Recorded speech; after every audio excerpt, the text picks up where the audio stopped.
Urban America Today, Atlanta. With your host, Roy Evans and Shantae Coleman. And now, Urban America Today, Atlanta. All right, everybody. Good afternoon. Yes, good afternoon. Happy New Year's. Happy New Year. To everybody, folks tuning in and getting things going. We got our folks back here in the back, Alicia and Latoya getting set up with the food, and Chiquita's getting ready to do the vision board party that's coming up at 1 o'clock with the ladies, and they're going to start coming in. And after 10 years, y'all, 10 years, we are back. Well, and look, I'm going to claim 10 because it probably was more 12 or 11. But I am back with Shante Coleman, and we are here kicking off the 25th anniversary of the V108 The Vibe commercial radio stations. That was something, we were the first Black-owned commercial internet broadcasting company in the country. And January 1st, 2000, we went live. After that, we started doing a lot of different things. And one of those things, of course, we did Urban America Today, which initially started off in Orlando, Nara, and this is the child. So I'm gonna go ahead and answer since the child, she's on her way here. Hello, child. How are you doing? And you're on the air live, and I'm talking to you. Yes, you. Caller number one. Hi there. Happy New Year. You said Happy New Year to everybody. So go ahead and ask your question. I'm gonna take you off speaker. Shantae, how have you been since then? I have been amazing. That is so hilarious. Well, yeah, it's been, I want to say about 12 years. About 12 years. So I am happy to be back. Happy to be here with my friend, good old friend, Roy. And so I'm excited. I'm excited to recap this past year while he's talking to me. Not yet. I hope all of you have found this day warm and welcoming and are looking forward to whatever this next season of your life will bring. I'm excited to be here with some people from the past and even some people from our future. So I'm excited. And I'm back. So yes, that was my daughter. She's on her way here because she's actually coming for the vision board party. Looking forward to having some fun with that. But yeah, man, it's been a long time. We've had a lot happen. I don't know if you want to. Oh my God! What all you want to talk about and oh my God stuff. I mean, you got to say a lot. You got to at least say hello. Hello to everybody. Yes, it's been a long time, and I'm excited. Like, gosh, like a lot of life has happened, right? So from the last time that we were here, I actually had gotten married, and then I had a baby, and that baby is now 10 and a half years old, and I am even divorced. So, hey, listen, life is life, right? So I have lost a sister, almost lost my mom. Golly, I actually almost lost my business. Thank God I didn't. But I have been in business for, a matter of fact, when we were together, I hadn't even started my agency yet. You had not? Oh, my gosh. So, yeah, I actually started up a business, and this actually is the 10th year. Oh, nice. This is actually the 10-year anniversary. So a lot of life, but, I had a lot of highs, even had some lows, but God has seen me through the lows, and the trajectory is moving in the right direction now. So, yeah, a lot has happened. You're absolutely right. A lot has happened. I've kind of been out of the limelight for a little while. I know you know that. I haven't, back when we were doing this, I was also doing a lot of performing, a lot of singing and hosting and doing all the things. And as it can work sometimes when you've got married and had a kid, it slows down a bit. So I'm just excited to be back with our amazing audience. All right, well, cool. We're going to get there. People coming in, we know they'll be watching and stuff. Now, Shantae was a part of this thing once we transitioned and moved here to Atlanta, getting engaged. And I moved here in 2011 to really push this and push the Black College Sports Network. But there is somebody that I'm going to bring in who has been here since almost day one. So, and that is a young lady who's a great friend of mine and my sister. Hey there, lady. I know you're lying. You talking about 25 years. It ain't been that long. Just, Serious. oh, Happy New Year, you guys. How are you doing, ma'am? I'm good. I'm reflecting. I remember the meeting where we came to your office in Eatonville and you were talking about how this network was going to be, and one day we'll be able to listen to the radio while we drive in our cars, it's like streaming. You were talking about so many things that I was just kind of looking at you like, okay, what do you want me to do? And when we started going on the road, and it has been, there's so much of my current business that is still built on the foundation of everything that you taught me. At V108 Gospel Vibe, Jericho Broadcast, the Black College Sports. And like you were on the phone with your daughter, I called my daughter last night and I said, guess what? Jericho Broadcast Network is 25 years old. And she's like, what? And she's 31. So she can remember us running around and doing things. And my goodness. When they were young, it's like, that's the crazy thing for me, because my kids were, 5 and 6, and yours may have been about 7, 8, 9, Yeah. a little, and just carrying stuff around, doing all the things, man. It's been. And we incorporated our family into everything. Every aspect of it, even my church, Reconciliation Christian Center, with Dr. Frank Reginald Edwards. It was just so exciting. And then this morning I woke up and I remembered when we were at Eatonville for the fundraiser. I can't remember which one. We had to walk around the field all night long. Relay for Life. Yes. Yeah.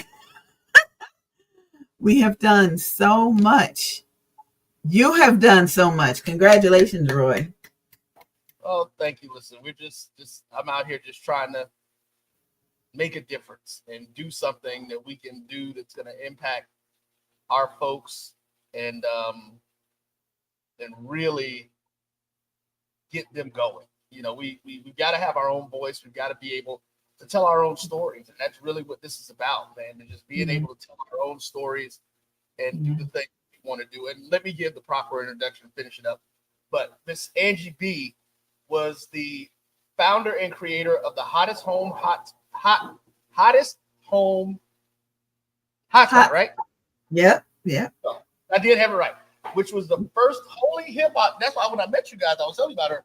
She was doing holy hip hop on the air before anybody else that we knew was doing it. And launched the radio station. That was the first non-JBN show that we put on, which quickly became a part of the JBN family and doing it. But she was on the initially started off on the urban vibe where we were doing gospel at different points.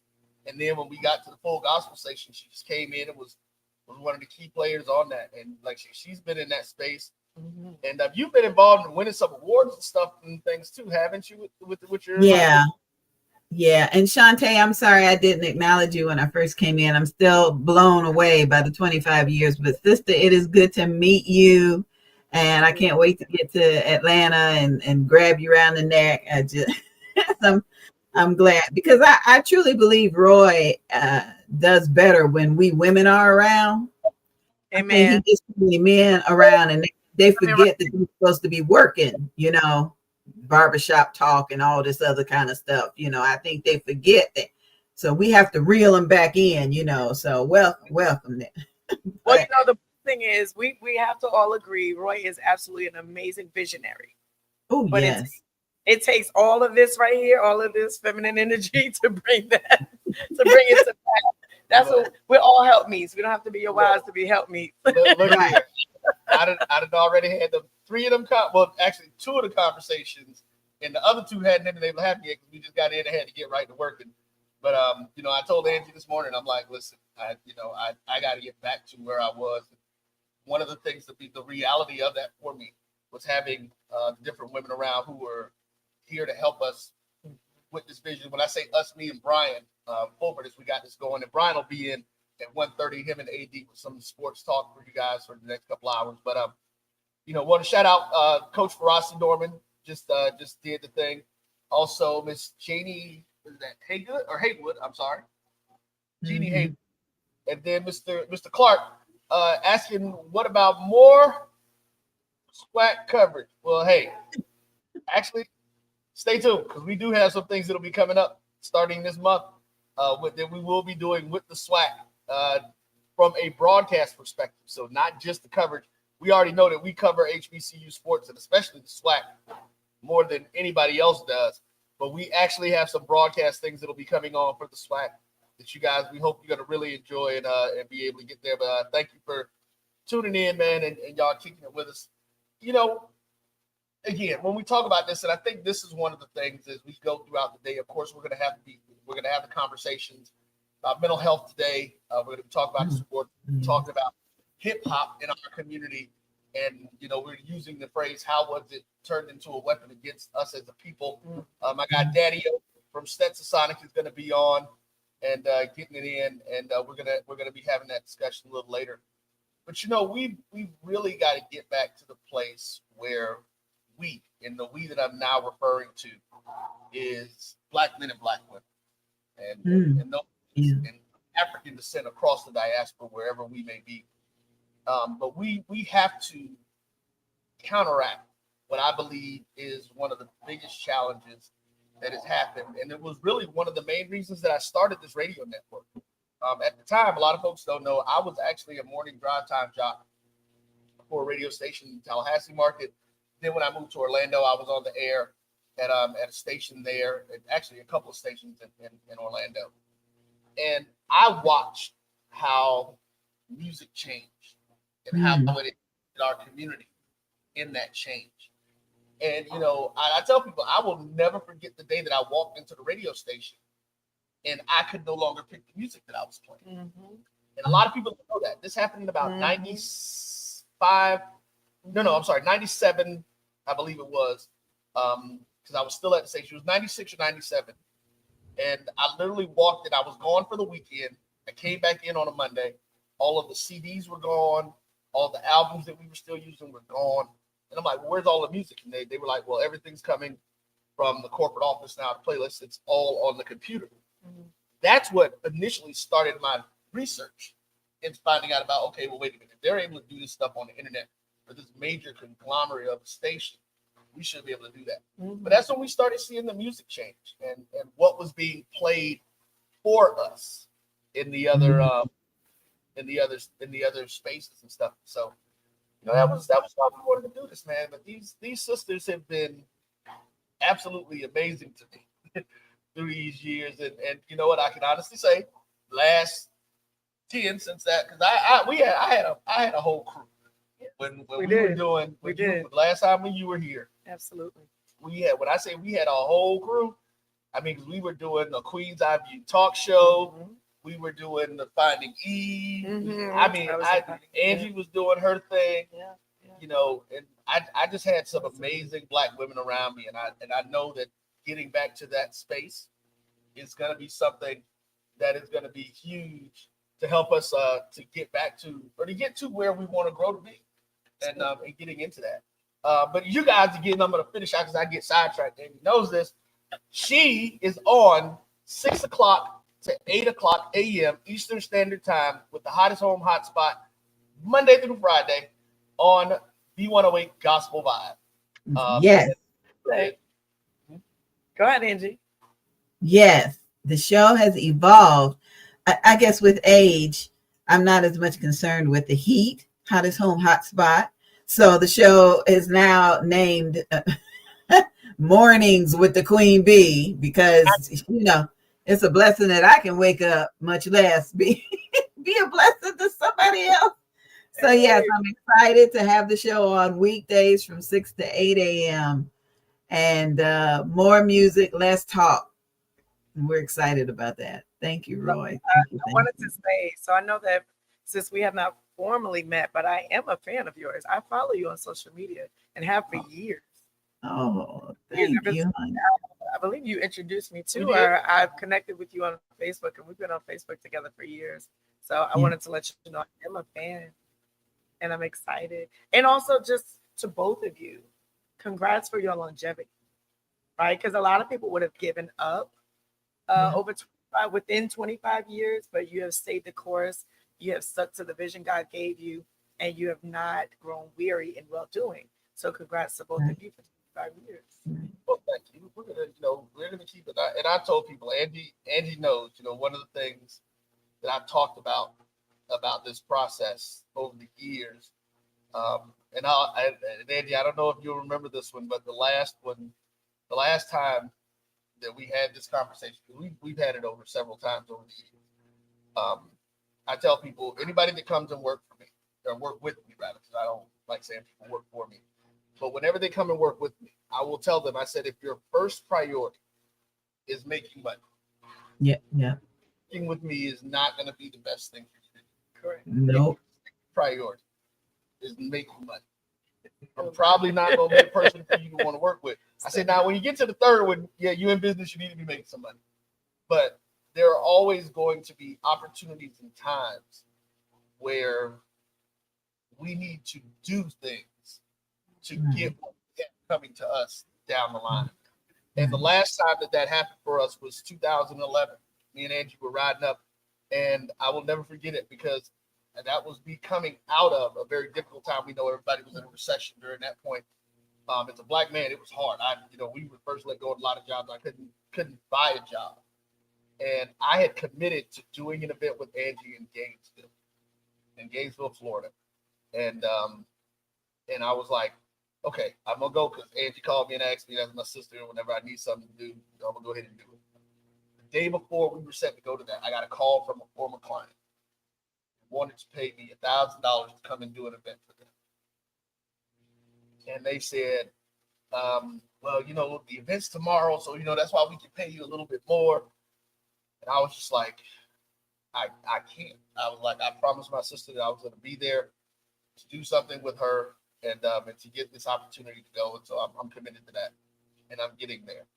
Well, little did I know that trip is what was able to help me transition my life into be able to come to the Atlanta area. Where I ended with a job, a car, and a house from that job. And and I told people, it's like, but at the time, believe me, I love my sister to death, but turning down that grand was real hard that day. I'm not even gonna lie. And Roy, I have to tell you, that event was the first that kicked off the Holy Hip Hop Tour that we did for years and years. And it kicked off my personal ministry with the tour that Angie B presents. It kicked off the Moms in Ministry in 2012. It kicked off the Dads on Duty. It just, God, Me and You, the marriage workshop. I mean, that one event just changed our lives. And we was just going on gas fumes and cheese and crackers. I mean, that part. Getting there and doing it, man. We had a lot of things going on during that time. But yeah, that's right. And I remember you say that. That's right. It was the first concert that you guys did. Yeah, well, I was the first one with Clarence C. Dub Williams, who's a native of Gainesville, Florida. He showed up, and that's a praying brother right there. So he showed up and just set the atmosphere. He just is incredible. But so many women. Go ahead, Shante. I just said you all will be faithful over a little. Oh, and he turned it into much. I think that's the foundational scripture for the network, ain't it? If it ain't, I say it needs to be. We taking care of it. Seriously. We're going to get some things going, and we're going to have some conversations. We're going to take us a quick break. When we come back, we're going to be bringing in, I believe, Miss Chiquita Russo, who's going to be here with us today, doing several of the things and having some of the conversations. She's going to host our Women's Vision Board party that'll start up at 1:00, and then we'll also have her come back because she does a whole bunch of stuff, y'all. She's again. So okay, slight sidetrack again, as I said, because I got two other ones that I'm bringing. No, you're gonna remember back here, but When I tell you that the women that I work with have always been absolutely amazing in the things and the abilities and the skill sets that they have, I mean, it's just nuts, man. We got some stuff going on and some different things, and just getting ready to get some people in there. Of course, most of you know that we do a lot of what we do for the Black College Sports Network. So in this quick break, as we get ready to get set up and bring Ms. Rousseau in, I am going to run an interview that we did. This is one of the short ones, one of the ones that we actually just did. We did this at the Celebration Bowl. Excuse me. So let's see here. We're gonna get to that. And additionally, I had brought all of these up in a file that I had, and I gotta go find. You know what? No, I'm not. I am gonna play one of the ad groups that Keita works with, the Minority Baseball Prospect. That's how I met both her and Arlisha, who Arlisha is actually our caterer for today, CMJ Events. So we're gonna talk to her today to Arlisha and Latoya, who's here kicking it. They be grinding. Look, you can talk about the way I be on the road, but they get out there and they get it too. So we're gonna definitely be talking to both of those sets of ladies before we get to the vision board party. But yeah, let's run a couple of the things that they do via the Minority Baseball Prospect. So I'm gonna let you guys check this out, and then we're gonna come back with something, and we're gonna talk. I know I don't have my girl here for a long time. When we do come back, before we as we bring them in, we are going to talk about some of the major events of the year. I was looking at the list. We're also going to talk about those people in our community, celebrities that we lost. So I was looking at the ones that I really knew of and paid attention. The list is so long. I was just like, wow. But it was out there. But we're going to come back and do this. But check out a couple of these quick things from Minority Prospects, and then I'm going to bring Miss Chiquita in, and we're going to talk a little bit about that. So stay tuned and check this out, and let's keep it going with our folks. Okay, Swaggy and Sassy, what was it that you wanted to show me? Grandpa, you said the Swaggy chain harnessed the power and spirit of the Negro Leagues, waiting for someone with the passion and determination to unlock it. Something amazing just happened. I think I activated the power. Yes, you should have seen him throw the ball like the legend Satchel Paige. That's remarkable, Swaggy. You have the opportunity to carry on the legacy of thousands of talented players. Whoa, I had no idea there were so many. The Negro Leagues were filled with talent and resilience. It wasn't until recently that over 300 of those players were acknowledged in the Baseball Hall of Fame. There was Willard Brown, known for hitting the home runs. Ben Taylor, known as the best first baseman in the game. And there's Oscar Charleston, fearless, and can steal a base with ease. Wow, that was amazing, Swaggy. Just like that, Swaggy. You're embodying the spirit of these legendary players.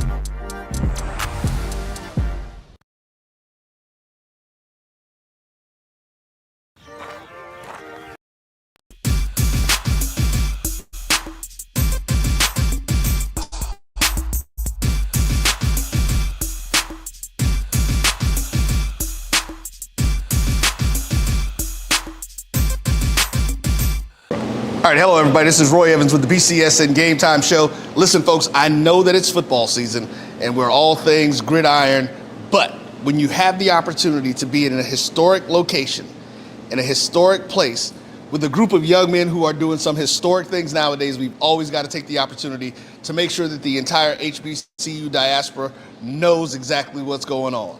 Many of you who follow us know that we have a group that we work with called Minority Prospects.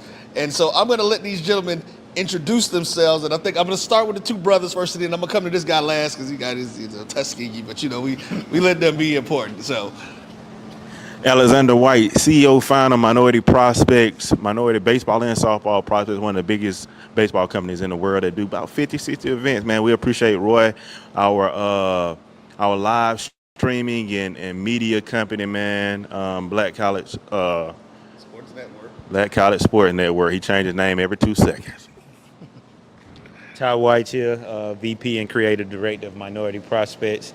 We're here at the legendary Rickwood Field Roy, getting some good footage for minority prospects. We always appreciate Roy and his live streaming and camera footage. Yep, pulling up the rear, Reggie Hollins, president of Minority Prospects. Like Ty said and Alex and Roy said, we're here at the legendary Rick Wood Field in Birmingham, Alabama. It doesn't get any better than this. You have a stadium that's the oldest ballpark in the world. 1910 was the build out. You had the Birmingham Barons, the famous Willie Mays, rest in peace to his soul. I mean, thank him for paving the way for us, because that's what we do. We strive to continue the legacy and make sure that black baseball has everything, all of the resources and the nutrients that it needs to be successful. So Reggie didn't mention it. He is the former baseball player and coach at the Tuskegee University, the Golden Tigers, doing their thing. Now, I met these guys about 5 or 6 years ago, and I grew up in a time in the 70s and the 80s where baseball was huge in the black community. We know that moving into the 90s and the 2000s, it really started to taper off. And this organization that these guys have is dedicated to bringing baseball back to our community. And right now, they've got about 70 middle school kids that are here. The Middle School All-American Showcase, it'll be happening later today. So you guys will actually be able to tune into it. Go to their YouTube page. It's Minority Prospects TV, and you'll be able to see the showcase live. The game will be Sunday, but you have 70 of the top black and Hispanic minority player kids in the country. You've seen some amazing kids doing some stuff and playing and getting engaged. And it's interesting. I want you to give us a real quick thing, guys, on what was it that pushed you to start this organization? Similar to the Negro Leagues, man, we got tired of begging. We wanted to create something of our own and stop asking for handouts. We wanted to create something dedicated to our kids and giving them every resource they needed to be successful. So we started with an All-American game, and then if you look at now pro baseball in these last 5 drafts, most of those kids was in our All-American game.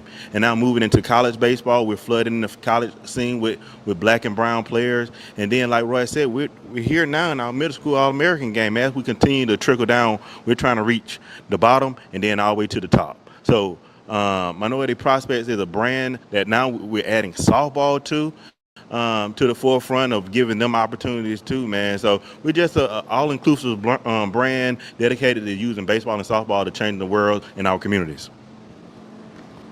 All right, guys. And yeah, one of the things that we did not mention, they do have the HBCU All-Star that they do, and it's been some great events that's happening. My guy from Florida A&M won the home run derby last year. Richardo, that's right. Getting it in, man. Having a lot of fun. Did that stuff, but make sure you stay in touch. Reggie, let the folks know how they can reach out to you guys and how they can support. Yeah, absolutely. Well, what we want you to start at is minorityprospects.com. That is a huge, phenomenal platform for every kid in the country to create a profile. We also store all of our event dates there. We store our merch, which Ty is in charge of. He'll tell you a little bit more about that. But minorityprospects.com, and then MVP Takeover on all social media platforms. All right. So, Ty, yeah, tell us about some of the merch and the things that you guys have. All right, we have a platform on our website is minorityprospectstore.com. We have some great items. We're partnered with Adidas outfits the kids in their jerseys. We have a cool sunglass connection with Los Reyes. We just have a lot of cool items on the website. We're going to be selling them all week here in Birmingham, Alabama for the middle school All-American game, All-Star game. So just check us out, man. Keep following the brand. Just stay tuned. We got I want to mention too, we have a cartoon, Swaggy and Sassy, man. The Tales of Swaggy and Sassy. I think it's the best cartoon out right now. Stay tuned for it on YouTube. Great film festivals coming up that we got selected to. So we're doing a lot of amazing things, and we're gonna change the dynamics of baseball. We're gonna bring the economic dollar back. So that's the goal of Minority Prospects. Okay, and I was just about to get on somebody because I hadn't heard anybody mention Sassy and Swaggy and Sassy. Swaggy and Sassy. It's great, you guys, again. Make sure you check them out, and let's do everything that we can to support these guys because they are doing things that is transformative in our community. Again, right now we're here at Rick Wood Stadium.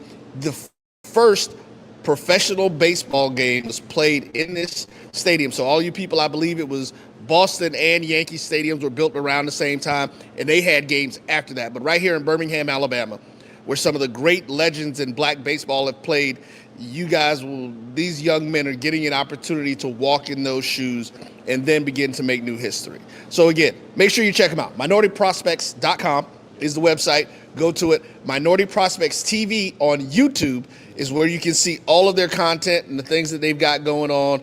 Get you some swaggy and sassy gear. Make sure you donate.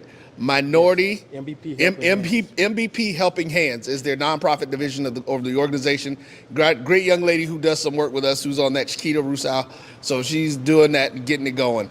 But again, guys, stay tuned. We're going to get a little bit more. And remember, check them out. They will be on, well, actually, as of right now, the showcase is going on at the time that folks will be viewing this, but we will have the games on Sunday. You'll be able to check them both out at 11 a.m. and 2 p.m. Central Standard Time, correct? Central Standard Time. So make sure you tune in on, again, Minority Prospects TV on YouTube. This is Roy Evans with the BCS and Game Time Show. We'll be back with more after this. All right, everybody. So again, man, those guys do some great work. And like I said, we'll be talking to Chiquita, and she is in charge of Minority Prospects Helping Hands, which is the nonprofit division of that company, and they're out in our community. It amazes me, man. Like I said, like we were talking about in that piece, I grew up playing baseball. Being and I lived in a black neighborhood and everything, and we all played it. But as they got into the 90s and things, the black baseball just kind of waned and went away. And I think we missed out on a lot of the stuff on that. So, that's great to have them coming in. So what we're going to do now, before we bring shout out to I said shout out to them. Oh, Minority Prospects are trying to revive. And listen, they do baseball and softball. So they're not leaving the young ladies out of this. They've had some amazing events, man.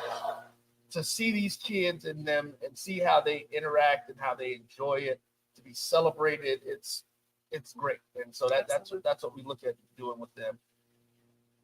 But let's do this because we want to do this because we have to recognize and acknowledge some folks. We lost some giants in our community this past year.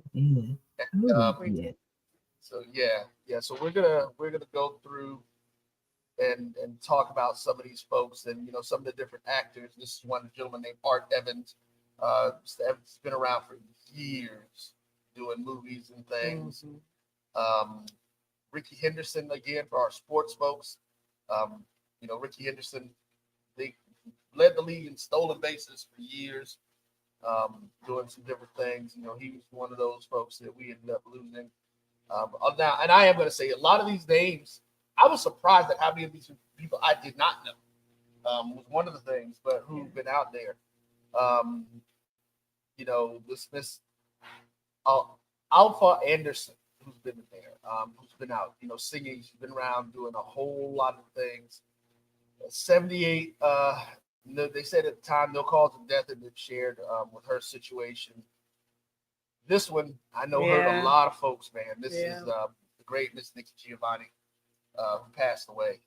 That was December. Yeah. That was she was one of the ones in the early part of December. And of course, as you see, this information is coming from the root. Safford, this is one of the young rappers, I think, that somebody was telling me about. Yeah. The young guys, I didn't really know who that was. Judith Johnson. Jameson, Jameson. I don't know why I said Johnson. I'm not trying to put nobody else down there, y'all. But Miss Judith Jameson, she was the artistic director for the Alvin Ailey Dance company. That's where I knew her name from before. Was that I worked with a lot of folks. For those who are my sci-fi people, you at the comics, Tony Todd, man, that was. Some of the listen. Those of you who are into horror flick, this Tony Todd had to be the first as Candyman. Had to be. You didn't realize that's who that was? No. Yeah, see? He had to be the first mainstream horror character that was black that ended up kind of transcending that space for a lot of people. But yeah, he he was in there. That one, I mean, and those who are Trekkies like myself, man, he's played I don't know how many different Klingons and all different kind of races and stuff. He actually was in my favorite episode of Star Trek Deep Space Nine, which is the one that Avery Brooks, of course, was the captain in, where he played the older Jake Sisko in a situation. Yeah, it is an amazing episode. But yeah, Tony Todd. This is Prince's sister, Miss Tyka Nelson. I honestly didn't even know Prince had a sister. I didn't either. So that was, one of those things that was, again, caught me off guard. And talk about music. Yeah. Quincy Jones. Music. Right. Embodies music. Right. The Motown sound. And all these folks, man, he's responsible for so many amazing careers. It wasn't just his own. Right. And he was what? He was what, 90, 91, something like that, years old? Yep, 91. Yeah. Amazing. And he has made so many other careers significant. He's responsible. Look at his list. He's responsible for so many of our favorites. He was behind so many. And one of the things I love about Quincy Jones, from the beginning, he was always one to give back. He was always one to look back and try to help others. It wasn't just about pushing his career and his artists, but he would help almost anybody in the industry. So, I did want to say this really quick. One of the reasons that we wanted to go through this is because I had told Roy, I said, we lost a lot of our icons. A lot of people didn't probably keep up with, but I do keep up with how many we lost this year, guys. And while 2024 was not our worst year, right, it was not a very kind year to our Black community. And overall, right, in terms of how many we lost. So I wanted to just give this time a reflection for those people who have made such an impact and such a contribution to our community at large. Everything from music to entertainment to politics to sports to arts, just across the board. This list is it's sad and it's disheartening, but at the same time, we want to pay homage and respect to those who have given so much to our community. So, those pop heads, DJ Clark Kent, been around. Forever and ever. The last one of the students, she's not the last, but Miss Thelma Mothershed Ware, who was one of the Little Rock Nine, died back in October. Wanda Smith, our own. Atlanta. Yeah, those folks who are in Atlanta know the radio Wanda legend. Smith. For the folks who are in the gospel space, of course, Sissy Houston. Things have been, just tumultuous. I know she had a hard situation. I was going to say, the reason that one hit so different is because, we lost Whitney, of course, and then we lost little Bobby Christina, and now we've lost the mother. It's just, Pray for the whole Houston family, seriously. Listen, John Amos, who was, of course, the father on Good Time. Yep. Good Time. No. You didn't know that one? Good Time. Oh, you didn't know that? I knew it, but I had just gotten into, streaming old episodes and stuff like that. And then when it came up that he was gone, it hits you kind of different once you inundate yourself back into what made them who they were. And so that's something. Mm-hmm. Matumbo, another Atlanta icon, legend. Dancer, choreographer, lover. Listen, I'm a Miami Dolphins fan. The fact that we lost Mercury Morris this year, of course. Another one of the Jacksons, Tito Jackson, we lost this year. And it's funny. It is something. When I first heard about this, one of the things that I noticed, and then it was interesting because the post ended up, as I read the post about it, it said it. I don't ever remember seeing photos where Tito was a smile. And when I think about, the drama that is the Jackson family, I never heard any drama about Tito. True. It's just like, Wow. Everybody else has had some level of something, but Tito seems to be that one that was just like, right, this kind of even keeled and kept his thing. Never even thought about that. And then But Frankie, listen, I cried. I'm not gonna lie. right. we got Frankie Beverly, doing his thing. And I'm gonna tell y'all, so I'm gonna tell you young people something. Stop playing that Beyonce song, making me think Frankie Beverly getting ready. That part, right? Okay. I don't need y'all getting me into that. I be getting ready for Frankie and the next thing I know, like, okay, no. Beyonce did not make that song. Not her.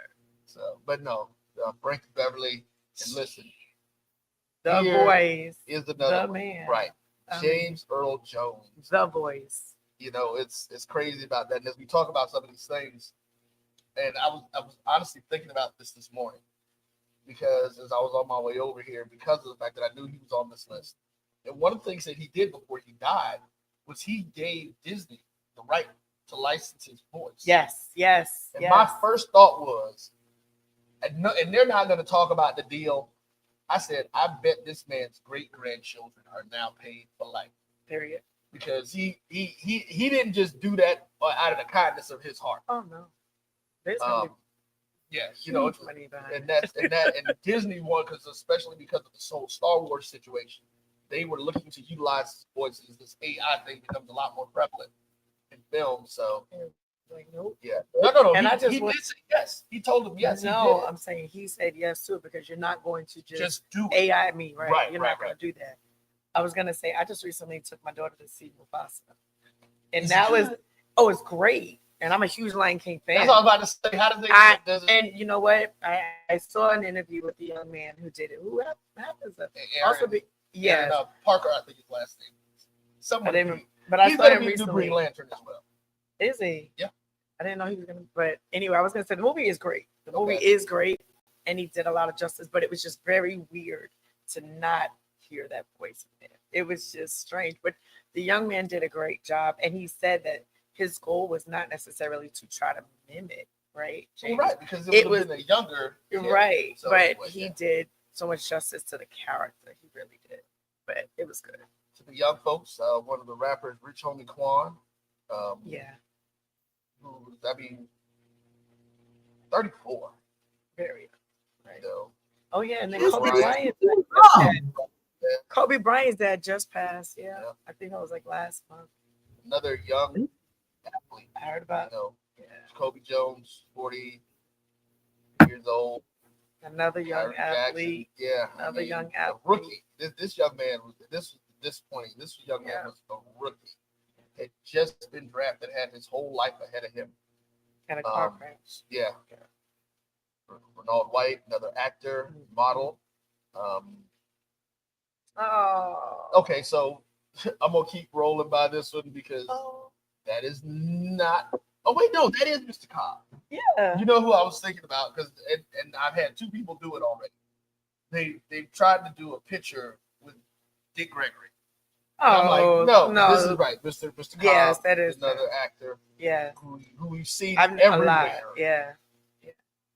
New Jack City. Yeah. Willie, what'd you say? He was in New Jack City, wasn't he? Oh yeah. He was the one. Your soul is required in hell. That's right. That's him. We lost the baseball legend Willie Mays. Yes. Speaking of, right? No music. Angela Pofield. I mean, right. I missed that one. This is another one of the young people. I mean, this at 26. Wow. I mean, that's one of the things that's really hurt. And here's what I'm going to do. I'm going to come down to the next one. Yeah. Brother Marquise, was from Miami. 2 Live Crew, Larry Allen, football player.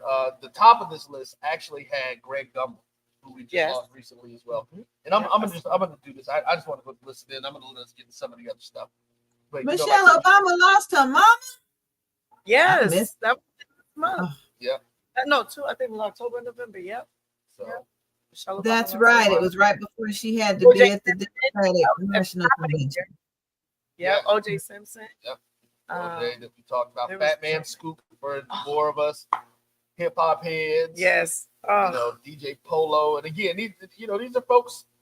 It hits home for us because these are people in our sphere. that we're looking at, and then seeing all these young people is just It is. it's Oh, that's hard. right, Dexter King. That's right. That was at the top of the year too. Yeah. Martin Luther King's younger brother. Yep. No. Lord help. So what we're gonna do then? Now that was again, this information is coming from the root. I am going to take. Let's see what time is it. Yeah, let's go ahead and take this break, and then we're gonna come back and have a conversation about some positive stuff. Yes. Some influential things that happened. Some people that did some quick stuff, and we're actually gonna have Chiquita come sit in with us on this segment too. But Good. quick break. Got my pen and paper ready. I'm ready. Yeah, there was a lot. Let me tell you, it was the year for us. So, We literally dominated the culture this year. well, we do You'll that all the find time, but we do. we just but I'm don't just get the, we saying. don't get the shine for it like we should. But we're gonna be back. We're gonna take a quick break, and we'll be right back. This is Brian Fulford. AD Drew and I are co-hosts of the BCSN Sports Wrap. We talk about all things related to HBCU athletics. From the games, teams, coaches, and fan interest stories, we cover it all. You can find our shows on Facebook at BCSN Sports Wrap, YouTube at MyJBN Online, and everywhere you listen to podcasts like Anchor, Spotify, Google, and Apple Podcasts. You can also find the show on the Jericho Broadcast Network's app. Make sure to download. We look forward to you joining the conversation and being a part of the show. Looking for the ultimate cultural experience of 2025? The Zora Outdoor Festival of the Arts is where you need to be. From January 31st to February 2nd, Eatonville, Florida will come alive with incredible live performances from the Levert Experience and the Bar Cave. Immerse yourself in interactive art. Shop from over 80 vendors. Take a journey through history with a new virtual tour app. And enjoy family-friendly STEM activities. Plus, don't miss the unforgettable R&B tribute to the legends, honoring talents such as Whitney Houston, Marvin Gaye, and Luther Vandross. This is more than a festival. It's a celebration of Eatonville's rich cultural heritage. Visit zorafestival.org for tickets.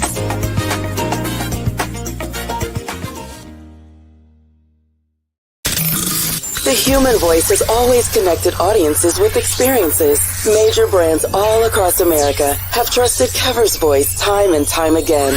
Conversational, powerhouse, intelligent, and sincere. That's the voice you need for your creative marketing process. KEAVERSVOICE.com. Cover's Voice, Cover's Voice, CoversVoice.com. Always on, all the time. Hey y'all, it's your girl Sonia from She Say Sports. Make sure to check us out every Friday morning at 9 a.m. on Black College Sports Network, YouTube, and Linktree. And please don't forget to subscribe to our YouTube page.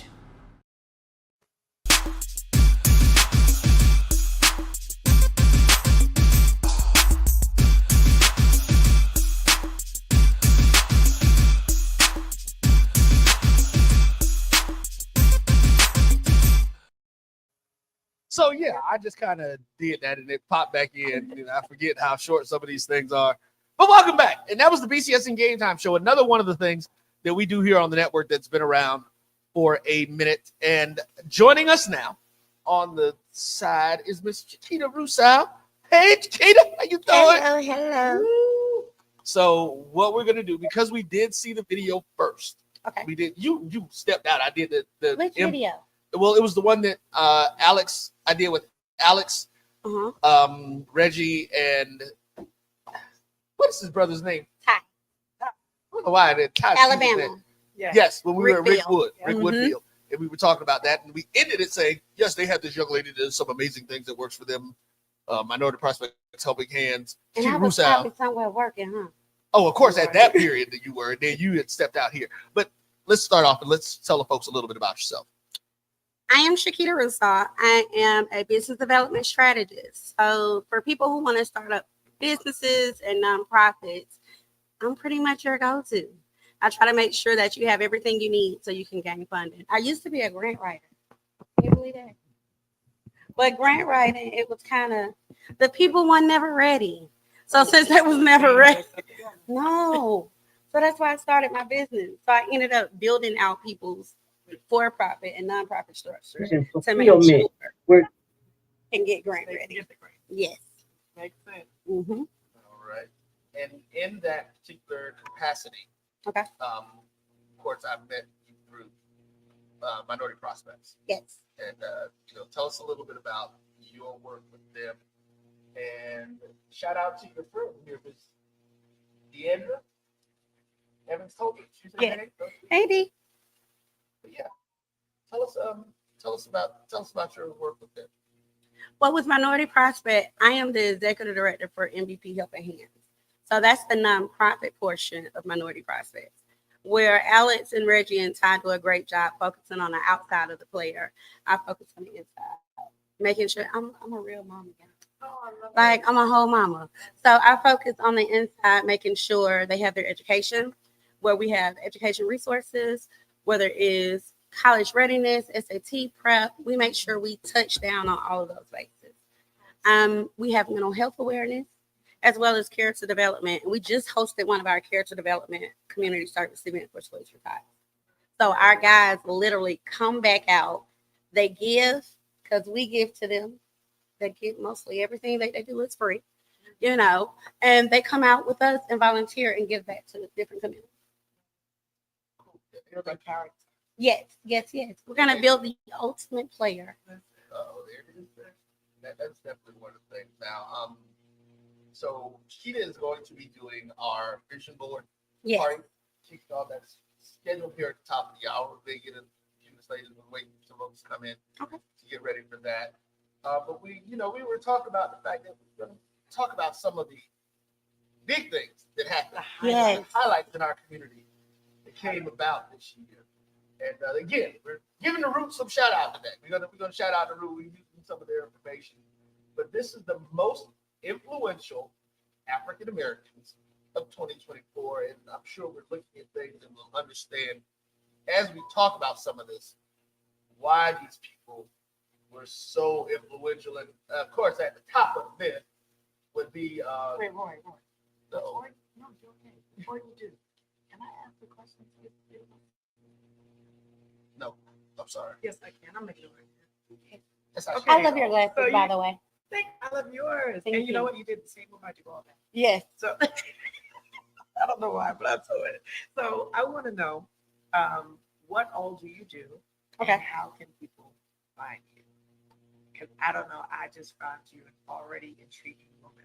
And I'm Thank you. Yes. I appreciate that. I want to know more about you, and I'm sure that whoever's watching and listening would like to. So give us your rundown, Renaissance woman, of all the things. That's the name I use for me. So rundown, Renaissance woman. What are you doing with me? That she knew I was. Well, She said she wanted to know now. She Well, wanted to know now. because we're about to talk about influential people, right? I'm sitting next to one. Oh, thank you. I appreciate I'm just you. saying. I try to be influential. I try to make sure everybody that I touch that I leave something. Yes. So what I do, I am a founder of Your Dream LLC. So with me, I literally, anybody that wants to start up a for-profit organization, I hate to say nonprofit, I prefer to say purpose-driven organization because it is nonprofit, but you do get profit, but you're basically working on your purpose. So for purpose-driven organization, I literally set up their structure. I just business development department. Yeah. I literally focus on everything they need down to the legalities, structuring out how to get visible, how to make sure when you are looking for money and getting grant money. A lot of people say, I want grant money, I want grant money, I want grant money. You can't get grant money if you're not visible. You can't get grant money if you don't have the right structure. Yeah. So you have to have those things. And that visibility portion is very important. So making sure when you do have events, you have signage, making sure that when you have events, you have important people in the room. Also networking. I teach people how to network. I'm one of those, I'm a strategist, but I'm also a coach. Coach when I come up to We're so grateful that Go ahead, Angie. Yeah. No. I'm just amen, and I'm just. Oh yeah. She I didn't mean. I thought my microphone was off. I'm just like, yeah, girl. Right. My clients know I'm one of those people that, hey, if I say you need to go network, I'm gonna tell you who you need to talk to, what you need to say, and what you need to have in hand. So the way they can get in contact with me, I'm on Instagram as Shakita Russo. They can reach me on my website. I'm workwithshakita.com. And they can also find me on Facebook as well as Shakita Russo. So I kind of keep it simple. Or they can look me up at Your Dream LLC because I am searchable on Google. You got to be visible. That's right. It's just like the banana, CHIQUITA. And last name RUSSAW. And the other thing I'll say really quick, to get into our list of influential moments in the Black community this year, that is really, really vital. So I'm already a business owner, but I find that nowadays there are many more of us trying to obviously go into entrepreneurship. Yes. Right. And they don't understand what it takes. It's great to be an entrepreneur. It's another to be a business owner. Right. I'm gonna say that one more time. It's one thing to be an entrepreneur. It's another to be a business owner. Running a business is different than just working for yourself. It is. So having someone like this in your corner, I could definitely see being helpful. So that's why I said I wanted to know what all that you do, because everybody these days wants to run a business. Yes. And they miss and the they don't business understand what basics. it really takes. Exactly. So I've actually been in that space too, where I teach people some of the basics and how to actually organize your business. It doesn't mean just skill and now try to work it. Correct. Because you have to have a problem and fix it. Correct. Right. You solve a problem in your business Yes. or your service. So now let's jump into the most influential. Go ahead, he's got to talk. Right, I got to talk to that. We've been going for 10 years, and she just rolled right back in there like it hadn't been nothing. Y'all have to understand the report. We actually did the Urban American Day Atlanta for like 2.5 years of the show, and we actually had a great time in that process and doing some stuff. But that is still. I haven't been to your voice about tell her. I remember his name. This is it. Yeah. So yeah, man, we had some fun, something. But yeah, there's one around here. They got like 18 stores. Yeah, yes. he's growing. But of course, let's go ahead and start off. Shout out to This Is It. Hey, I'll text you. Our first most influential African American, of course, would be Miss Kamala Harris, and even for those who look. My granddaddy from Jamaica, and I done seen her daddy. Yeah, he black. Y'all call him what you want to do. So yeah, she's an African American. She did a thing, and then too is like it is interesting because I don't know if you've seen her sister. So I've seen pictures of her sister. Come look now, her sister. She definitely got the lighter skin genetic trait, but her sister. Just as brown as the rest of us. Oh, wow. And so, yeah, it's crazy. But, let's clear something up really quick for people, too. She did not get blown out in the election. Why didn't she fight? Did not. Huh? Why didn't she fight? There was no need to. He won. He won the number. But it just wasn't a blowout. Everybody was right. Everybody was the Republicans. Oh, it's going to be a landslide, blah, blah, blah. But he literally won by about 3 billion votes. That is gonna, and I can guarantee you that before he is even taken office, 1 million of those people are upset that they made that vote. Yeah. Because he's already backtracked on 3 of the major things that he was talking about doing. And a lot of these folks, man, listen, I tell people, I will never let political disagreements separate me from people who I consider friends. Right. Now I may not mess with you as much, but I'll never let it make me angry with you or anything to that point. Because we all have reasons for doing different things. Yeah. And even one of the things that you're gonna, as we get into your business thing, the second piece that we're gonna do. Listen, folks, if you have a business, you need to be getting everything that you have in order. If you don't have a business, you need to start one, especially if you have children. Because you have opportunities. There are going to be so many opportunities that we actually have access to. That is, they're putting it out there for their rich friends We just have to be in a position to receive it. receive Yeah. as well. So that y'all get on it. Make sure you're ready. I want to say before you go on past, I agree with you that she did not get blown out. One of the things that I think irritates me most, no matter what side of the fence you're on, I'm not here to talk Republican or Democrat, but at the end of the day, when people are like, "Oh, America has spoken," this is the people No, they didn't speak. Not when it's that close. America did not get to speak, and It that was is still not missing people. you missed like almost half of the country. So that's just one of those little irritations for me when people were like, "Oh, America's spoken," and this and what. I'm like, how did you come up with that when these numbers are so close? That's like when you ask your kids, do y'all want like spaghetti for dinner or y'all want burgers? And you got 5 kids. Okay, 3 of them want spaghetti and 2 want burgers. That ain't the people that have spoken. You know what I'm saying? It was just barely the majority. So I'm gonna jump in real quick. Hey, ladies, one of y'all go let some folks in at the front door and just put the little thing at the door, and that'll go so they come in. But I just wanted to be clear that America did speak, but it spoke in portion, right? Well, it spoke divided. To be very honest, it spoke divided. Here's what we have to remember: democracy. When you look at the democratic system of democracy in its purest form, it's 50% plus 1. I said it. Yeah. So that means that you could have, let's just use round numbers, you have 1,000 people, and if you get 501 to vote for something, then 499 other people didn't agree with it. And that flips both ways in politics. But this is the thing, and this is one of the things that we really got to do as a people. And we're going to definitely focus a lot more on it. Those who remember Darren with Random Thoughts, we're going to be coming back with that show, continuing. It's been on the air, but getting really heavy back into our political conversation. Because what we don't need to do is check out for the next 40 years.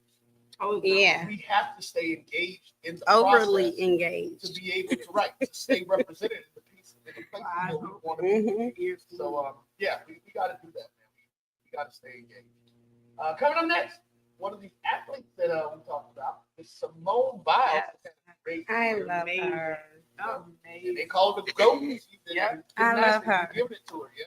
So as of 2024 Olympics, guys, she is the most decorated gymnast ever. Yep. I well, like for that. U.S., right? Right. U.S. gymnast. She is the most decorated gymnast for the United States. So shout out, big time to Simone. And I'm trying to remember, is it just gymnast? And now she has the not Olympian, not quite yet. So, okay, so but if she comes back around, she might. Mike Phelps still has a swimmer, though. Yeah.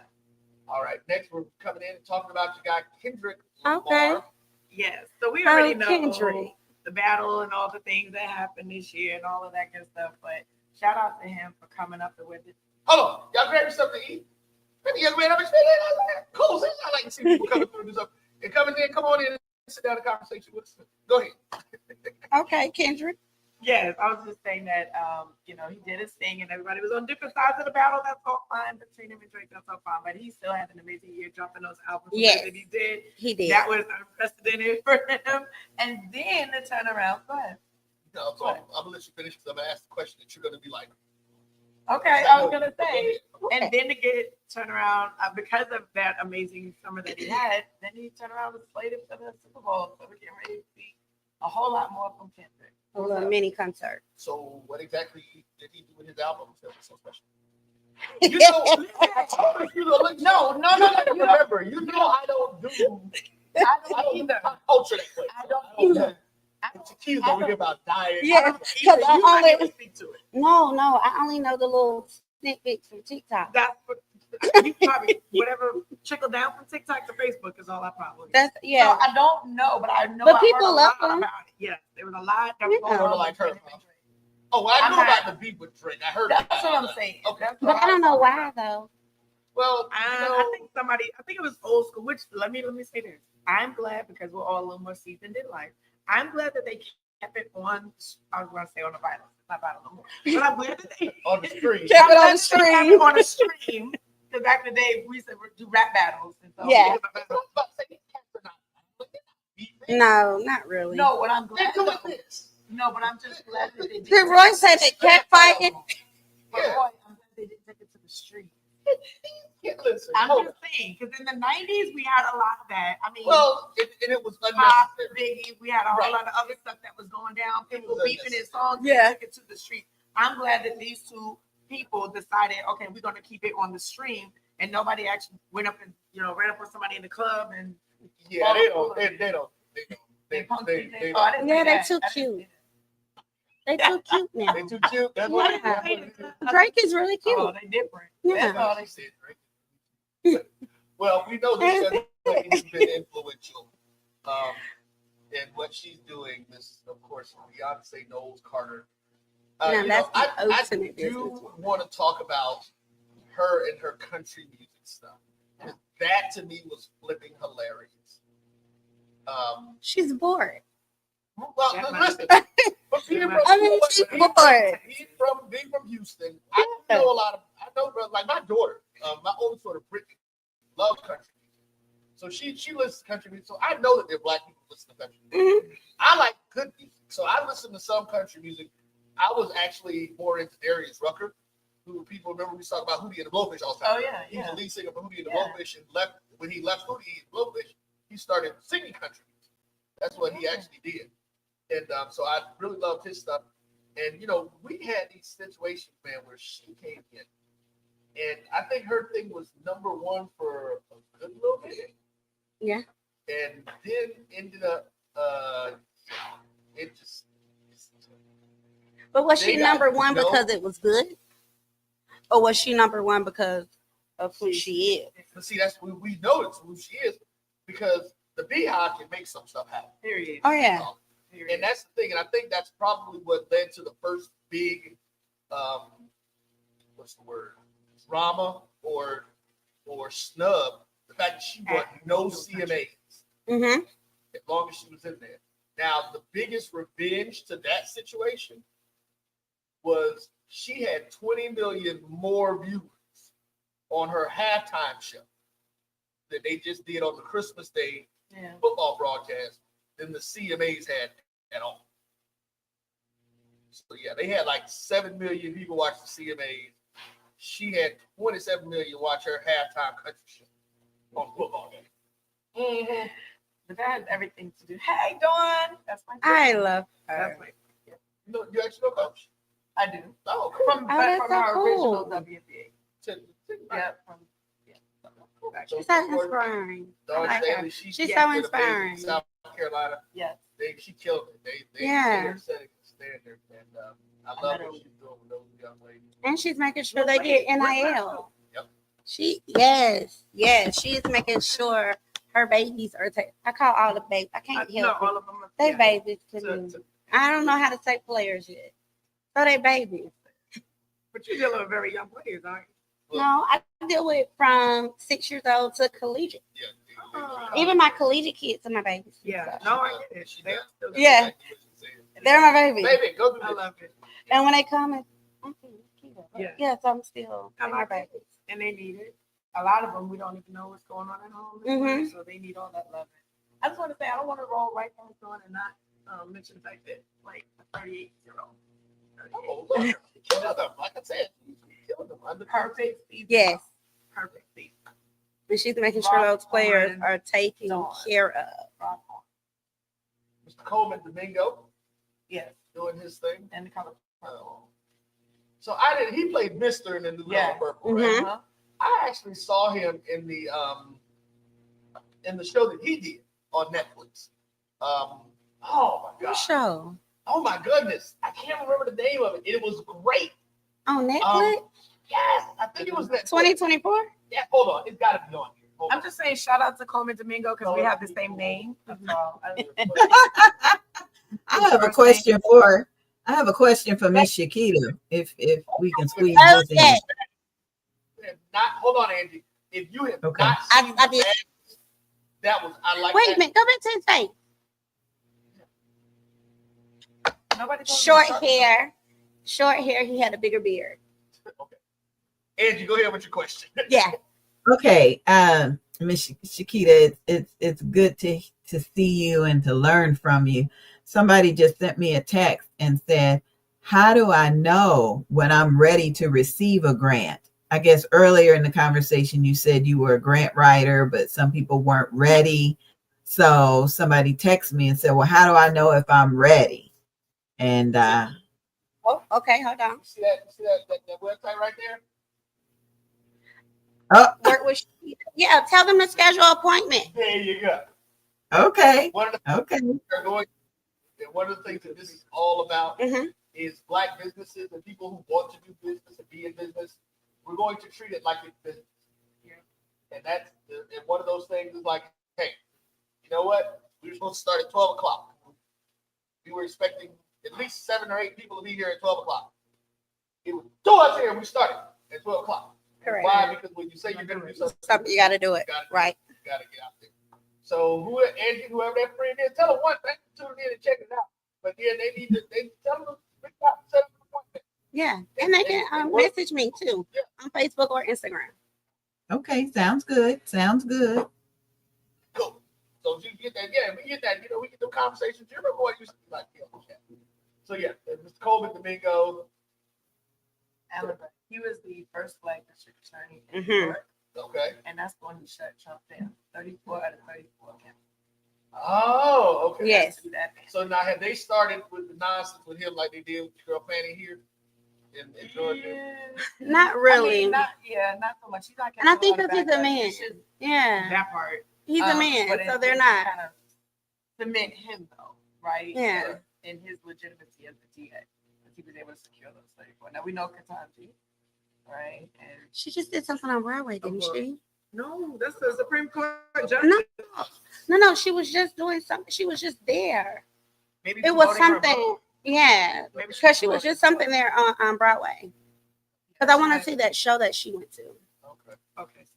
Mhm. They said Alicia Keys did. What Alicia did? What she So Alicia has won a Tony for her show. She did? Y'all didn't know she was producing a Broadway show? Oh, she's producing. No, what show? The Hell's Kitchen. Yes. Okay. And I think she wrote the lyrics. And She was doing. Yeah. Yeah. I remember she was doing Okay. it. Yeah. And so That's cool. added to Grammys. Look, and all of the all Because of Candy is doing some things with Broadway as well. Candy. Mm-hmm. Jeffrey. Okay, I want to see what they did. I absolutely love Jeffrey Wright as an actor. Jeff is one of those actors to me that is just hilarious. And he did it. God, another one whose show I cannot think of the name. The movie that he did. American Fiction. If you have not seen American Fiction, please go see American Fiction because it is hilarious.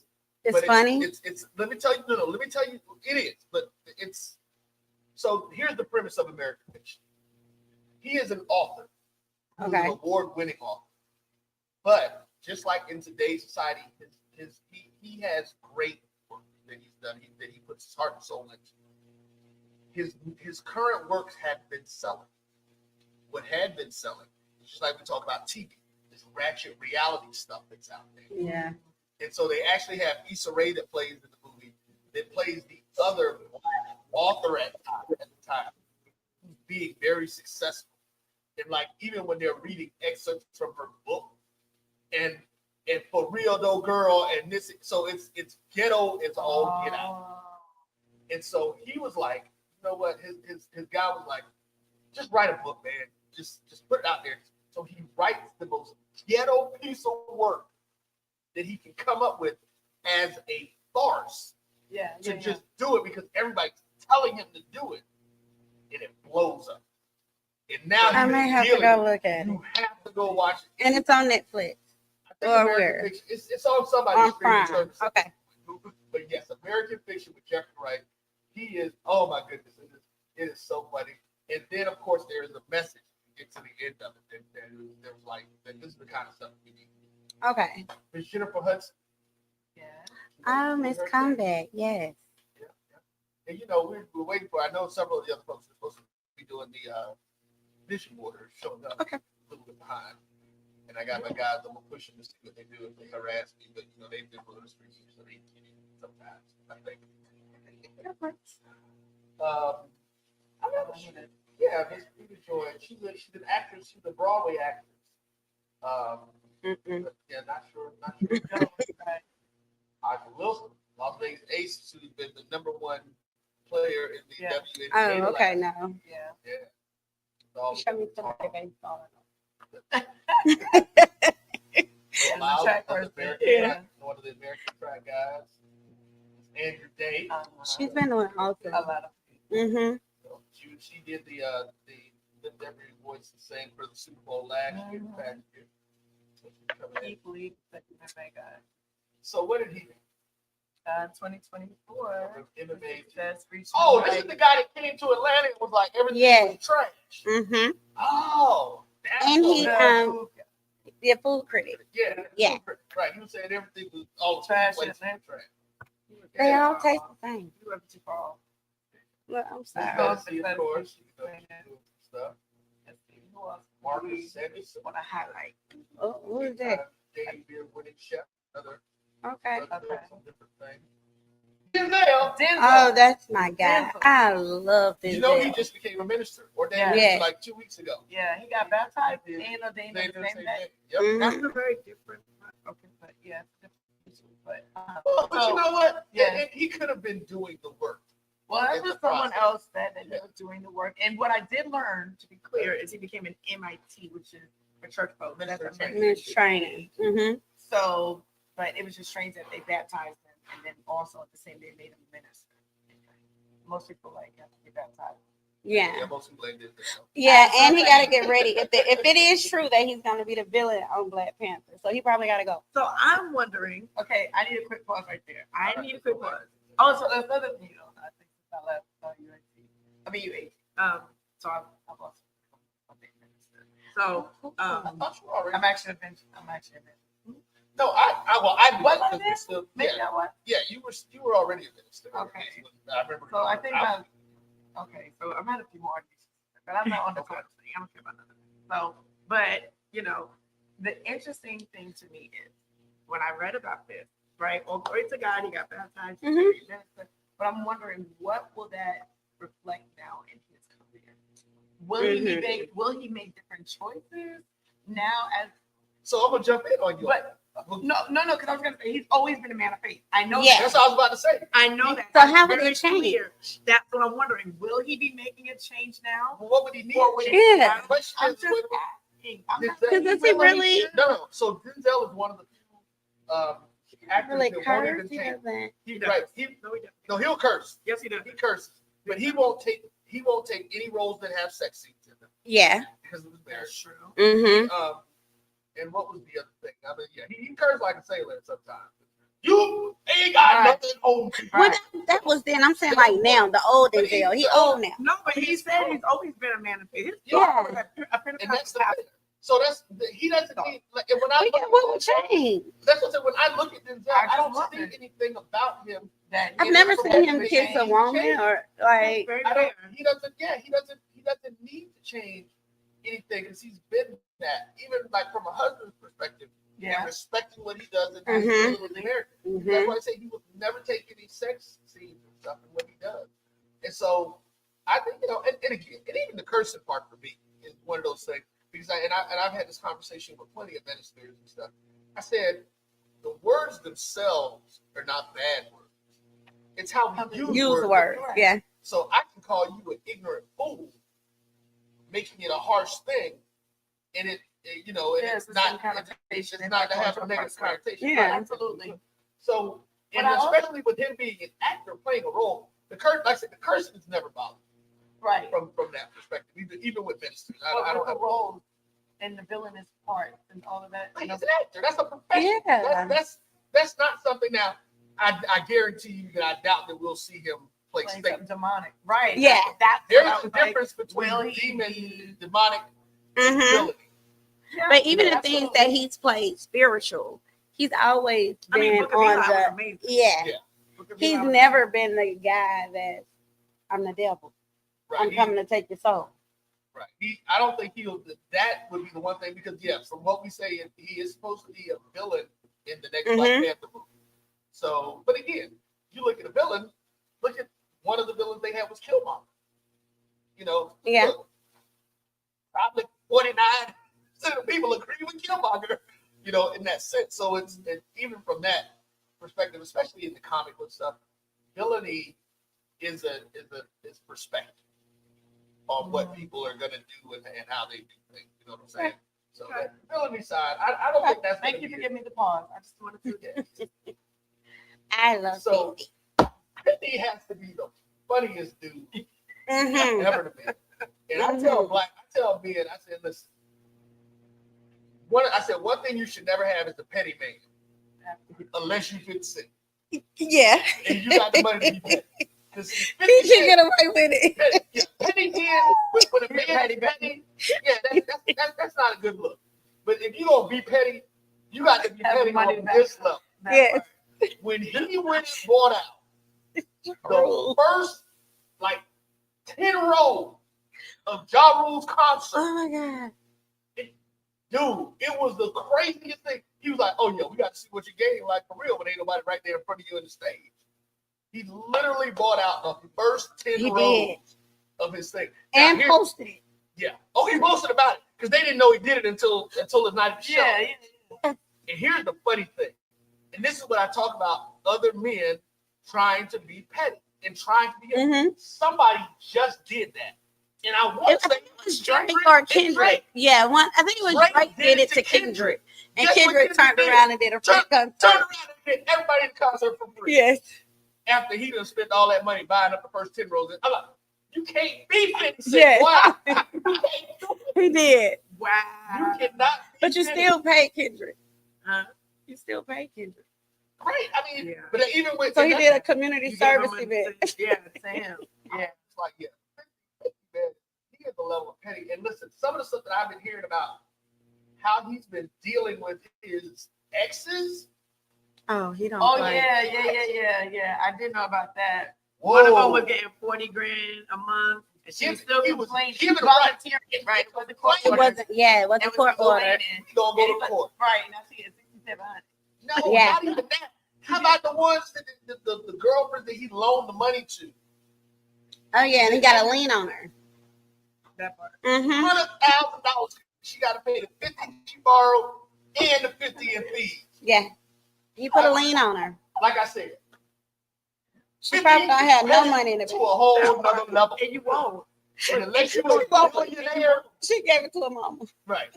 Unless you're a billionaire, you cannot be that kind of petty. That is so you can't do it. So yeah.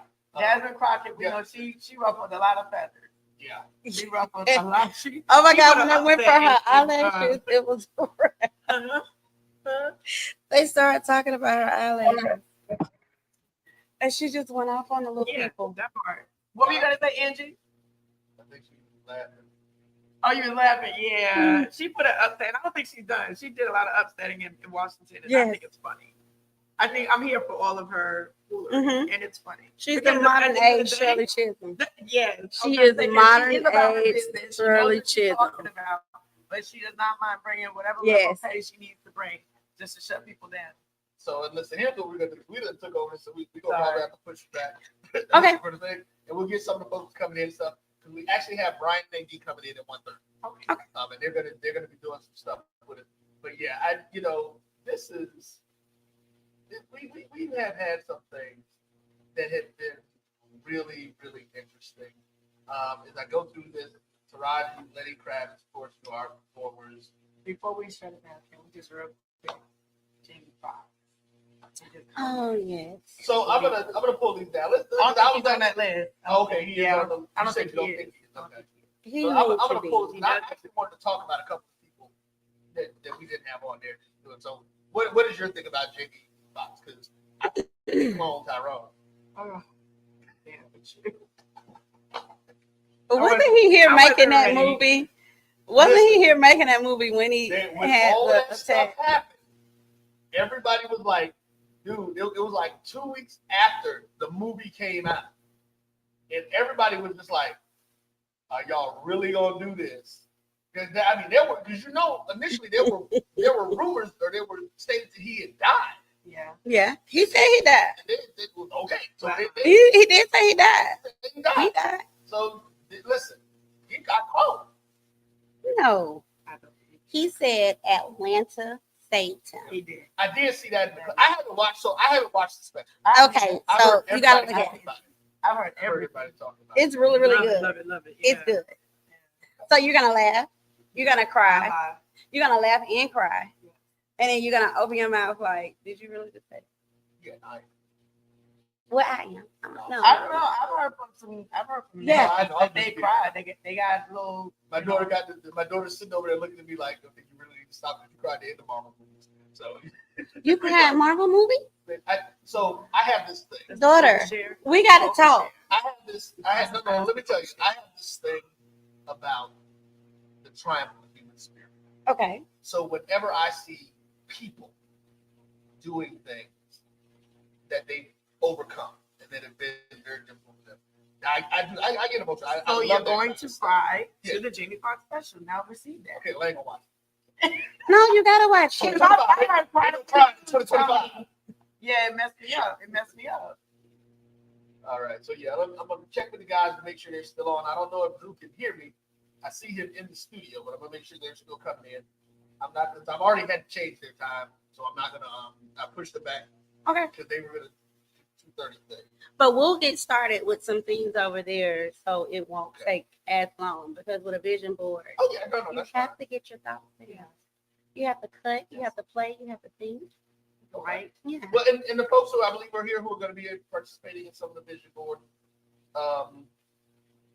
yes, it's going to be live the entire time. As I'm answering questions coming from the text that my daughter's sitting over there. Hey, is the stuff good? The CMJ, we're gonna get our girl over here in a little bit. CMJ Events, and she gonna come in and talk to us about the food. Them devil eggs, I had them last time, and they're real good. Though we're gonna get some devil eggs. They are. And, doing this. And the And pasta that's salad. Charmaine. Hey, everybody know Charmaine? Do you remember Charmaine? When we did, yes, we did. No. Okay, so I think that was right after. That was right before you got pregnant. She has I think she still does. She had a shop over in Lil Bird, and that's how I love saying Lil Bird like that. But they're bright, so they are getting ready. We're gonna get them going on. Yeah. But she had her shop in Lil Bird, and we would go over there. We were over there for like 6 months, man, on a weekly basis. We were doing Darren's show. We were doing Random Thoughts with DDP, Queen's Eye View, and we had some great stuff. Char was how I first found out about Married to Medicine. Okay. Because she was actually the stylist for, I believe the lady's name is Dr. Heavenly. She was a dentist or something. And stuff. But Char, real cool people. Char, you're gonna have to get out here for the real estate event that they do. It's gonna be the last Wednesday in this month. I will make sure that you get that information. Powerful people be in the room, millions of dollars. They're looking for people to do deals with. So you guys come down to the McKinsey thing for that. I'm gonna get Brian. I don't know if Brian can hear me. So Well, where do you post this information at? well, I just started doing it. So it'll be on my page, and then I send it out to people that I know who are in. Well, I have a few real estate clients. Okay. So I need to send it to them. They're real estate agents. And I help them with their business. Got it. Okay. Yeah, I have a whole bunch of real estate people. Yeah, that's all I said. Yeah. Yeah, I know real estate. No, that's you know what I was about to say. I'm getting the words out of my mouth. Everybody thinks I do real estate. I don't. I never have. So what was it you were doing? So Yeah. I know. Believe it or not, even I have family members who are like, "Are you still doing real estate?" I've never done real estate. So early on in the 2000s, I owned a mortgage company. Right. Yeah. Real estate. Sir, I don't sell real estate. I don't No. negotiate real estate. But so here's the thing. At What the does meeting, mean own a mortgage company? What do you do? she writes Not mortgages. anymore, but I Okay, did. You used to I write used to, mortgages, yeah. right? Okay. Right. And so at the meeting, and they're always looking for people who do that too. But that's a part of the real estate sphere. Okay. So you're not an agent. You're not a real estate agent. Right, and I don't negotiate any real estate. But yeah, Right. I got you. Okay. So no. Well, a lot of people think that's what I actually do. Oh yeah, no. Maybe because I also had a property management company where I used to buy Right. properties. And I would keep some to rent and some to flip. So I did a lot of stuff, everything around real estate. Got but you. I was never in real estate itself. See, Got hold you. up. Hold up. See, What? like she just said here, said that she's doing stuff, that she rent out. That makes you a real estate agent. I wasn't. No, I think you have to agent take the agent. You have to do the. Look, that's just like doing something where you got to take a test to get the official paperwork. But if you out here renting and flipping houses, but you get an agent that helps you, procure the properties and all of that stuff. I didn't do that. I mean, I negotiated, but I just say that because a lot of people always thought that. But no, I own a mortgage company and I have a property management company, and now I currently own an insurance and financial services. So you're real estate adjacent. I am actually real estate adjacent. I would give you that. I would give you that. Play on words. Correct. Because being in insurance and financial services, like I help with retirement and also financial planning and all of that. So it is real estate. Okay. I would give you that. So as we get ready, I think Brian can hear me now. So we're going to get ready to turn it over to him and 80 Drew. As soon as 80 Drew pops his head into the thing. Brian, come on in for a quick minute, man. If you're set up and ready, you look like you're set up. You're gonna cut the camera off now, so I can't see him, but he'll be able to pop in as we get ready to let him and some of the guys come in. I know we're gonna expect to have a few of the folks from the Black College Sports Network pop on in. But 80 Drew popped in before Brian did. He said, "Come on, man. Drew, can you hear us?" Mic check 1 2. Can you hear me? Hello, that's your boy. Great. All right. How's everybody? Happy New Year to everybody. Happy New Year. Why I got you ladies on here? I need y'all to help me with a couple of questions that I have every year. Number one, how long? Please come in for No, this is serious. How long do we say Happy New Year to each other? Until the King holiday. Until the King holiday? Yeah. Even though if this is the first time I see you in February, I don't say Happy New Year to you. You ain't gonna say Happy Valentine's Day to me, so you might as well. and that's point number 2. When is it too early to see Valentine's Day and the stuff in the store? Because I was in the store today and I already saw the Valentine's teddy bears in the store. Yeah. They start. holiday. I'm gonna tell y'all, I saw Valentine's stuff up before Christmas came. Yeah. Because they had ran out of Christmas stuff. So they said, forget it. Just go ahead and pull out the Valentine's Day stuff. So we got, out here sell. They just started putting up the Valentine's stuff because Christmas ran out. That's for sure. That's for sure. Now, I like to say welcome to whatever the current year is. Welcome to 2025 as opposed to the Happy New Year, but that's just a good thing. Oh, I've been instructed to break. Are we doing that? Am I going to put a break in that y'all do an official transition?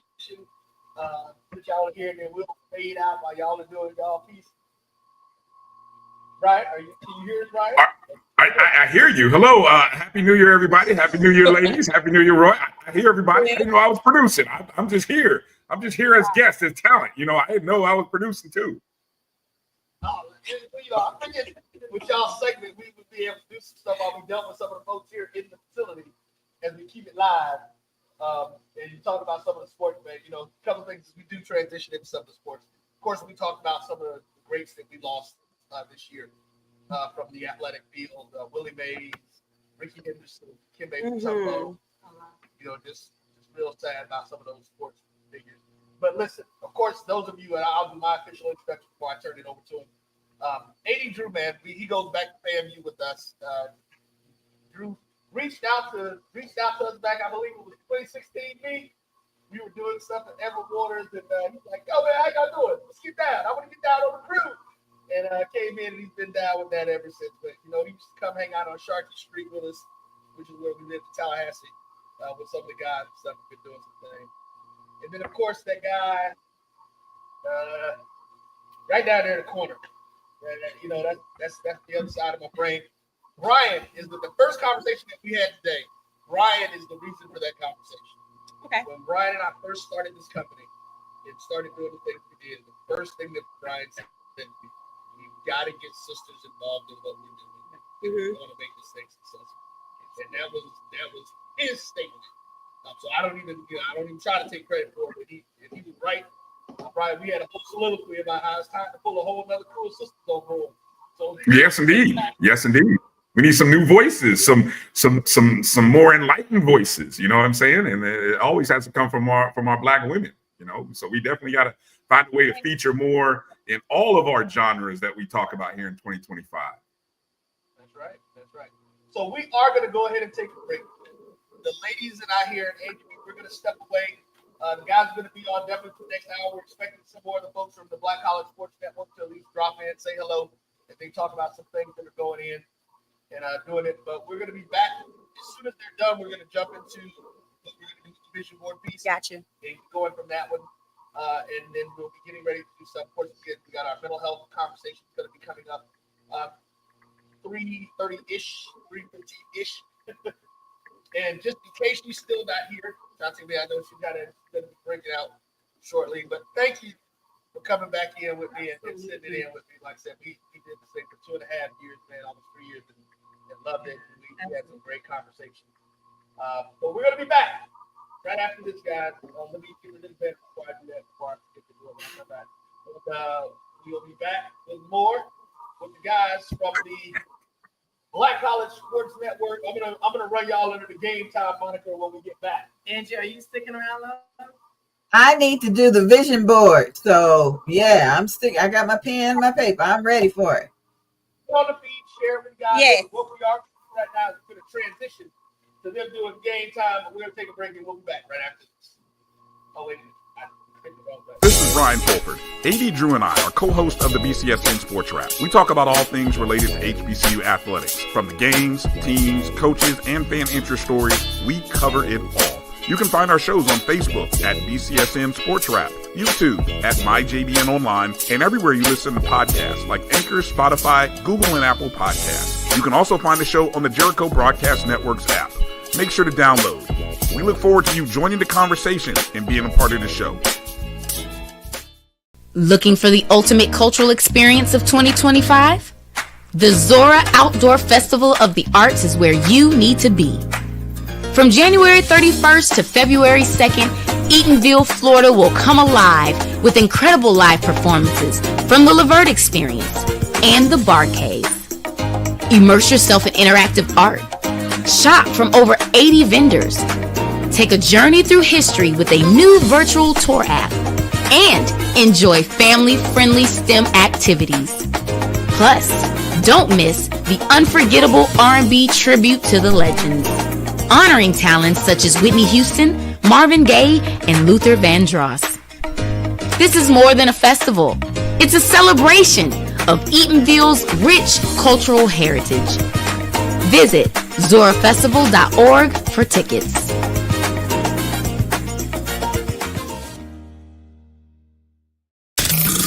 The human voice has always connected audiences with experiences. Major brands all across America have trusted Cover's voice time and time again.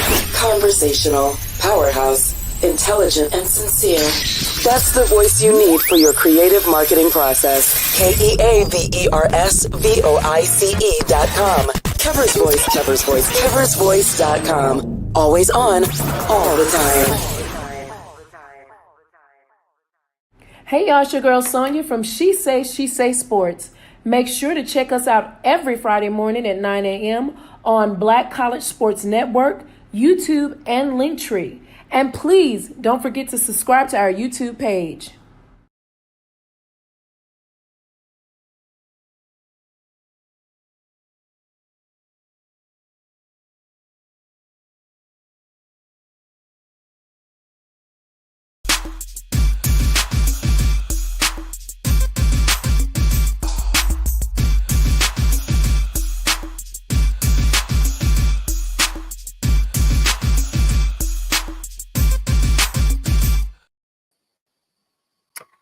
All right, Happy New Year.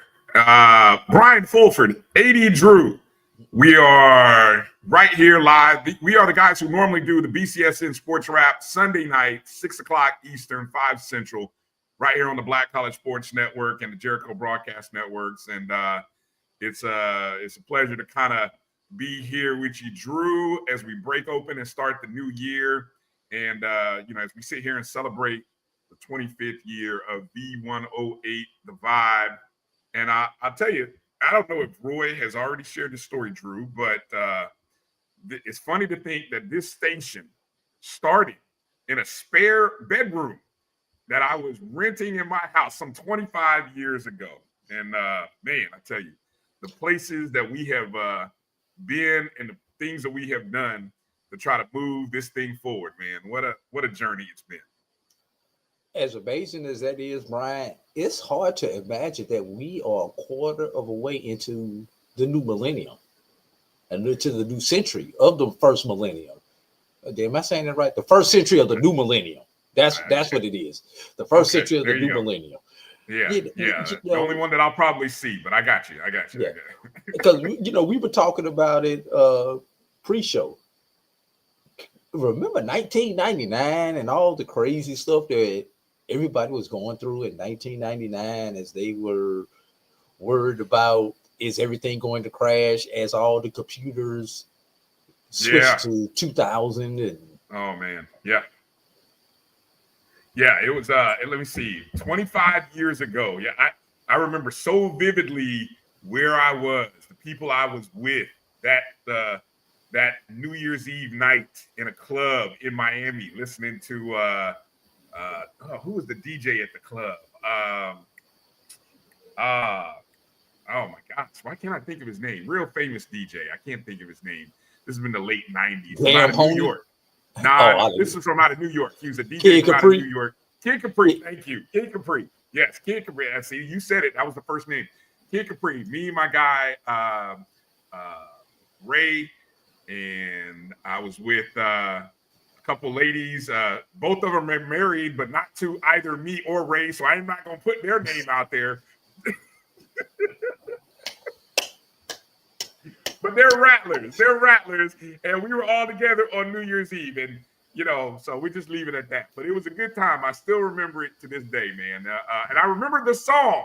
I remember the song that broke in the new year too. That song by Faith. I never knew. I never knew there was. It was that Kid Capri. That Kid Capri mix that broke in the new year. It was a hot joint at the time, but that was the first song of the new millennium, boy. It was hot. It was hot. I was in Jefferson City, Missouri at that point in time, and don't remember what club I was in, but I know I was in somebody's club. See? And for some reason, Prince 1999 just sticks out as the first song that I remember hearing that year. It probably did come on. It probably did come on at some point in that night. And both of us probably should have been in church. I probably should have been in somebody's church. You know something, Brian? A little bit better.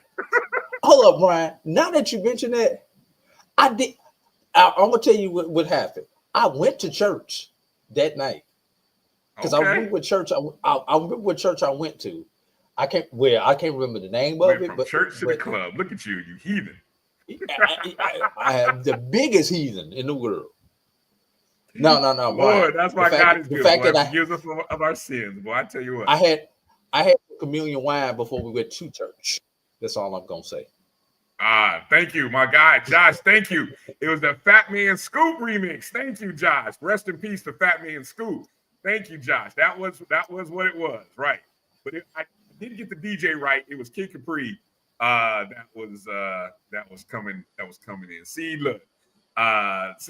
Jeremiah, they were not married at the time. Jeremiah, stop it. They were not married at the time. They just married. They were smart enough to marry people other than, well, I'm not going to speak for my buddy, but whatever. Anyway, messing around.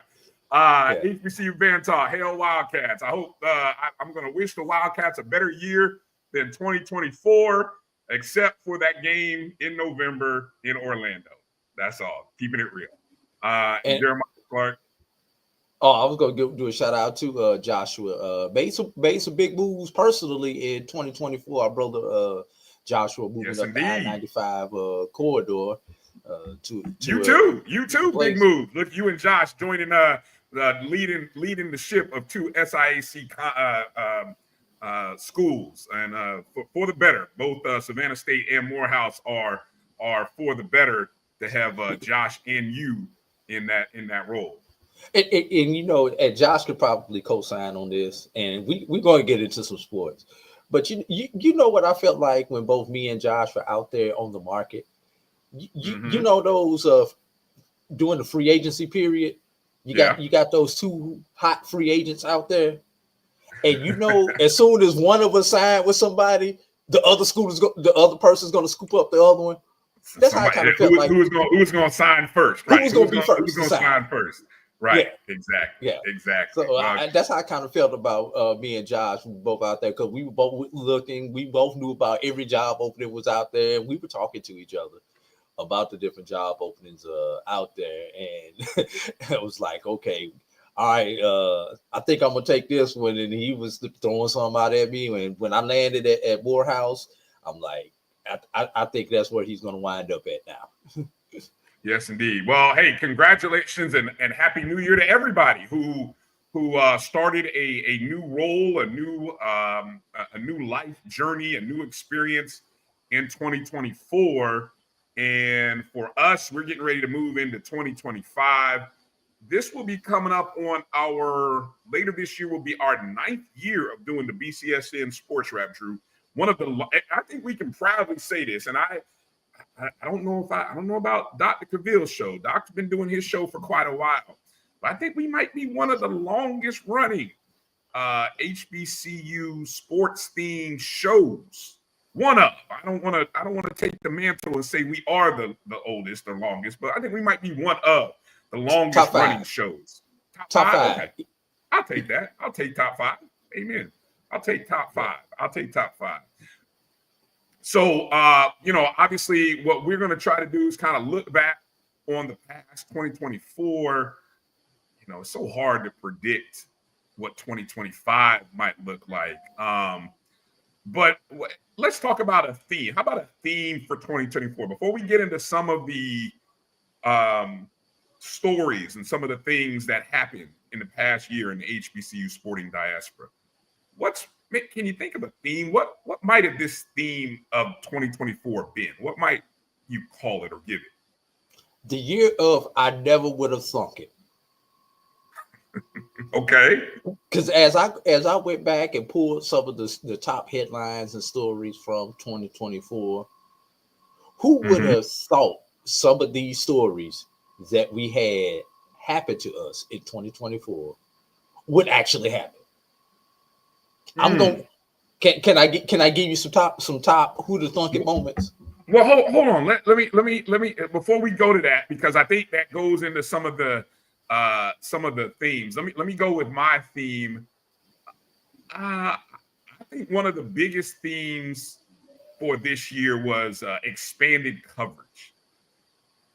I think the expanded coverage of HBCU sports was something that we've been dreaming of trying to make a reality. And it's so, I think being a part of it is huge, but seeing so many athletic events, and there's ways to go. There's so much more room to grow.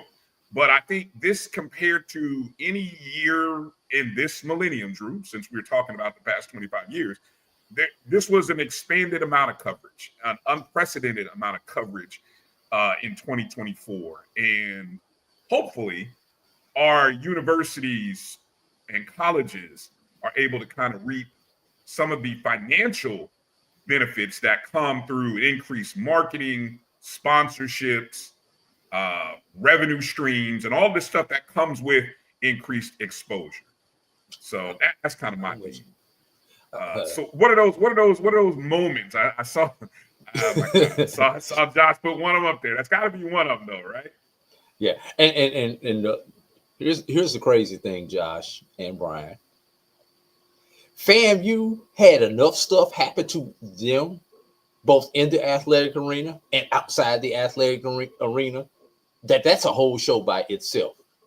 Now, I know the ONG Strike Zone is going to try to cover a lot of it, but there's going to be some pieces. There's going to be some stuff that you're going to have to leave on the editing room floor when you talk about FAMU in 2024, because there's not a month that went by where FAMU did not have a top headline event happened. Yeah. I don't think I can say this, and this is not bragging differently, but no other HBCU can say they had a headline grabbing story all 12 months of the year, except for Florida A&M University. Look, I'm gonna say shout out to my guy Nick Eden. Of course, Nick does the well. If you're familiar, I should say he did the HBCU Twitter weekly. That was the calendar where he would kind of recap the week of things that went on across the HBCU landscape. A lot of it mostly was sports, but every now and then there were things non-sports related. He retired that. I saw the news that he retired that, and that was a heck of a journey. But he did a monthly recap of 2024, and I think the top stories. And you mentioned FAMU. I'm looking here, and I'm seeing the number of times that FAMU appeared in that. I think. Let me see. There's at least 1, 2, 3, and 3 is probably being conservative. Let me look here. 3. Yeah, if it wasn't Florida A&M, it feels like it might have been JSU caught a couple of moments there. But yeah, Florida A&M definitely had an eventful 2024. So yeah, shout out to Nick and that HBCU Twitter Weekly, and we'll see what's coming on. Just got a memo that our good friend and brother Joshua Jackson gonna try to join us here shortly. So definitely. All right. So before Josh comes in and joins us, let's kind of talk, Drew, for a moment about. We talked about stories that we didn't see coming, and you just mentioned, or Joshua just mentioned, that game in November that happened in Bragg Memorial Stadium, a winless. Are we gonna start in November, or are we gonna go back to January? Well, only because that one came up. That was the one that you and he first mentioned. So I guess we'll mention there. And just sticking with the theme of stories that we did not see happening in 2024. I mean, I say who can really see these things happening, but more so when you look back on it, if you had a spare $5 in your pocket, would you have put $5 on this happening? Like it would have been long odds, like 100 to 1, 500 to 1. Like $5 would have really paid off a couple of months' rent for you. Things that we never imagined or really foresaw happening.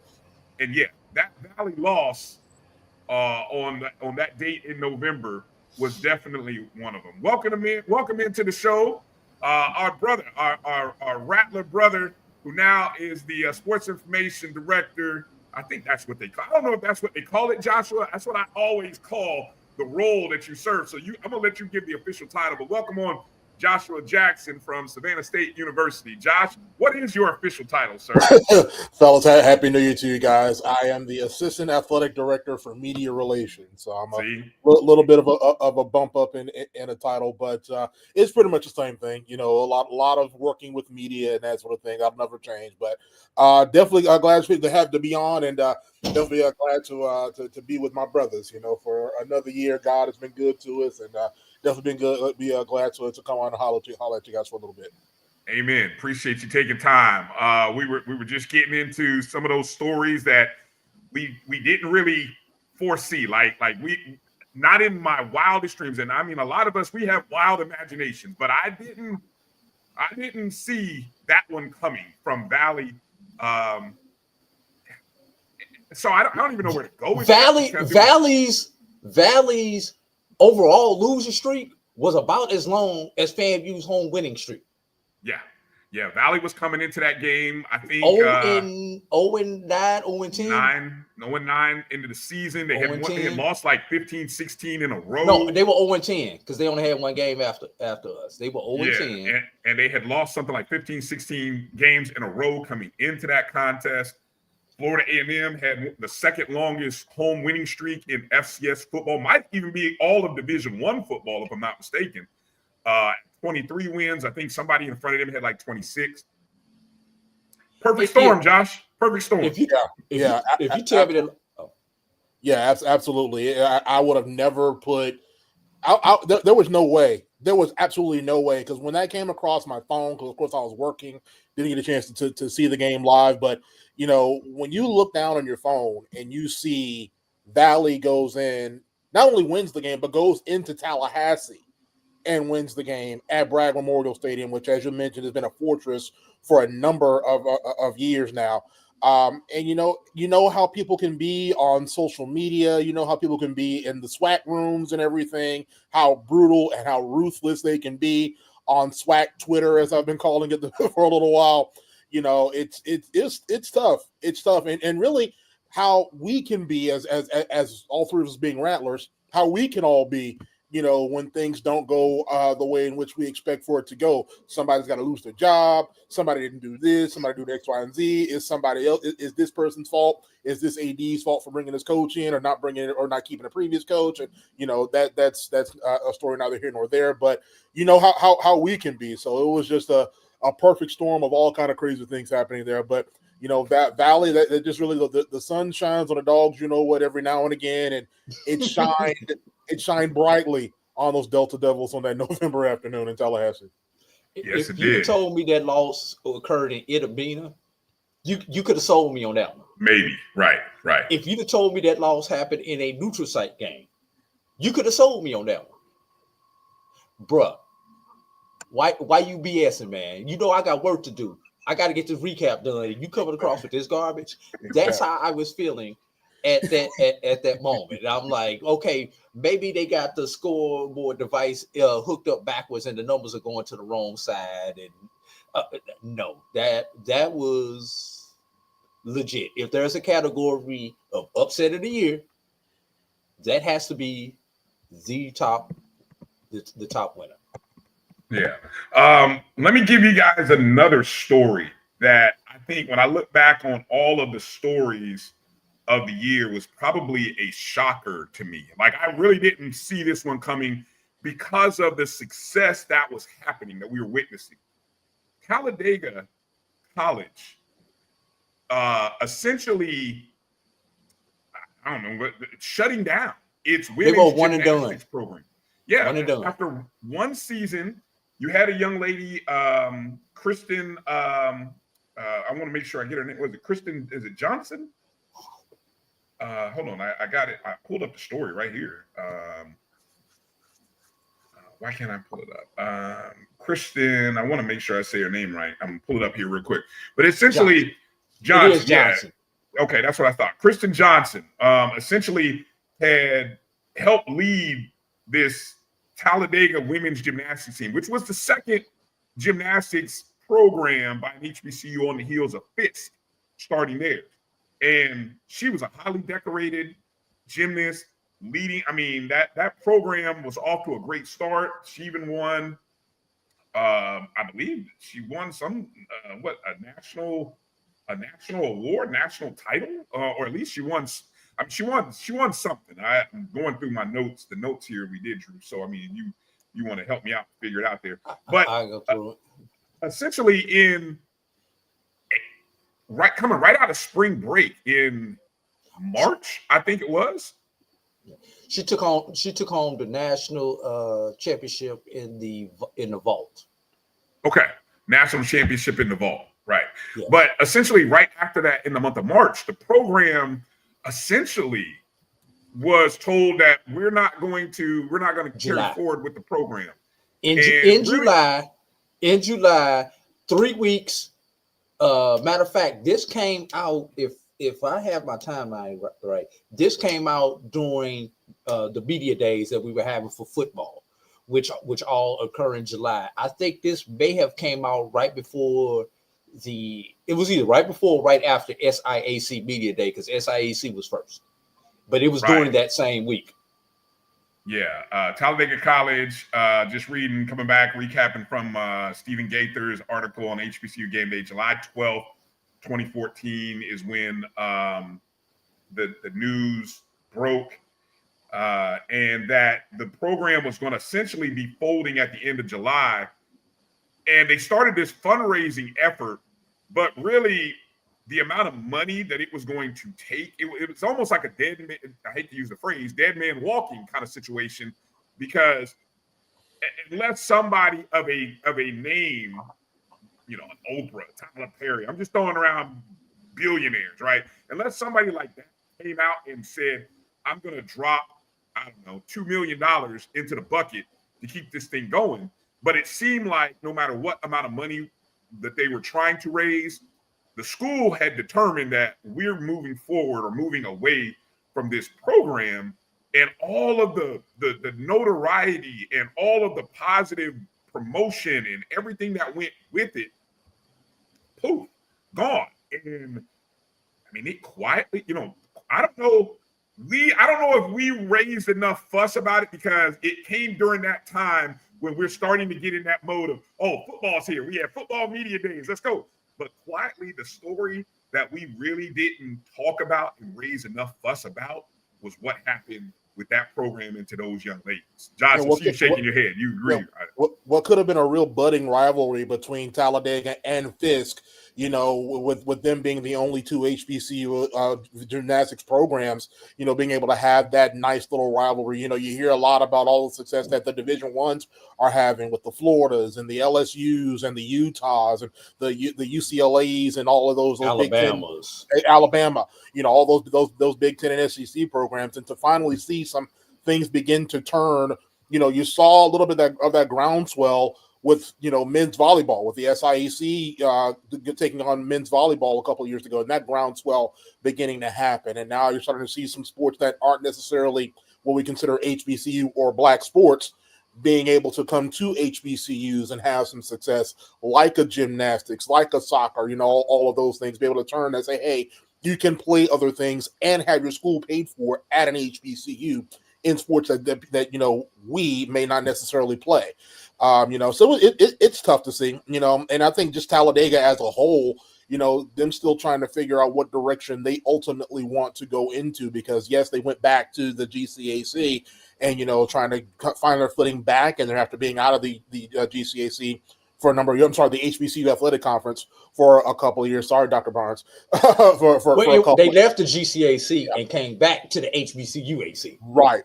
Well, then they went over to the Red River for a little while, then going back to the HBCU Athletic Conference, trying to figure out what direction they want to go in terms of the future of their athletic department. You know, it's just really interesting to see what's going on there in Talladega. I just want to be able to get on some solid footing and really begin to really get the push to go in the direction that we know that program can get into. Because if they, you know, with all the history that's been there, with, you know, having a great football teams a number of years ago, they've had success in basketball, they've had great success in baseball and softball. If they're able to get some solid footing there in Talladega, Alabama, and really figure out what direction it is that they ultimately want to go to, they can really write their own ticket. Mm-hmm. And speaking of off the wall sports, Josh, I didn't know this until I was actually doing my research today, putting together some top stories. I did not know Hampton had a sailing team. Mm-hmm. So that's another sport that's out. I mean, they right there on the bay. It only makes sense, you know, right, that Hampton would have a sailing team. You know, that's just like why schools in Florida don't have a beach volleyball team. I mean, it's just some things that just make sense. Yep. But and anyway, successful programs like, you know, our alma mater and the one down in Daytona Beach. Hell, they're right there on the beach. You know, why they don't have those beach volleyball programs is beyond me as well. Yeah. Mm-hmm. Josh, how about a story from you? Any story that you can think of outside of the two we just mentioned that was really unexpected when you look back on 2024? Probably that a sports information director that was at an institution for over a decade decided to move north. Probably one. You know, I'll say this personally. God and AD, you and I talked about this for a while. God has a way of telling you when it's time, and you know, I loved my time there in at Edward Waters. I made some great friends, some lifelong friends that I still talk to this day.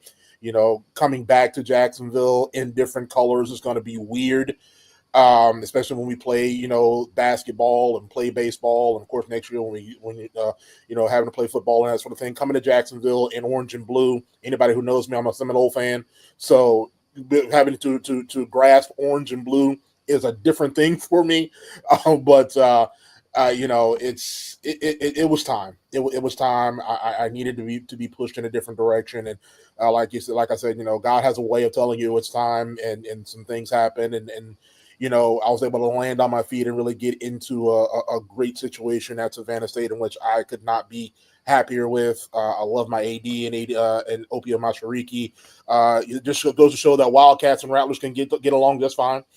But I really love I love my people there at Savannah State. I love when the president comes over, gives you a big hug when you first meet her, and says welcome home. That pretty much sold me on the fact that I made the right decision. So I'm really blessed at where I am in terms of the direction in which my career is going.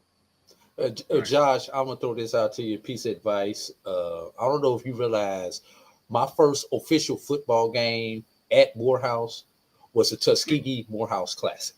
Ooh, and, irony.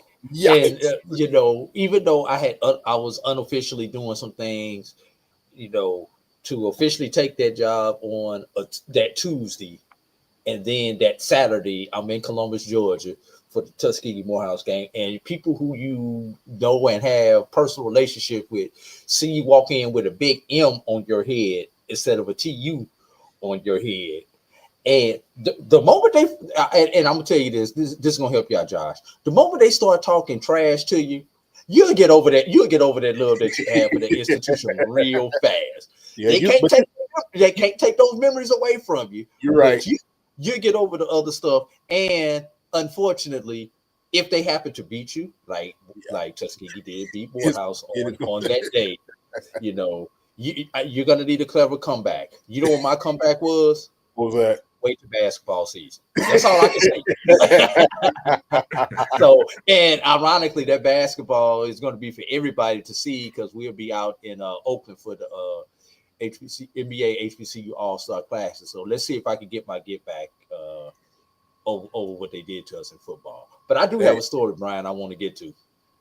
Well, go ahead, because I want to bring, we've also got another, one of our esteemed guests from the BCSC. And so I don't know, Josh, if you got time, you want to stick around with us? Or okay, let me bring in now none other than the dean himself, joining us from an undisclosed location. The dean himself, Dr. Kenyatta Cavill. Of course, Dr. Cavill inside the HBCU Sports Lab every Tuesday, Wednesday, and Thursday, 7 p.m.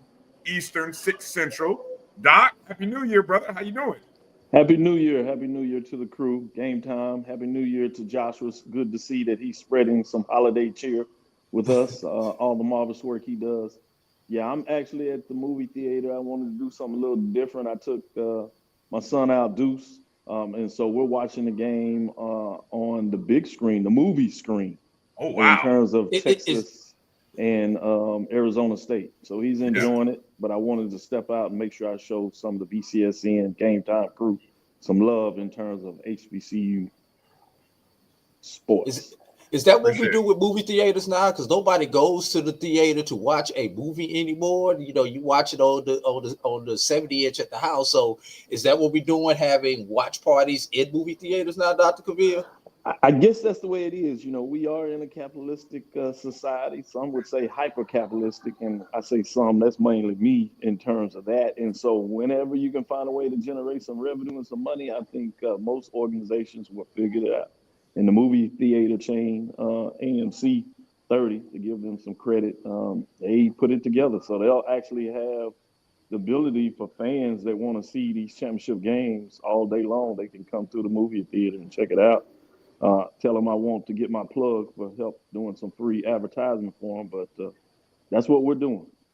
How many screens are they rolling it on? Hold on. How many screens do they have the game on? I'm just curious. It's just one. It's one. Just one screen. All right. I didn't know if they had multiple screens. Like when you had a big premiere. It's across the country. It's AMC, and it looks like they're doing it at some of their bigger chains. Like this is Gulf 30, so they have like 30 screens, and as you said, they're not using all 30 screens. So for them, what they do is they just take one of their free rooms that they're not using for a movie theater and turn it into a game time studio where fans can come in and see the game. They want to get outside of the house and see it on the big screen. So it's a smart business thing. And you know me in terms of strategy, looking at the next option, I'm always trying to figure out marketing and what we can do at BCS and Game Time, how we can do things differently. So for me, this was an opportunity to kind of see, what strategies I can bring back to the HBCU platform, whether it's us directly or some of the ADs and commissioners about how do we do things uniquely differently in terms of advancing our product. And so you might see this later. People are into doing, while our games are being broadcast, people are doing watch parties. And maybe the next iteration is to do a watch party at the actual movie theater. That's awesome. That's awesome. Well, I'm glad you mentioned that it's happening at all or across the AMC country at various the AMC chain. Because that was my first thought when you mentioned that. I'm like, oh, they'd be crazy not to do this. Even though Florida doesn't have any teams, but I'm sure there's a lot of teams, a lot of fans from other that would give to see this game. I'm just thinking the way this game is rolling, Doc. People may be leaving by halftime. The way. I think that may be us. So you're absolutely right. I just wanted to give him. We bought some popcorn, had some drinks, so he's having a good time. He's 10 years old, so little things are big things to him, and it's a chance for us really to get together and kind of watch it, see it in a different atmosphere. Obviously, I'm not too part of the fact about taking him to a bar. I think he's a little too young for this. So this is the next best thing where I can get out, I can still have a little fun myself and be adult about it, but at the same time, it's something that he can be included in. And again, just get him out the house for a minute. He's been celebrating his Christmas playing some of those video games that the young folks like to play. He got the new college football as a gift. So he's been figuring that out and having a good time with that. So this is just the next iteration. But in terms of HBCU I thought it was a great year. We got a chance to talk about it a little bit with Charles yesterday on the show in terms of our end of the year. And so I'm glad to see that y'all are kicking things off and doing it appropriately for the year. With that being said, one of my most memorable moments will have to be about one of our colleagues. It was similar to last year where we seen multiple of our colleagues get to see and celebrate a championship. In terms of Brian, AD, and Roy got a chance to be in the house. After doing all the work, you got a chance to a little bit of crossover and be a fan, seeing FAMU win a championship. This year, we got to see it with Charles directly. And so I got to celebrate his fandom. So it wasn't so much about the championship. And obviously that was big for Jackson State in terms of where they came from 3 and 4 years. I think Ashley deserves a lot of credit. Obviously, Coach T.C. Taylor, I got to see him groom and see him try to chase a couple of jobs that, he was looking at. But when the time was right, his opportunity came and he made most of it, ultimately winning the championship. But we got to celebrate Mike and I, as we start doing our annual things, a steak dinner over the last couple of years. We got to treat him to a steak dinner. It was all on us to celebrate his championship. We had a bottle of wine during the steak dinner to make sure it went down right. And then we chased it with a bottle of champagne to really allow him to toast the cheer. So that was a big deal to me. And I love that opportunity. And that was probably my most memorable moment among many memorable moments that we talked about. But I wanted to share that with you and everybody else today. Hey, Doc, before you go, we were kind of thinking about some of the who thunk it moments that happened in 2024. If there was one or two stories that stuck out to you, like there's no way you told me this could have happened to an HBCU, and it happened in 24. Is there anything that you can think of? And thus far, we've talked about the Valley defeating FAMU, and we've talked about the Talladega gymnastics story. Who'd have thought something like that could have happened to a HBCU within their first year of their program? Is there anything that sticks out in your mind? Yeah, I'm gonna go to the hardwood. And this, for us that are fans that have covered this for the year, we kind of seen this coming. But since it had never been done at the NCAA level for Grambling, the men's basketball program, for me, it was one of those moments until it was checked off the box. Obviously, they played in the championship game a couple of years ago at Texas Southern.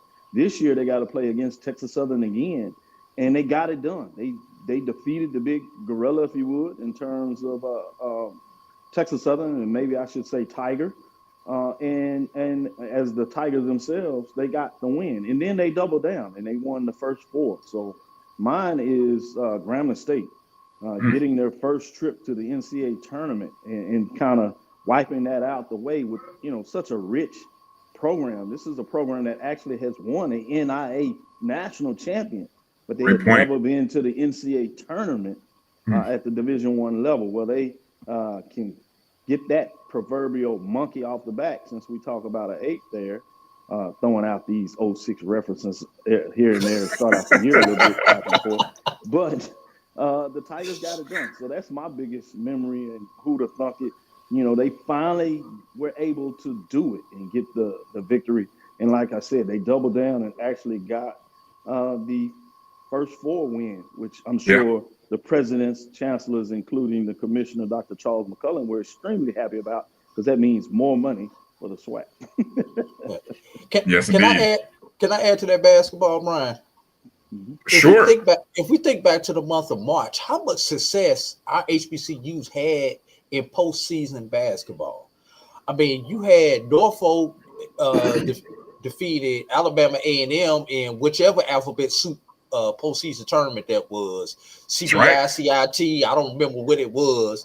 I believe that was in the semifinals. Norfolk taking home the title in that particular CIT. CIT, thank you, because I mean, there's so many alphabet soups and they all got a C in there somewhere. So you had A&T women with what they did in the WNIT. Jackson State women, even though they got defeated. But obviously the story out of all of them when it comes to basketball is Talladega getting to the NAIA finals, and Coach Chris Wright for the second time in 3 years getting to the championship game. Unfortunately, with Langston. I'm sorry, with Langston. I just want y'all to see that Talladega the first time, and then with Langston I have my this year. Cricket Celebration Bowl shirt on, but I'm gonna have to get out of here, gentlemen. Represent. All right. Yeah, we're always gonna show up with the HBCU inside hat on. So great show. Continue to do what you want and do what you do. And again, I want to pass it back to Joshua, because he deserves this time to really get his story out there. But I didn't want to not give you all some insight and make sure that I paid tribute to the work that you all doing on New Year's Day. Appreciate it. Yes, sir. Appreciate you, Doc. Take care. We'll see you. All right. See you tomorrow night. Can I add one real quick before I get ready to go myself? And I think this isn't a who would have thunk it just for 1 year. I think it's a who would have thunk it for multiple years, just with the success that this man has had, and the fact that he is still at his alma mater, and how he hasn't gotten scooped up to a bigger job yet is beyond me. How Lavelle Moulton is still at North Carolina Central is beyond me, to be quite honest with you. All of the success that he has had over there at North Carolina Central, we hadn't seen that since Big John McClendon in a long time, with the success he's had with winning MEA championships and really putting that for that to be not just a good HBCU ball club year in and year out, but a good mid-major ball club year in and year out. How he's still there in Durham at North Carolina Central and no one scooped him up yet is a new one on me, is the fact that he's had all that success. And not to slight anything that's going on there at North Carolina Central. It's a great campus. Love Central, but how he hasn't, made that move up to I won't say a bigger school, but to another school, but still there at Central is a new one on me. And you could probably add Robert Jones at Norfolk State into that statement as well. But I don't want to push them out the door. You know what I'm saying? I think both of those, Coach Moulton and Coach Jones, are having great success at Central and Norfolk State. Sadly, they're in a one-bid league. And I wish if we were in if the environment was different, we understand it is what it is. If the environment were different, those two men and those two programs would be regulars in the NCAA tournament. But we understand the NCAA tournament is designed and geared towards what? The Power Four conference. Power Four, top 100 programs. You know what I'm saying? And, the leagues that get 8 bids, You know, so it is what it is. So great coaches, great programs, always. And one other to that conversation. How about what did happen with Tamika Reed, though? The fact that she was actually scooped up by one of those institutions that we're talking about after the success that she has had at Jackson State over the number of years that she had. I mean, we did lose one. Unfortunately, it was on the women's side. And why am I drawing a blank? Former women's coach at Tuskegee, Josh, help me out. She's at New Orleans now. I want to say I can't think of her. But the fact that she was able to move up from Tuskegee to New Orleans, right? So you know, she come on, how does her name? I can't. Powell. Her name Powell. Was it Powell? Powell. Yeah. You know, but it goes. I think when you think about coaches, and we are very protective of the HBCU brand, and I would hope that, especially as we're seeing the influx on the football side of large names coming into the space, I hope that we don't lose or feel any sort of like coming in and being a part of the HBCU sporting diaspora and helping these programs, which have great history. All these coaches are caretakers of those programs, right? And I think to a man, any coach will tell you you want to come into a situation and leave it better than when you got it or when it was handed to you. And so no matter whether you stay for a decade, 6, 5 years, or whether it's a 20-year run, however long you're there, and for whatever reason you leave, what you do with that time is what we should appreciate. And I think that's where I think we have to start moving our thoughts to, and not so much hold it to, oh, why would they want to leave? And it's, you know, because at the end of the day, yes, it's they're caretakers, but they're also careers. These coaches are dealing with careers, right? These are coaches who are in the coaching profession. And I think we all want to be, and I can say this for all of us here on this screen, we all want to be valued at a certain number, and we all want to see, and if the opportunity is right, where all of the other stuff which goes into making your job great sinks in with the value, then hey, God bless you. You know, and I'm sure all of these coaches maybe have chosen to stay. Those who have left, they've left. But the ones who have stayed, I'm sure there have been opportunities. But for whatever reason, the opportunity didn't outweigh. You know, sometimes it's not a better situation. The whole grass is not greener kind of thing, where it may be more money, but what you have where you're at is still pretty good. And it's good for the life you're living and your family's living. And so I want to stay here. And then one day, when you realize that it's time, as you kind of hinted, Josh, when it's time, you'll know it's time. And so I don't want us to push anybody out the door, but at the same time, I do want us to be welcoming to new names and the bigger names that are coming in, and hope that they can build and lift up these programs as caretakers, much like the ones who are still in it and the ones who have left did. Great point. Guys, I'm going to go ahead and head on and get ready to get some New Year's black eyed peas and collard greens and everything. I got to put mine on the pot. Good point. Love you guys, man. We'll definitely talk soon. All right, take care. Yes, sir. All right, I'll see you in a few weeks, Josh. Yes, sir. We'll be there. All right, man. All right, Joshua Jackson, of course, over at Savannah State, Associate Athletic Director of Media Relations, I think is what he said, if I have that title correct. Hold on, what just happened? I just saw some breaking news, Drew, that the Sugar Bowl has postponed following the attack and what happened in New Orleans. Earlier this morning. What time was the Sugar Bowl on? The Sugar Bowl was going to be scheduled as the last game of the day at 8:45 p.m. So yeah, I'm just reading the ESPN that just kind of came across as of 10 minutes ago. The Sugar Bowl will not be played Wednesday. Sources told ESPN's Pete Thamel following a deadly pickup truck attack in New Orleans that killed at least 15 people.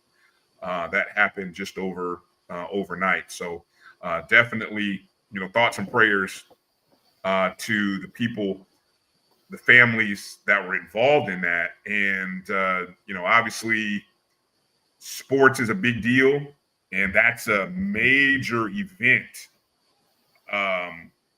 And so for that to be postponed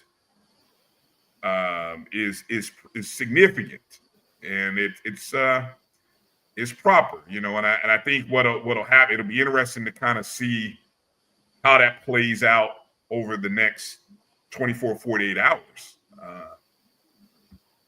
As we see what transpires and when they reschedule that game. So we'll just let you guys kind of know about that. Yeah. I'm gonna say this, and it would not surprise me because of how capitalistic we are that they pick those two teams up and fly them to another city and play their game within the next day or two. Well, that's a tough one. I don't know. That's a major revenue generator in the city of New Orleans. If there's any type of security risk where they think anything, they'll take and move that game to Dallas, Houston, Atlanta. They'll pick it up and move that game to another venue real fast based on dates. Yeah. And the reason I mentioned those three is because they're already hosting games, so they already have the ability to do games at that level, or even to Phoenix. And because they just played in Phoenix yesterday. Yeah, where that obviously that area of the French Quarter where this incident took place, you probably do have a lot of fans in town. Obviously, you have a lot of fans in town representing Georgia, that were probably going from the French Quarter straight to the game. Yeah, so I'm seeing reports about some Georgia students, Georgia fans, and but yeah, so it's a fluid situation. I don't even want to make any predictions or assumptions with that one, Drew. All right, well, we got just a couple of minutes left before we break out. Let's go more of a positive note as we close out here quickly. Your big positive story of the year was what, Drew, 2024? I already gave the one about the success of HBCU basketball. The Langston story? Well, just in general, what basketball did in the postseason. I already gave that one. Can I not go success? Can I just go get with two smaller stories that have gone under the radar? I'll make this quick. You always have to go left. No, but these are success stories. These are success, but these are in a different way. Coach Eric Jackson wins the GCAC championship, the last GCAC championship at Russ College, takes over at Edward Waters University. And have you seen his record at Edward Waters University thus far this year, Brian? Have I seen what now? Eric Jackson's record, Edward Waters basketball this year, women's basketball. No, I haven't. It's sickening. It is that good. What he did at Russ, he is showing what he did at Russ was not a fluke. It's a good coach. So if you want to say that's an under the radar success story. Is it too soon? I'm gonna create some controversy later in the year, but I'm gonna say it now. It'll be interesting to watch what Jackson State women basketball program does because they let him get out of the state. That's all I'm gonna say. I mean, go ahead. What's your other one? We'll just leave that one right there. What it is. Yeah, exactly. And my last one, and I told you, and I've been screaming this one for the last couple of years. Alabama State hires their first women's flag football coach. I will scream it from the mountaintop, Brian. one of those sports that Josh was just talking about that go under the radar that HBCUs can have a lot of success in, that is one of them. And for Alabama State being the first Division I with the flag football program, they have their coach. They're ready to go with the program.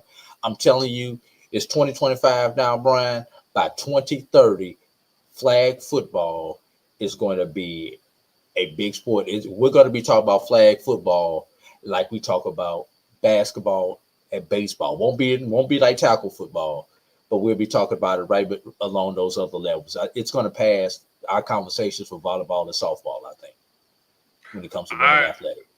Good stuff. I will conclude by just saying, and it may feel like, because we talked about the basketball stuff, definitely with Grambling, Doc mentioned that, Langston, those are two great stories from basketball year of things. I'll come to some things that happened recently in the last few months that really were great for 2024.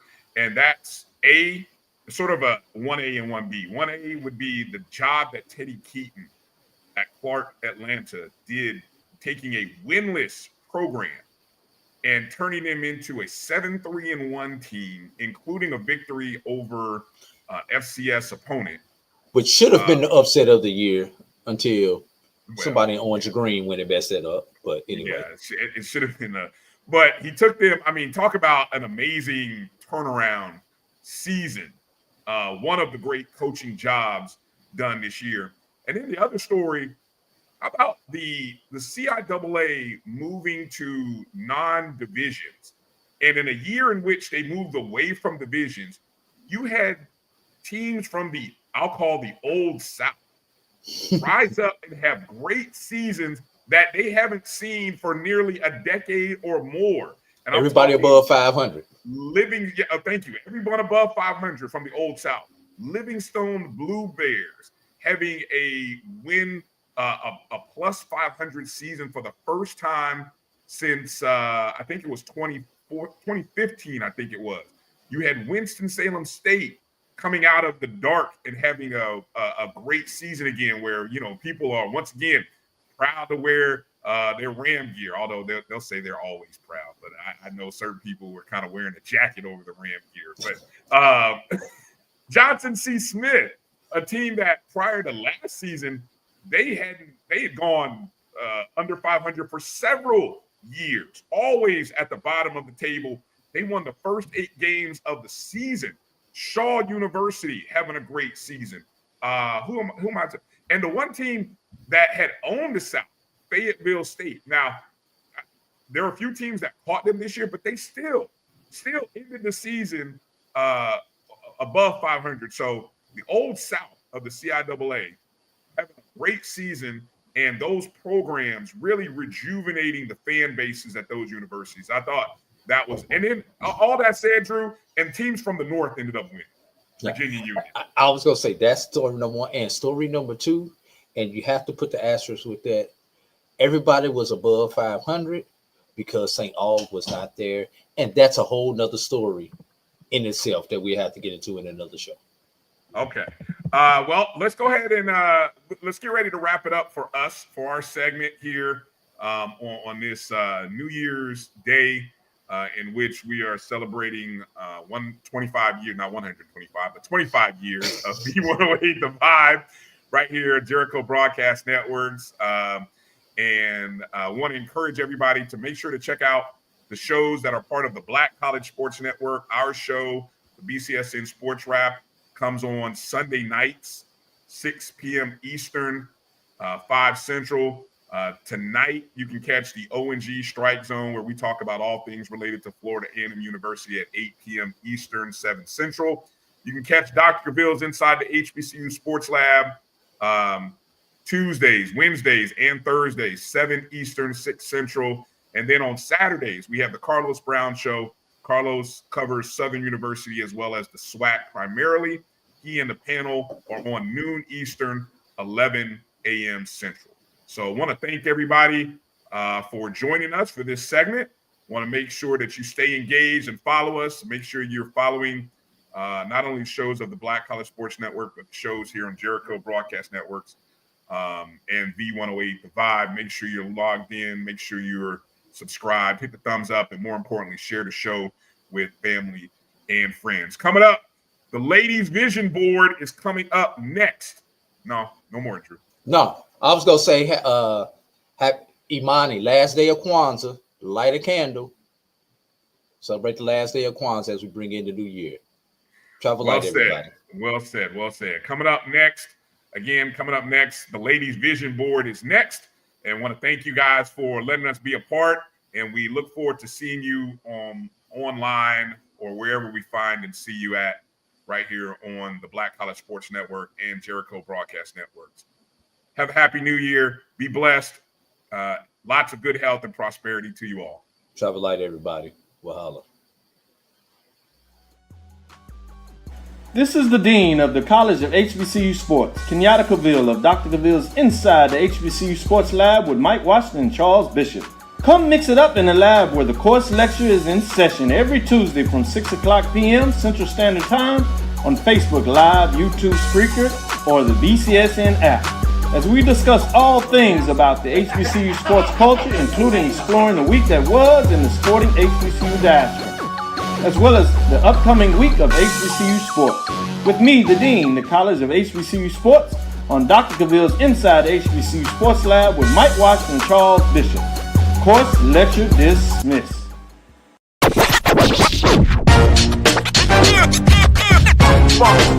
It's like a loop machine. All around town, trying to get down.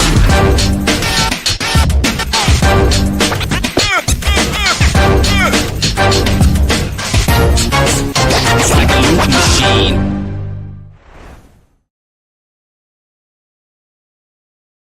You're looking for the latest information on Southern University sports, the Southwestern Athletic Conference, and HBCU athletics. There's only one place to go. Tune in to the Carlos Brown Show, exclusively on the Black College Sports Network. Looking for the ultimate cultural experience of 2025? The Zora Outdoor Festival of the Arts is where you need to be. From January 31st to February 2nd, Eatonville, Florida will come alive with incredible live performances from the Levert Experience and the Bar Cave. Immerse yourself in interactive art. Shop from over 80 vendors. Take a journey through history with a new virtual tour app. And enjoy family-friendly STEM activities. Plus, don't miss the unforgettable R&B tribute to the legends, honoring talents such as Whitney Houston, Marvin Gaye, and Luther Vandross. This is more than a festival. It's a celebration of Eatonville's rich cultural heritage. Visit zorafestival.org for tickets.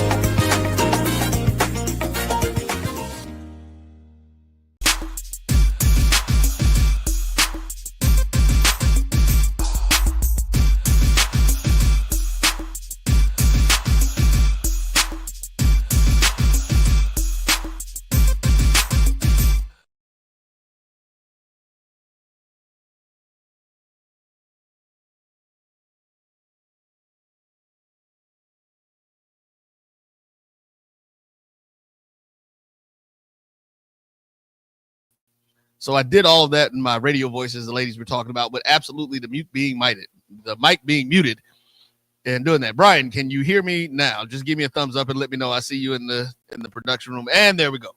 We are back. And of course, we've got Miss Chiquita Russo getting ready to start with us as we are here celebrating the 25th anniversary of us launching the V108 The Vibe live radio stations. We were the first commercial, Black-owned, internet-based broadcasting company in the country. We've been doing this a lot longer than most folks know. We predate YouTube, to kind of put it in perspective for you guys. YouTube actually was started after us. It used to be called broadcast.com and was owned by Mark Cuban, and that's how he made his millions to buy the Dallas Mavericks, I think is where Mark Cuban is the owner at, and doing his thing. So we're going to get ready and go to see here. So, Miss Cheetah, let me hear you project and see if we're getting your sound here. Can we hear? Go ahead and say something. Can you hear me? Brian, do you hear Cheetah? Can you hear Cheetah? Yep, he got you.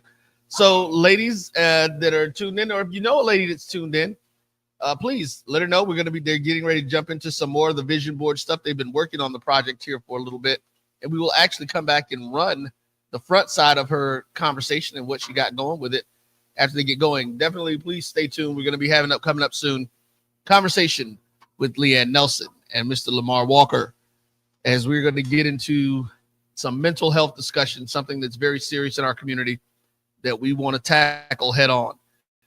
But now, drum roll, please. Miss Chiquita Russo, ladies, vision board.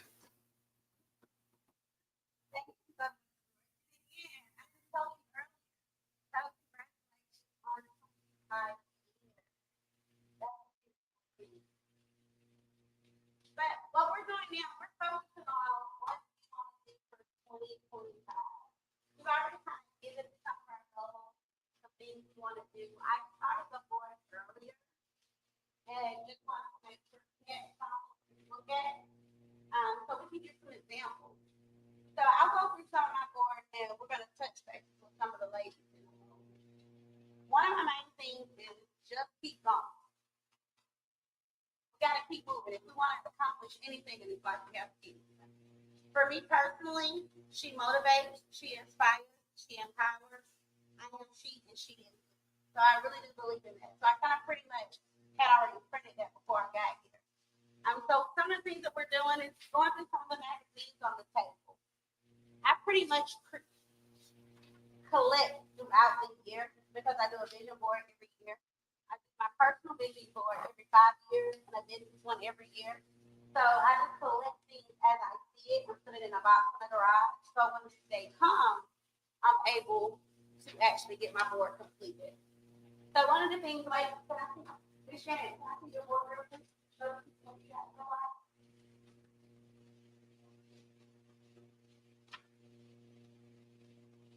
One of the things that I really like about her is the path to power.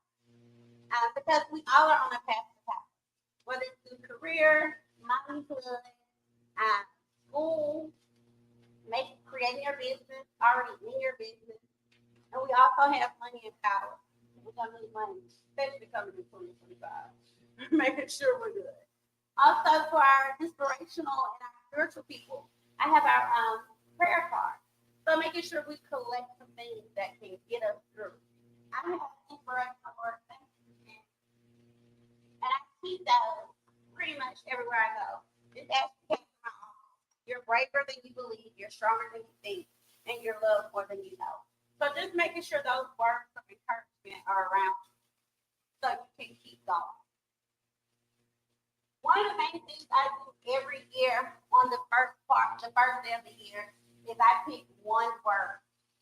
So we're going to go around the room and the ladies are going to tell us their one word, what their one word means to them, and how it's going to move. All right, so do you want to give us your one word first? Okay.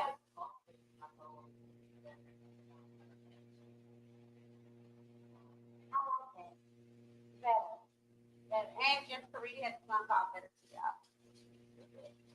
All right, Alicia, what do you think? What's your one word? Okay, talk. Being more successful, and both self as well. Okay, all right. My one word is victory. Victory because I kind of hold myself back a lot. So this is one of my goals is to get more visible for 2025. So thank you again, Roy, for allowing me to start off my year accomplishing at least one of my goals. Now I just got to say, and so that's why my one word is victory. So I want to make sure I'm victorious in keeping my business visible, the nonprofit that I'm associated with visible, and just my clients, making sure that they're able to do what they need to do to get grants from. Miss Janet, what's your one word? Oh, okay. Wait, what was sacrifice? Well, why sacrifice?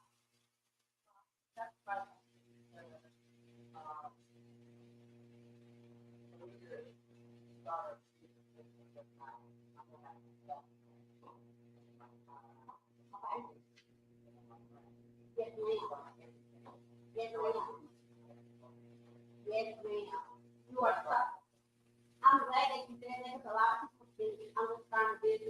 I know it's money.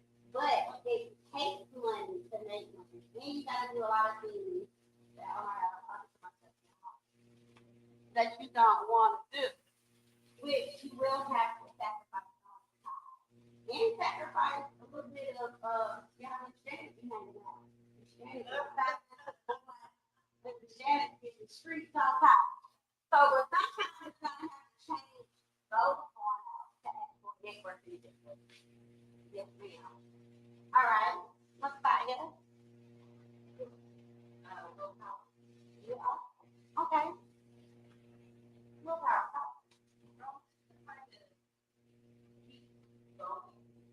Make sure I make sure I have a willpower.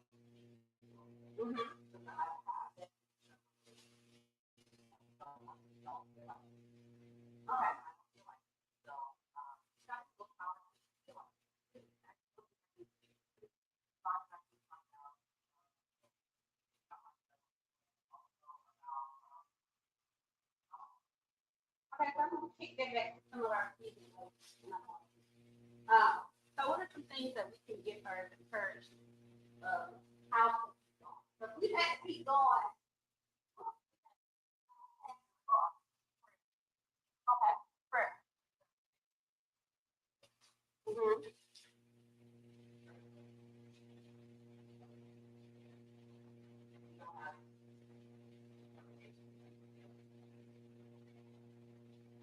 Now, one of those people needs accountability partner. So they think that will be something that's beneficial or yes.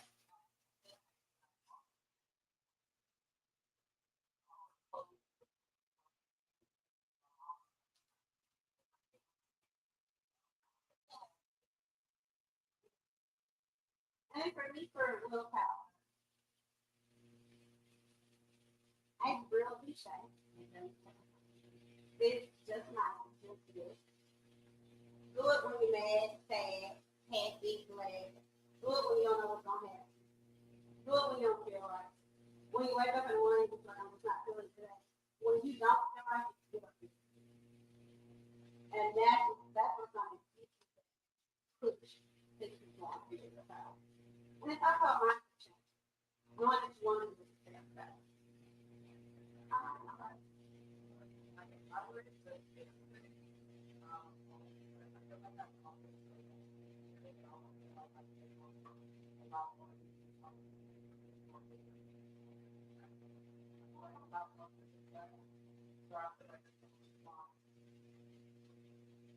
And how do you think, or what are some ways you think you can get more different? Or what is it like? Is it help that you need, or is it a mindset, or what is it that you get more different?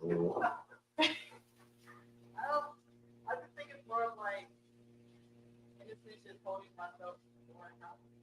Okay. I like how y'all was saying, like, I know I'm looking for certain things, like, I just hear myself out of it, or I just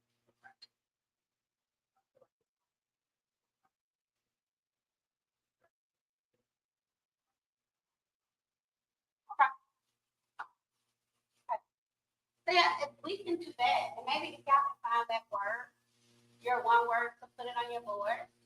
I was kind of a geek and found some stuff that I wanted to do on the canvas. So I actually printed out my one word victory. I couldn't get it on the long one because my little wall was small. So it broke out the victory and the word. And it's in my brand color. So my branding coach will be proud of me. So victory is that effort to behind the strenuous effort, there will be a double reward. Courage two, there's no victory without cause, all the courage apart. And method, not to find excuses for failure, only to find ways to succeed. So that's one of the main things that I'm trying to work on, especially with visibility. Because in my mind, it's like, what if I don't look right? What if I don't sound right? What if I don't do anything right? So that's one of the things that I was focusing on my vision board. creating visibility for my business, for my clients, as well as for nonprofit. Ladies, do you want to give us examples of your vision board or why you chose to do a vision board today?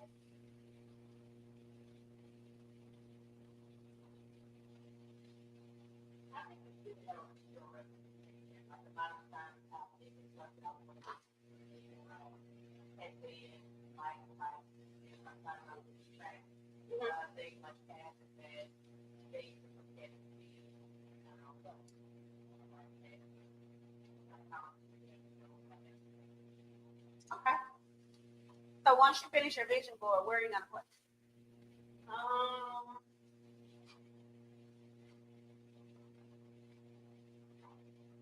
don't know. I'm probably gonna put it big. Like where do I close? Okay.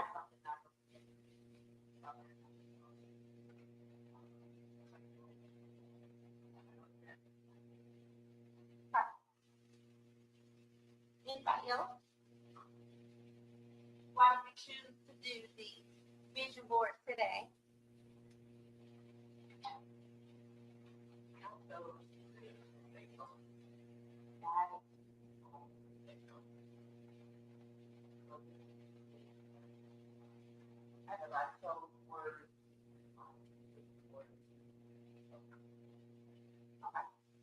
Got it.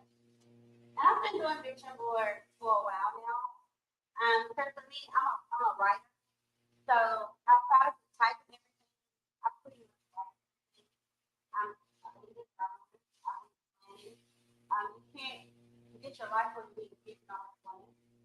And so for me, this is almost like power and peace, where you're actually journaling what your life should look like. And you'll notice by the end of the year, you're going to complete it. And it's just because you've already put it in your mind.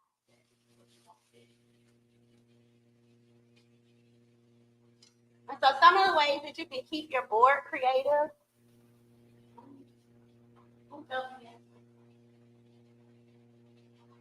Again, I get kind of everything. This is a poster from the Dollar Tree. This is from the magazine. These are some things like from Dollar Tree just sort of pop out. Those little color words. I also have things like inspire. For me, inspiration is really key in everything that you do. Or for me, I do a lot of things. So I'm very community. So I want to make sure that I inspire everybody else. Be amazing and help the next person. It is the nonprofit that I represent, and if you don't get in, I'm sorry, I'm not sure how much y'all right now. But MVP Helping Hands, I am a sports baseball fanatic, especially for the youth. I was always my baby. So I want to make sure that they're able to get the things that they need. So we have ways that you can donate. We have representation of how we help them in education. As well as my changer for me for the last 3-4 years has been MVP Helping Hands, because I'm a reset enthusiast. So being able to go from Gerald's mom to Shakita has really been inspiring. So I've been focusing on more of being myself.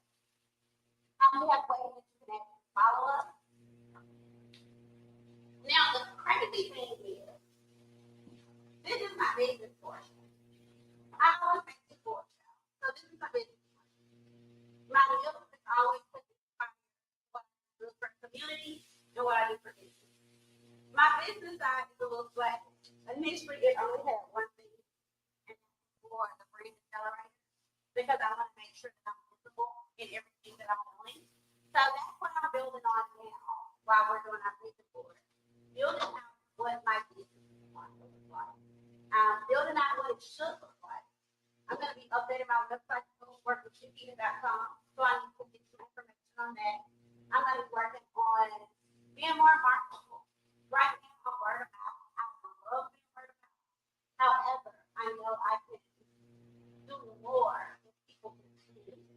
So that's one of the things I'm going to become victorious in by being invisible.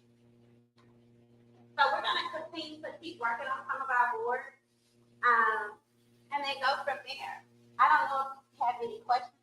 because I can't see it. Roy, so if you can let me know if anybody can see anything. Okay.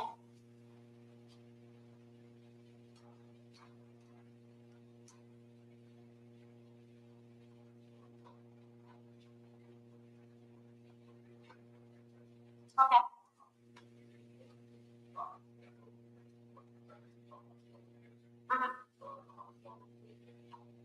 If you want to pause or have this continue running. How long do you guys think? You don't have to show it. You don't have, we're not going to do a presentation.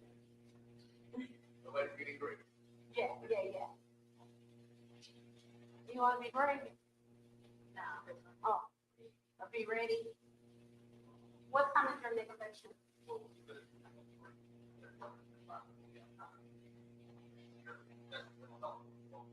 Okay, so yeah, you can go ahead and do that. We'll finish it. Okay, thank you. So we'll see you guys soon. And then up next, I was talking about my process.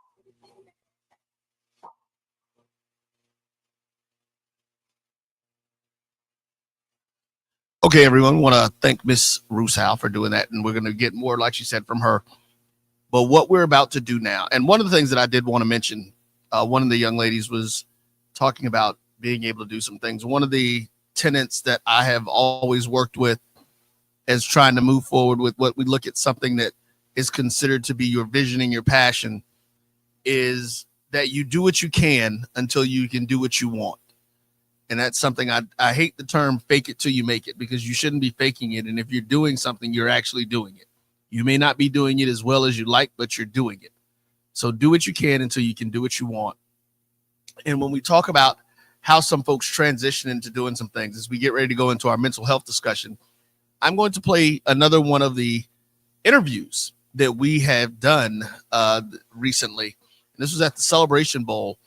This young man is at 35 years old, has been the CEO of P.F. Chang's, and is now the CEO of Red Lobster, trying to revive that brand as he's fixed one up and is ready to get the other one going again.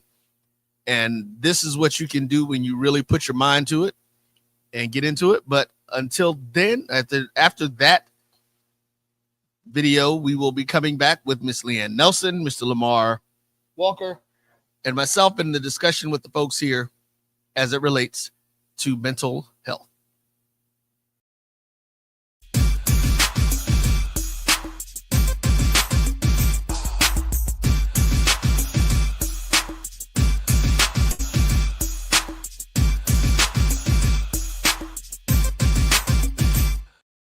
All right, everybody. Hello and welcome back. It's the BCSN Game Time Show. We are live from Radio Row here at the Celebration Bowl. Of course, the other part of the Celebration Bowl that everybody is super excited to see, Band of the Year competition. This year, that Band of the Year competition is now title sponsor by Red Lobster. And now, listen, y'all see this young guy sitting over here next to me.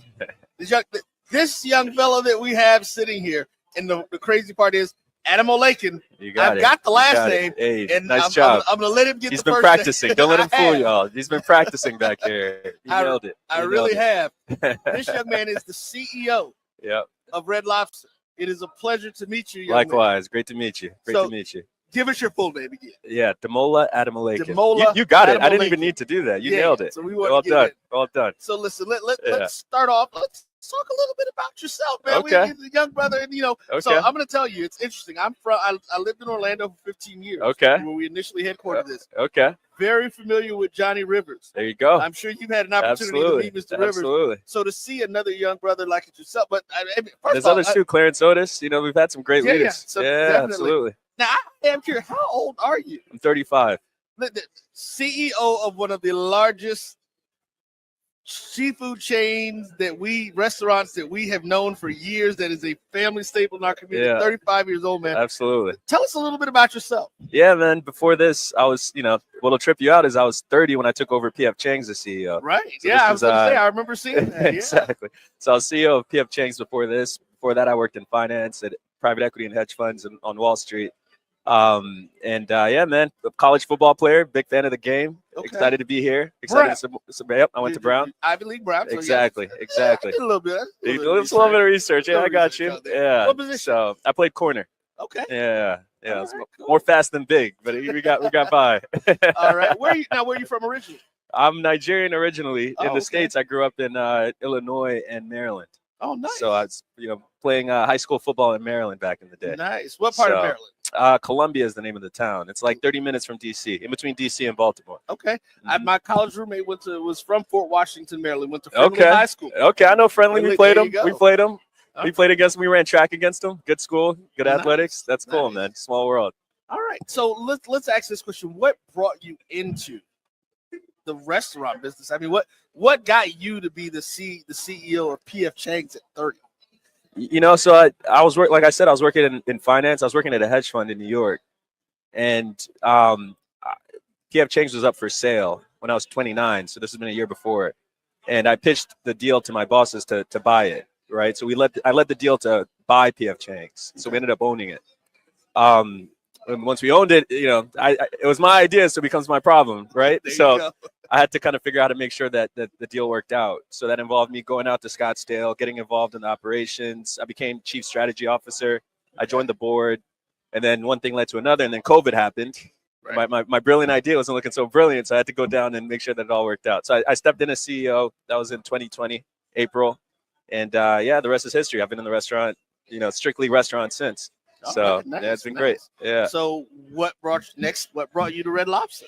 Well, so we had a lot of success at PF Chang's. It was similar in a way. Iconic historical brand that needed some work, and we came in, we did that work, and we got the business where it needed to get to. And it was a good outcome for everybody. The business is healthy. People are doing well. We're employing more people. We grew to $1 billion in sales. Wow. And so, after that, maybe I got the hospitality bug, but we wanted to see if we could do it again, right? And so Red Lobster is an iconic brand for the entire country, but for our community especially, right? It's got a long history with our community. It was bankrupt when we were looking at it. It was already in bankruptcy, and we wanted to save it, man. We wanted to bring it back. We bought it out of bankruptcy, so I'm stepping in to run it, and we're gonna make it great again, right? That's the whole idea. We're gonna make Red Lobster back to what it used to be, an iconic brand that's there for people, that can employ people, that can feed people, and be around for generations to come. All right. Well, and you talked about it is, of course, everyone in our community knows it. What was the impetus for wanting to get involved in the celebration? Well, it's just what you said, right? This has been a long-standing relationship between Black America and this company, Red Lobster, right? You talk to people that have been around since Red Lobster opened. That's been the case since almost the very beginning when Bill Darden opened the first one, 60 years ago. And so this is a relationship that already existed. I just wanted to be more explicit about it, right? I wanted to come in here and say and speak to the people that have fueled Red Lobster for all these years, right? And say, hey, we're proud to sponsor the HBCU Celebration Bowl. We're proud to sponsor the Band of the Year. We're talking directly to our customers and directly to the people that have made this company great over the years, right? So it's been there. I'm just talking about it a lot more, right? And I think that's important. Well, cool. Listen, man. When we talk about Black excellence on display at Celebration Bowl, the young man who embodies that, we are extremely proud of you. I remember when I looked at your first information, I'm like, PF Chang's at 30. Yeah. And here's the funny part. I was wondering what changed at PF Chang's. Yeah. Because I used to not like PF Chang's. Yep. And a few years ago, a friend of mine was like, no, come on, let's go Check back. it out. Yep. And I was like, yeah, good. Well, look, we're doing the same thing. Exactly. Brother's running it. He's doing a good job with it. And in the spirit of celebration, talking about Red Lobster and celebration, we're going to celebrate all the fans that come out to the game, that come out to the Band of the Year. If you come out to the game or the Band of the Year tonight, you come to any Red Lobster in Atlanta, and we'll get you free hush puppies with your purchase, and that's through the whole weekend, right? So we've got free hush puppies for everybody. Come to your closest Red Lobster. There's 8 in Atlanta, so pick one, and we'll take care of you guys. Listen, somebody probably said, don't do the Cheddar Bay biscuits because you'd run out. Well, we'll get you. You can get some biscuits while you're at it. You don't have to choose. But no, that's going to be a fun time. All right. Well, again, CEO Adam Olakin. Good. Red Lobster right here, man. Thank you for your time. It's a pleasure. We're going to take us a break. Come back. We've got our D9 folks who are in the building. We're going to get ready to start talking to some of them and continue the conversations as we wait for the South Carolina State Bulldogs to come in. This is the Dean of the College of HBCU Sports, Kenyatta Cavill of Dr. Cavill's Inside the HBCU Sports Lab with Mike Washington and Charles Bishop. Come mix it up in the lab where the course lecture is in session every Tuesday from 6 o'clock p.m. Central Standard Time on Facebook Live, YouTube Spreaker, or the BCSN app, as we discuss all things about the HBCU sports culture, including exploring the week that was in the sporting HBCU diaspora, as well as the upcoming week of HBCU sports. With me, the Dean, the College of HBCU Sports, on Dr. Cavill's Inside the HBCU Sports Lab with Mike Washington and Charles Bishop.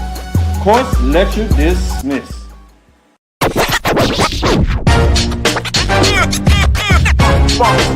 It's like a loop machine. All around town, trying to get down.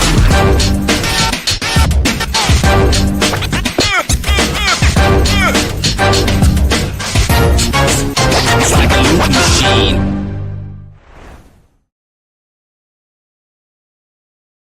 When you're looking for the latest information on Southern University sports, the Southwestern Athletic Conference, and HBCU athletics, there's only one place to go.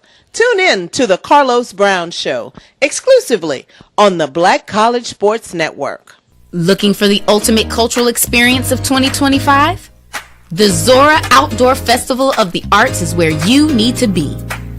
From January 31st to February 2nd, Eatonville, Florida will come alive with incredible live performances from the Levert Experience and the Bar Cave. Immerse yourself in interactive art. Shop from over 80 vendors. Take a journey through history with a new virtual tour app. And enjoy family-friendly STEM activities. Plus, don't miss the unforgettable R&B tribute to the legends, honoring talents such as Whitney Houston, Marvin Gaye, and Luther Vandross. This is more than a festival. It's a celebration of Eatonville's rich cultural heritage. Visit zorafestival.org for tickets.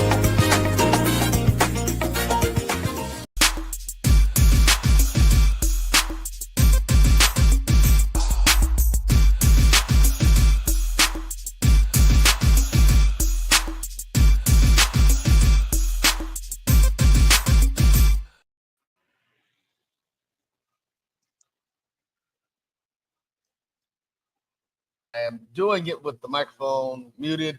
Hello, everyone, and welcome back. We are here preparing to have another conversation. As we like to say, we like to have uncomfortable conversations, giving a voice to the issues that we have in our community and our families and things of that nature.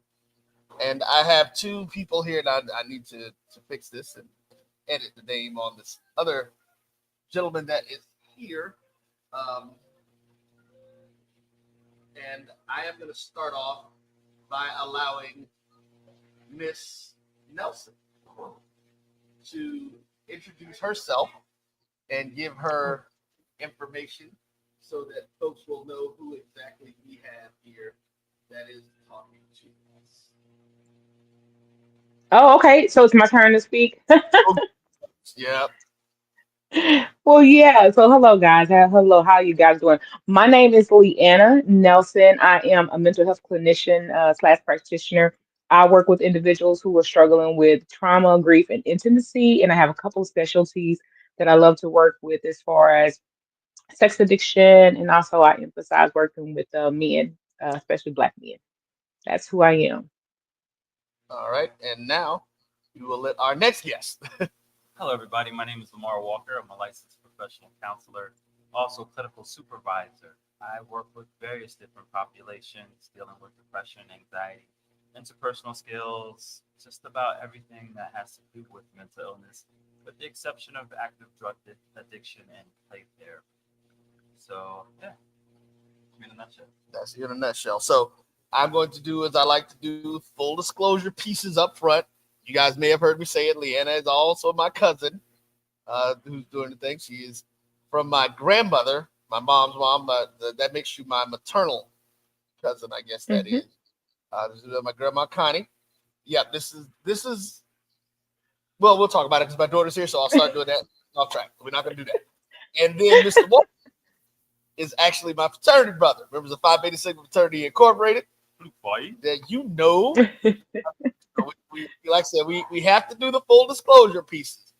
But listen, let's get this thing started. And folks, if you're tuned in, or if you guys know anybody that's here, text them and let them know that we're having a very candid discussion about dealing with mental health and things.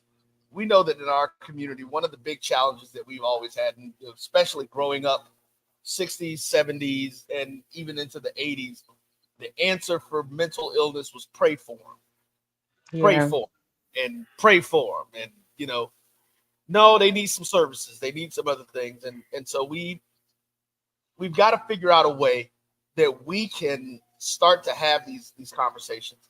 I have personal testimonies about living with two uncles who both suffered from mental illnesses on my father's side, and it was very difficult at times. There were things, you know, and I mean, this is during the time I'm probably from the time I was maybe 11 or 12 up until I was about 16 or 17 until I moved.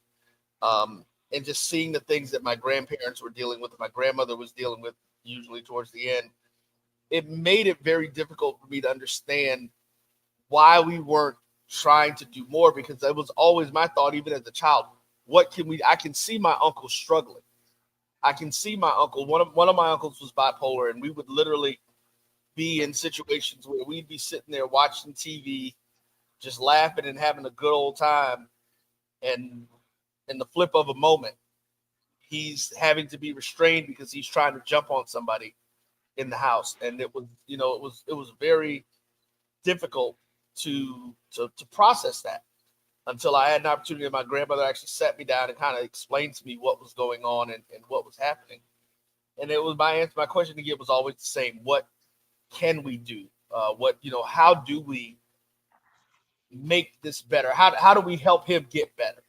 Was always my questions. And let's do this. We're gonna start off, Fred, since the lady's here, and we're gonna let her go first to kind of start off with some of her conversation and what she'd like to get going, and then we'll come back to you. So, Leanne, the floor is yours.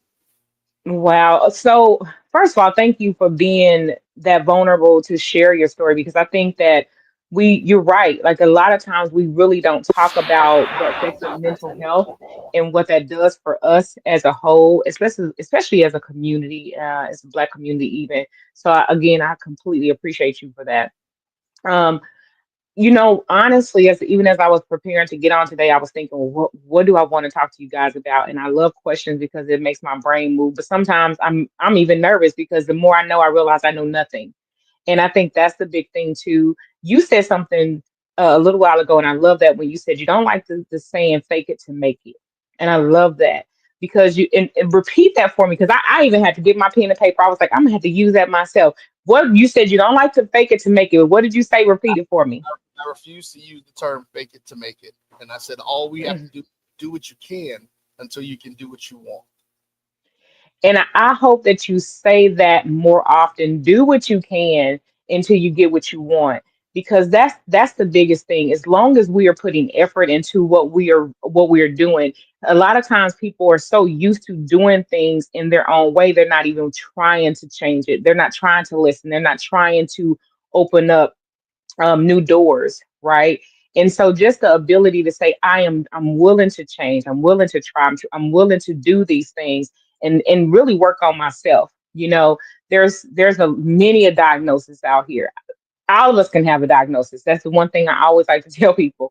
However, getting educated and understanding what's going on, it could be just a season. Just like we're right now, we're in seasonal affective disorder, which is sad. This is one of the points where we're the far, depending on where you are, you're the farthest from that equator. And so you get a lot of just sadness and depression and things like that. That is something that is diagnosable. It may just be for a season, or it may be someone who really is struggling with schizophrenia, schizoaffective disorder, all these things. So there's a lot of disorders that are out here, but we just have to be mindful and open up our sensory, just listen to what's happening and listen to what's going on around you and being receptive, if that makes sense. So I feel like I have a lot to say, but I don't want to just, word vomit, but really just saying, as a community, how can we start being more in tune with who we are and then in tune with the other people around us, so therefore we can give grace to those situations and those around us, if you can understand that. So that's kind of how I want to open up this floor. And it's interesting to hear you say that. You mentioned the fact that this can just be seasonal in people's lives, just like these type of situations, just like seasons are. And Yeah. I vaguely say I remember hearing something, but you were talking about how even being as far away from the equator as we are has an impact on that type of stuff for us. Mhm. Mhm. Yeah. That and, that's and your very interesting. environment. Yeah, your environment. There's so many different things that causes us to behave and react, and there's just many levels in different things, right? So if you are used to one thing and you take someone from one situation and put them into another, you can't say that something's wrong. That's just how they began their livelihood, and they're just moving on what they know.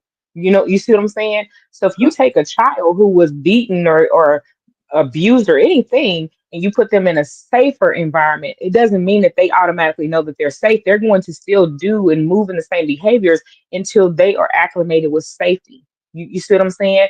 So if they know how to run from trauma in their own home, they know that the closet is safe. They may be in a safer environment and still go to a closet because that's what they know to be safe. And so I'm using that as just a situation, but just think about how adults move, right?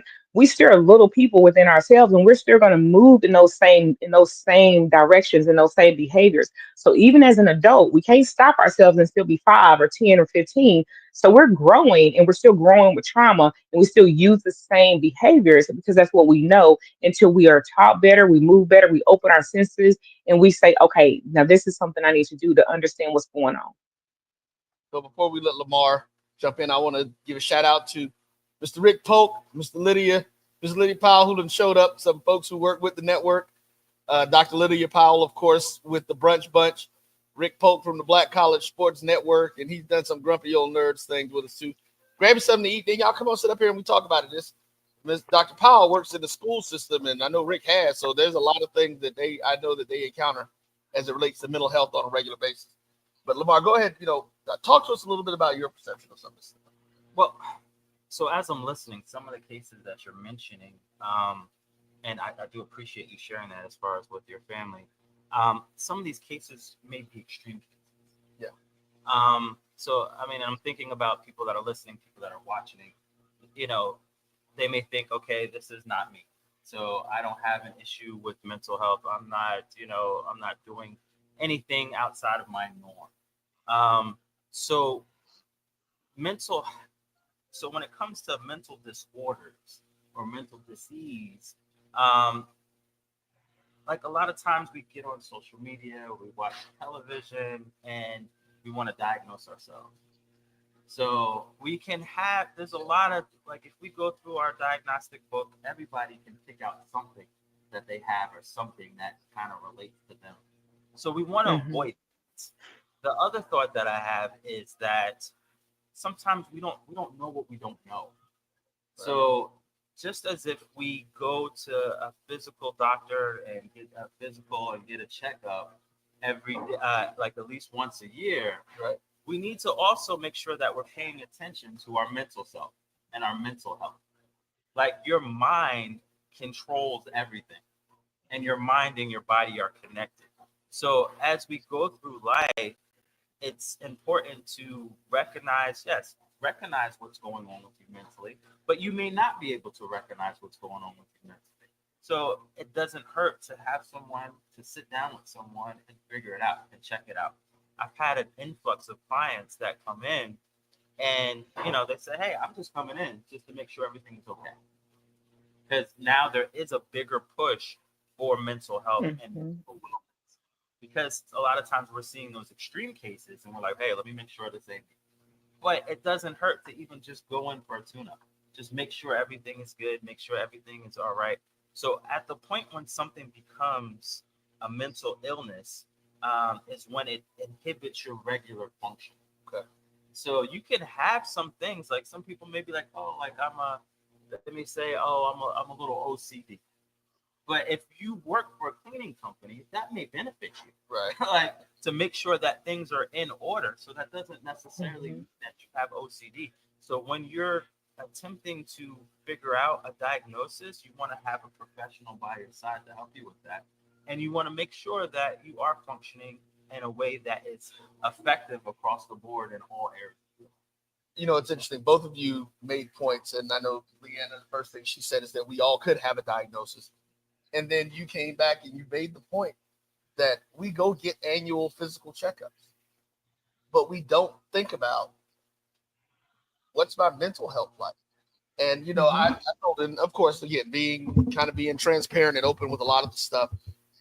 2024 was a very difficult year for me, and I reached out Angie B, who was on the show earlier today, talked with Chiquita, talked with Arlisha already, and told them I needed to get back to something where I have people who help me be accountable in things that I want to do, because there have been mornings that I just didn't want to get up and keep moving. And you know, and now parts of it I had to do. You know, I got young kids, I got to keep doing stuff. They got, you know, I'm trying to do something for them and make some things going. But with a lot of the adversity that I had this past year, there were just days, and this is what I want people to understand. I understood this, and luckily I have people, you know, that now that I know you, Lamar, but I have people like Leanna, and I have people that I know I can call when I feel the weight becoming too much for me.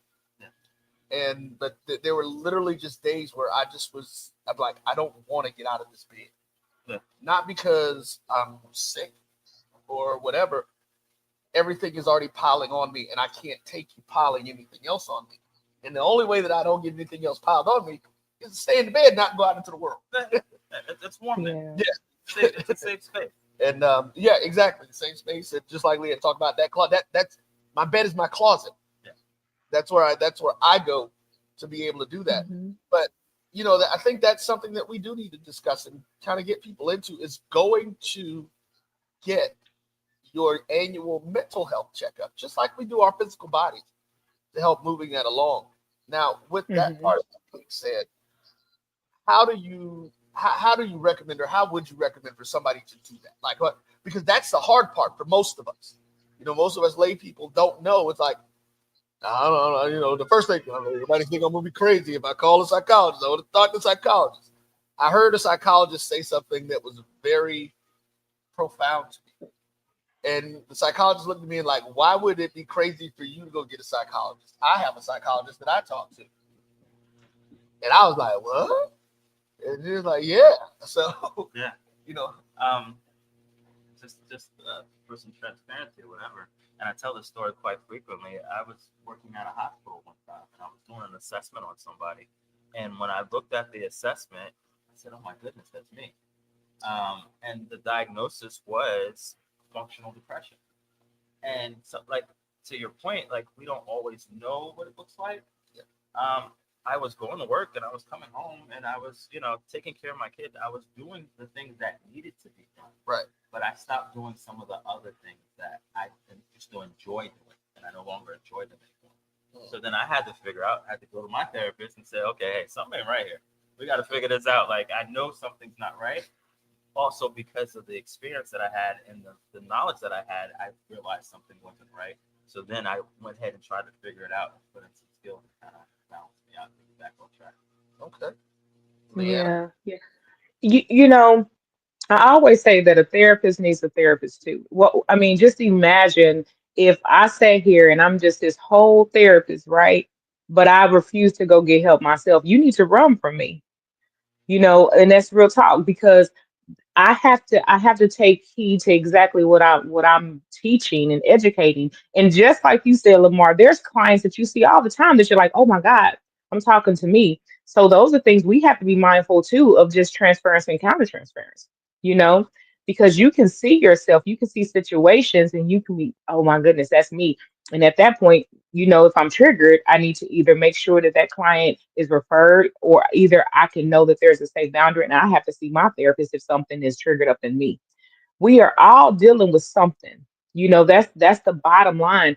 And if we haven't got to this big age to just deal with nothing. None of us got here on an easy platter and it was just given to us in just bed of roses. And that's the biggest thing. You were also talking about Lamar, and I like that. And I love that I hope people are understanding that mental health is because you actually have the tools to use and pull yourself in a space where you can pay attention to what's going on. Mental illness is when something has completely taken over and you have lost who you are. You feel like you can't get out of it, you can't pull yourself out of it. So there's a lot of things, and when the more you educate yourself, the more you know, then you're more aware. One thing you said, Roy, is just like, I have those days where I just want to be in the bed and I don't want to do anything. It's about how long are you in the bed. You might just need rest. Sometimes we're taught that if we do nothing, we're lazy. That's another thing that we hear a lot in our community, that we're lazy. So if we need rest, we feel like something's wrong with us, and now we're struggling, and now we're starting to find ourselves sad and depressed because we're trying to meet all these expectations that the world gives us, that society gives us. And so we're fighting against that, and we're not giving our body a time to rest. So we may go to the medical doctor, and the doctor's like, there's nothing wrong with you. But believe it or not, you go to the I've had people just come I have just connection with the doctors, right? And they'll say, hey, I need you to go in and go talk to the therapist. Come over here, and they're dealing with so much mental turmoil, their job, the kids, the school, whatever they're dealing with, and all they need is rest. So your body talks to you all the time. It's about how do we listen to what's going on and really zooming in on what's going on with me. So those are the things when we're trying to get you to be in a healthy state of mind. I'm in this space. I'm gonna be real transparent today because I think it's important. And Lamar said something that brought back a thought. I have an associate, someone I would probably call him a friend, but we're not really that close. But we spent some time a few years ago, sometimes a decent amount of time together. You used the term functioning depression. That's probably where I was this past year. And Mhm. the thing that triggered me understanding that is I had this associate who was a functioning alcoholic. And when I Mhm. say that, I'm literally talking about 8:30 in the morning, drinking hard liquor and being able to get up and move. And when you look at it, he's like, he's doing everything you need to do it. My first question is how? First off, I'm like, how are you even doing this? And then I know for me, that's where I became, and it had to be, oh my goodness. It was probably July, late July, going into August, which is actually my birth month. This was after I had a major event that I had canceled. I was very just kind of off on it. I was pushing myself again. We're talking about needing the rest. I was pushing myself to the extent that I was out driving Uber one night, and I woke up in the middle of a highway stop. It was like 2 o'clock in the morning. I don't think I've told this story publicly, but I literally, and when I say a highway, I'm talking about Leanne. I'm not sure what it is up in the Raleigh area where you're from, but if we were here in Atlanta, it would be like me riding down Old Ashland, and I just stopped in the middle of the road. Yeah. I have no idea how long I was there. I literally remember waking up, stopped in the middle of the road. Luckily, it was about 2 o'clock in the morning, so there wasn't a lot of traffic. But I immediately turned the app off, and I went home. And then that next morning is when I realized I'm functioning in a space that I'm not accustomed to, and Yeah. I don't know how to deal with it. I don't know what to do. And I had somebody that I could call that I was able to talk to and kind of push me through some things. But with your advice, what would, for both of you, and Leah, we'll let you start off on this one. What would you tell someone who might recognize at this point that they are a functioning whatever, or that, I'm functioning in depression. I'm high functioning in, I don't know if bipolar works that way. Actually, I do, because I have someone who I know who is doing that with these Mhm. conditions before they become an illness. What would your words be to them to say to what to get them to do? Man, that's such a good question. You should. I'm just so intently listening. I started leaning in and everything. Um, wow. First of all, I have to say, just your vulnerability. I love it. I appreciate it. By you just saying and acknowledging, you had to recognize that even alcoholics, they're functioning alcoholics, they're functioning depressives. Depression, and honestly, just really paying attention to, are you really present? Are you present? You recognize that you at a point, who knows how you got on where you were on the road, but you finally just clicked and you recognize, how did I get here? The good thing is you turned it off, went home. That's my biggest thing when I'm listening to clients. What is it that you're doing in the present state of mind? How are you getting to where you got, and what are you focusing on? That's a hard thing, and it's a hard pill to swallow when you don't even know that you're struggling in whatever it is, right? So I'm listening to really the complete story. The one thing is, I love listening to the narrative. Let's talk about it. And there's really no right or wrong formula, if I will say, and I would love to hear Lamar's insight on this too. But this is just how I'm listening to the story. When someone comes in and they're just, in majority of the time, no one knows that they're functioning in it until I repeat their story to them. I'm listening to the story and I'm repeating it to you, and now you're recognizing that didn't even make sense to me. You see, so it's more what I'm listening to, I'm giving it back to you because the answers are really within you. It's about, did that story make sense? If I heard what you just said, I would be like, okay, well, Roy, what happened when you got in the car? What were you thinking? Did you realize where you were going? Did you know the turns? And so we're just going to work on that. And then I'm listening. I'm saying, this sounds like that was so much that was on you that you didn't even know which way you were going, as far as mentally, let alone the physical. I'm sorry to jump in because that was the case. I was on autopilot in my life. Yeah. Not just in that. I mean, just I was getting up every day and doing the same thing. I was in a routine, and I didn't Hmm. recognize that I wasn't feeling anything. I wasn't, you know, doing it. And anybody that knows me, I mean, we talked about it earlier. I'm an emotional guy. I wear my emotions on my sleeve. I'm a Virgo. I'm this. I'm that. I was feeling nothing. I was just being, and it Yeah. took me waking up in the middle of the road to understand that something wasn't right. So yeah, that to answer your question, that's what it was. I wasn't feeling anything. I was just Yeah. on autopilot. And one thing, I'm sorry, Lamar, if you give me just a second. One of the things, even myself, you know how you drive sometimes and you're just like, man, did I pass this exit? Because you're so used to going a certain way, right? Some of the things I do for myself is I'll pay attention to the trees. I force myself to do this. Now it's a habit because it teaches me how to stay present instead of being in my mind. Because now I mentally know how to get from my house to work or my house to the store, so I can get there without thinking about it. But what I do is I try to make sure that I'm really looking at changes, looking at the sky, looking at the different trees or colors, because we do move on autopilot a lot, and it keeps you present to make sure that you're in an awareness state, if that makes sense. So that's just something that I try to work on. So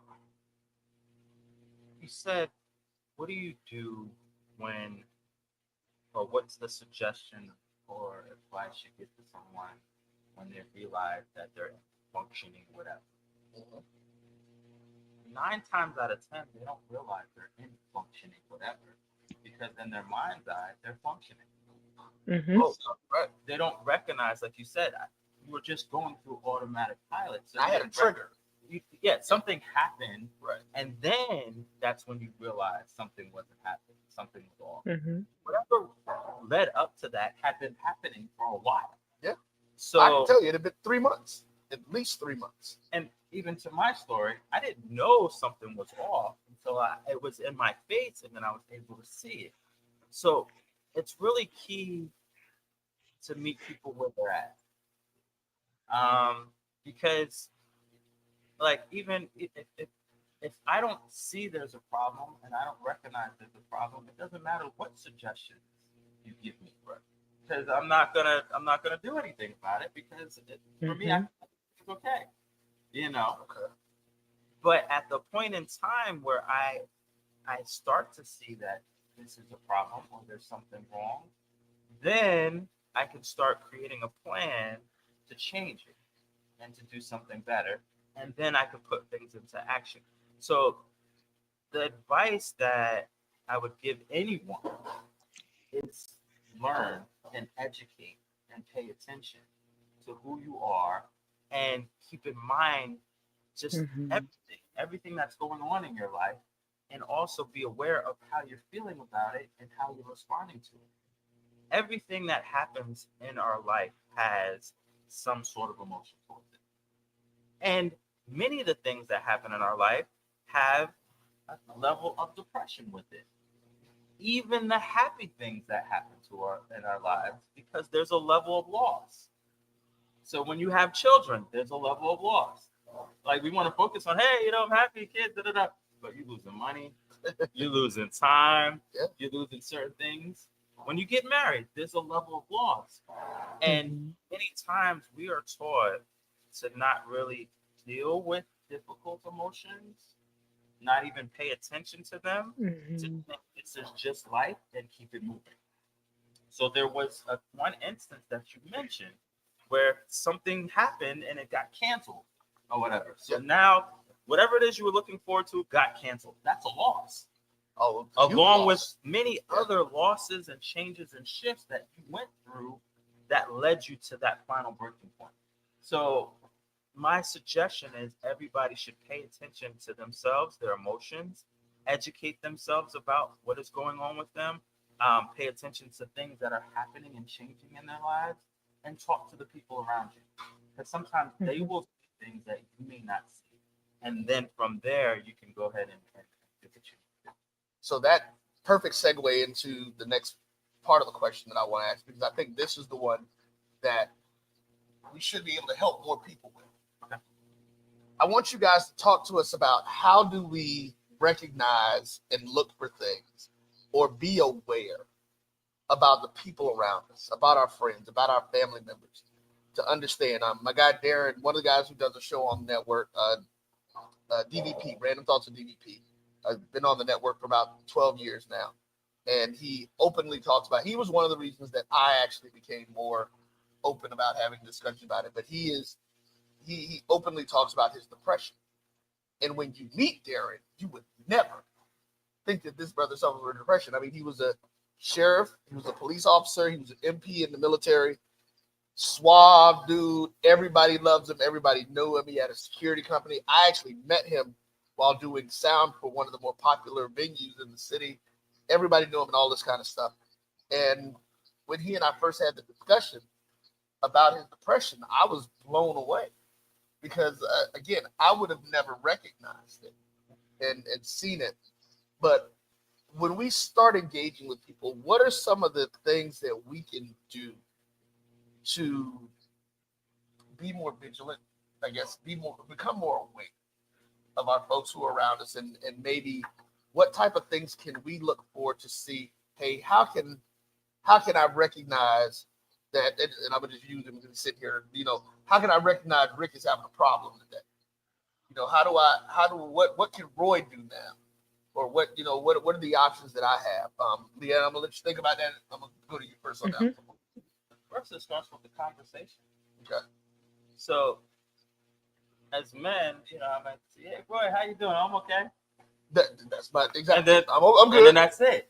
Yeah. But like furthering the conversation, well, how you feeling today? How's the family doing? What's new? What's going on with you? Actually having the conversation instead of just giving the responses and just having just casual conversation, but actually sitting there and talking, and also being willing to share how you're feeling today. So, hey, Lamar, how you doing? Oh, no, man, it's gloomy outside. I'm feeling a little tired. Actually getting to the meat and potatoes and having an in-depth conversation about emotion. Okay. Some of the emotions that we only talk about, though, really, as men, is, hey, I'm angry, I'm irritated, I'm upset. Oh, hey, I'm happy, I'm good, everything is great. The two ends of the spectrum. Yes, but we're not having those conversations about when I'm sad. Not having conversations about when I'm depressed. Not having conversations about when I'm overwhelmed. or more I'm anxious. So those conversations are the most important. Then, like, so it's like you can't always tell if someone is like, you may think something is off, but again, in the conversation, you ask, hey, you all right? I ain't seen you around lately. What's going on? Oh, hey, I haven't talked to you in a little while. What's going on? So, but if you're going like textbook or whatever, just specific things that let anyone know that something may happen or if it's a problem, changes in your eating and sleeping, changes in your mood, either irritable, whatever, just different fluctuations in your mood, lack of motivation, lack of interest. So we were talking about before, like, hey, not feeling motivated to do something. When you're in certain symptoms, you're not going to have the motivation. So like that's a symptom of it. I'm trying to think what else. There's several different things that let you know that, hey, something's not right. So if you're not doing like your baseline, or when you're happy, in those long periods of happiness, those things you stop doing, then hey, you want to look at it. You want to see what's going on. There's a different shift in a lot. So Yep.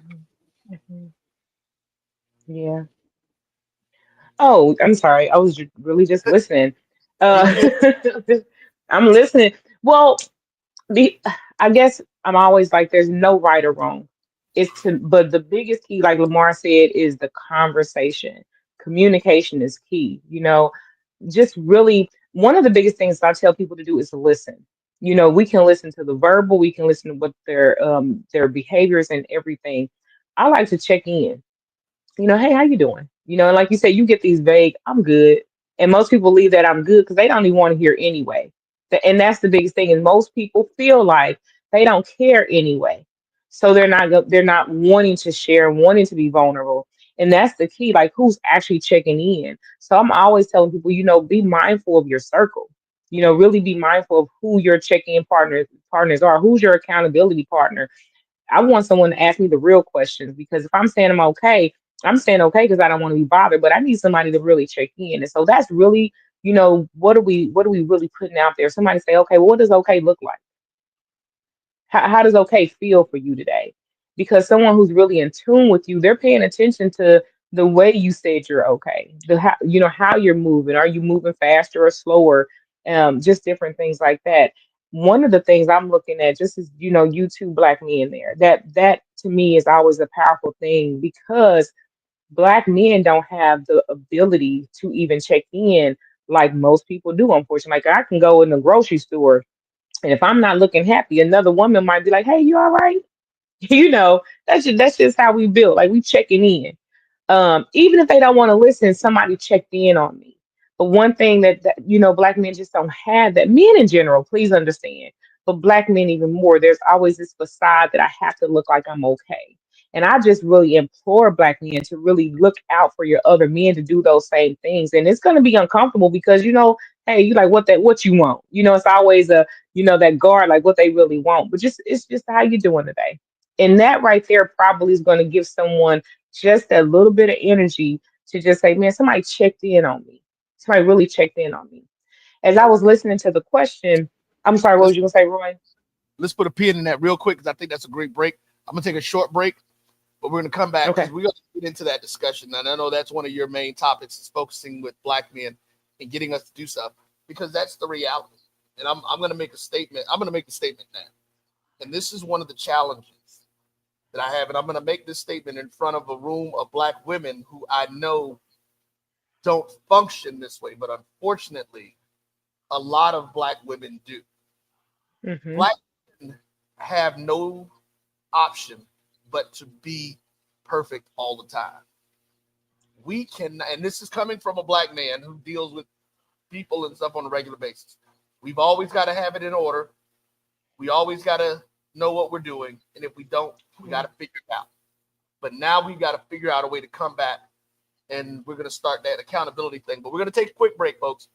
And we'll come back and finish more of this discussion. This is the Dean of the College of HBCU Sports, Kenyatta Cavill of Dr. Cavill's Inside the HBCU Sports Lab with Mike Washington and Charles Bishop. Come mix it up in the lab where the course lecture is in session every Tuesday from 6 o'clock p.m. Central Standard Time on Facebook Live, YouTube Spreaker, or the BCSN app, as we discuss all things about the HBCU sports culture, including exploring the week that was in the sporting HBCU diaspora, as well as the upcoming week of HBCU sports. With me, the Dean, the College of HBCU Sports, on Dr. Cavill's Inside the HBCU Sports Lab with Mike Washington and Charles Bishop. Course lecture dismissed.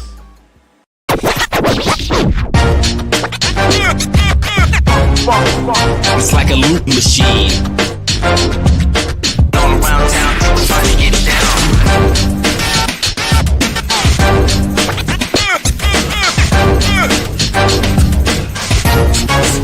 It's like a loop machine.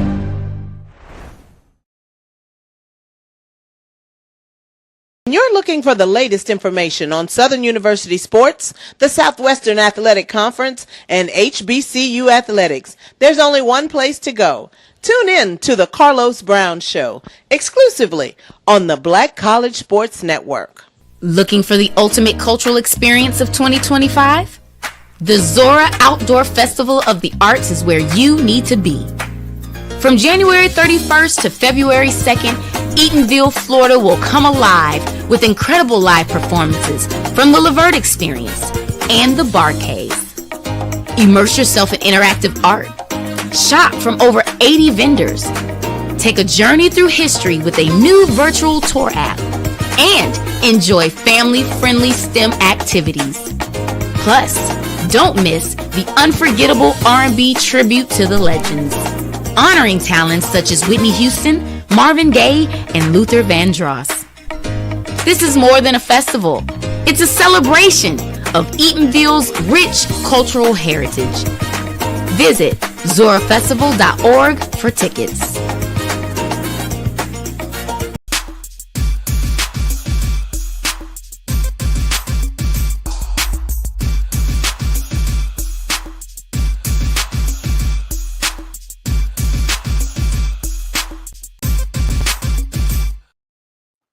All right, everybody. Hello and welcome back. We are here having a discussion about mental health with Mr. Lamar Walker, Ms. Leanna Nelson. I am Roy Evans, and I ended the last segment with a statement that one of the biggest challenges that Black men have is having to be perfect, having to be right, having to have everything in order. We are not allowed to have bad days, to not know how I'm going to take care of whatever this situation is tomorrow. It's something that we have done culturally that has been a problem, because as young boys, we were taught, suck it up, don't cry. Well, I just broke my leg. I probably should be able to cry. Or, I just lost somebody. I should be able to cry. But that's not what we were taught. So we're creating this space, and what that does is it makes it difficult for us to then be able to reach out to find accountability partners, because now we understand that it's problematic for us to be vulnerable in ways, and that becomes weaponized. I want to shout out my guy George, who's checking me out. George is actually one of my oldest friends from high school. He's down in Miami, and these are things like, even with my friends like that, just talking with my guy Rick, who was here, we dapped it up, we gave each other hugs, and that's what it is. As I see George, that's the same thing. I'm hugging my guys nowadays. I said, man, love you, man. I'm expressing myself, but that's not what we did before. How do we break? And Leanne, I'm going to start with you on this one, because again, I know this is one of the passions that you have about this situation. Mm-hmm. From your perspective, how do we as men start opening up for that? What are some of the things that you would recommend to brothers to be able to do to open up in that space? First of all, let me not lie. This is one of the hardest parts of my practice that I have going on, because it is hard to have men to tap into that vulnerability, to break down that wall and that barrier. Because like you said, this started at 3, even let alone 5. You start telling little boys, you're a man, you just start talking to them, and they want to be that man, right? So even at 3, you're having these little young boys start to create this barrier that I'm not supposed to. There's a lot of I'm not supposed to's, you know. So the just having, I would say, this past year I've had a great increase of men coming into practice, and that's the thing. They're not coming just because they need someone to talk to, because they're like, oh, I need to check in. They're coming because there's so many things that are wrong. They've either lost their job, they're about to get divorced, they're on the brink of this or the brink of that, and so that's the hard part, that they're coming very in these broken pieces. Because I never say that they're broken. I don't think any of us are broken. We have broken pieces that we just need to, figure out how to get this back in order. So some of the things that I do is I have men's meetings and men's sessions, and right now I hold some events at the barber shop because I'm trying to meet the men where they are. I need to take them to locations that they're comfortable. The first thing that men, most of the time, they felt like they were a man was when they went to the barber shop. They were around all the men, and men started to pour in them. So my goal in this is just getting them back to, like, even Lamar said before, meet them where they are. So it's like, what are the places that men go to where they feel comfort, and then start having the uncomfortable conversations.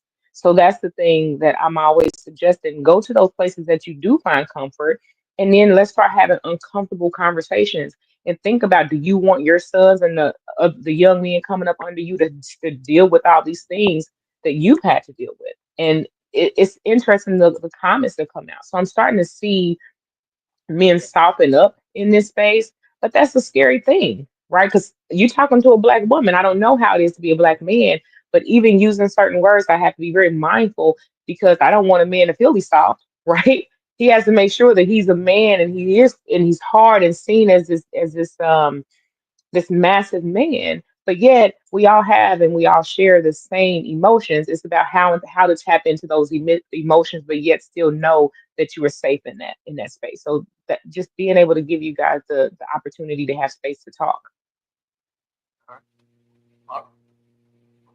So I want to get away from throwing away the baby with the bathwater. Okay.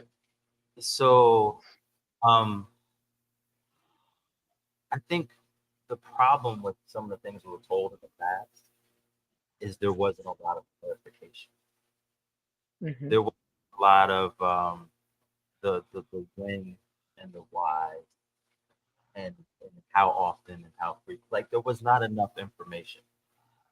So, and as a result, I think a lot of times we try to go to the other thing of taking away some of the lessons that we have taught. Is the world a dangerous place? It is.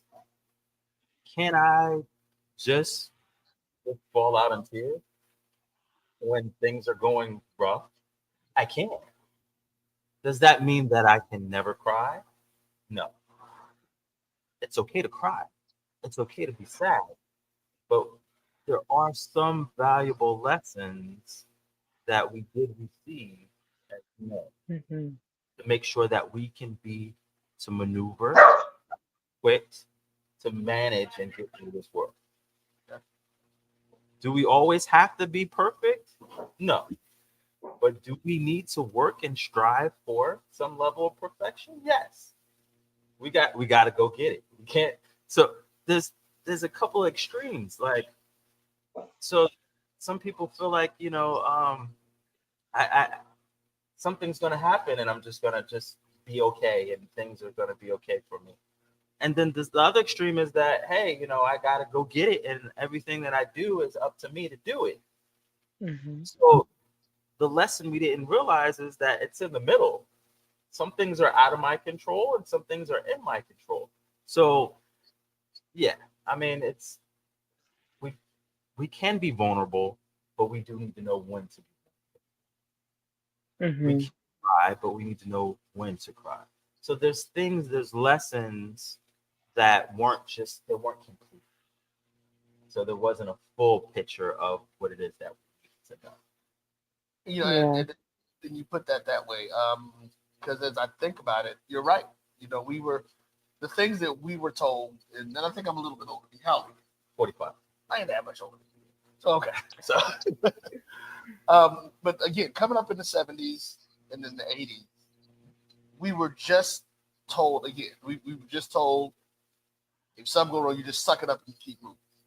But sometimes you have to do that. You have to do it right. But like you said, why do you have to do it? And when? Why do we do that? And when? And exactly when. We weren't given that information. That was the blanket statement. Yeah. You apply it to everything. Yeah. And that's where you could, like I said, there was no lesson behind it. There was no way for us to garner when is it okay. I just got fired from this job.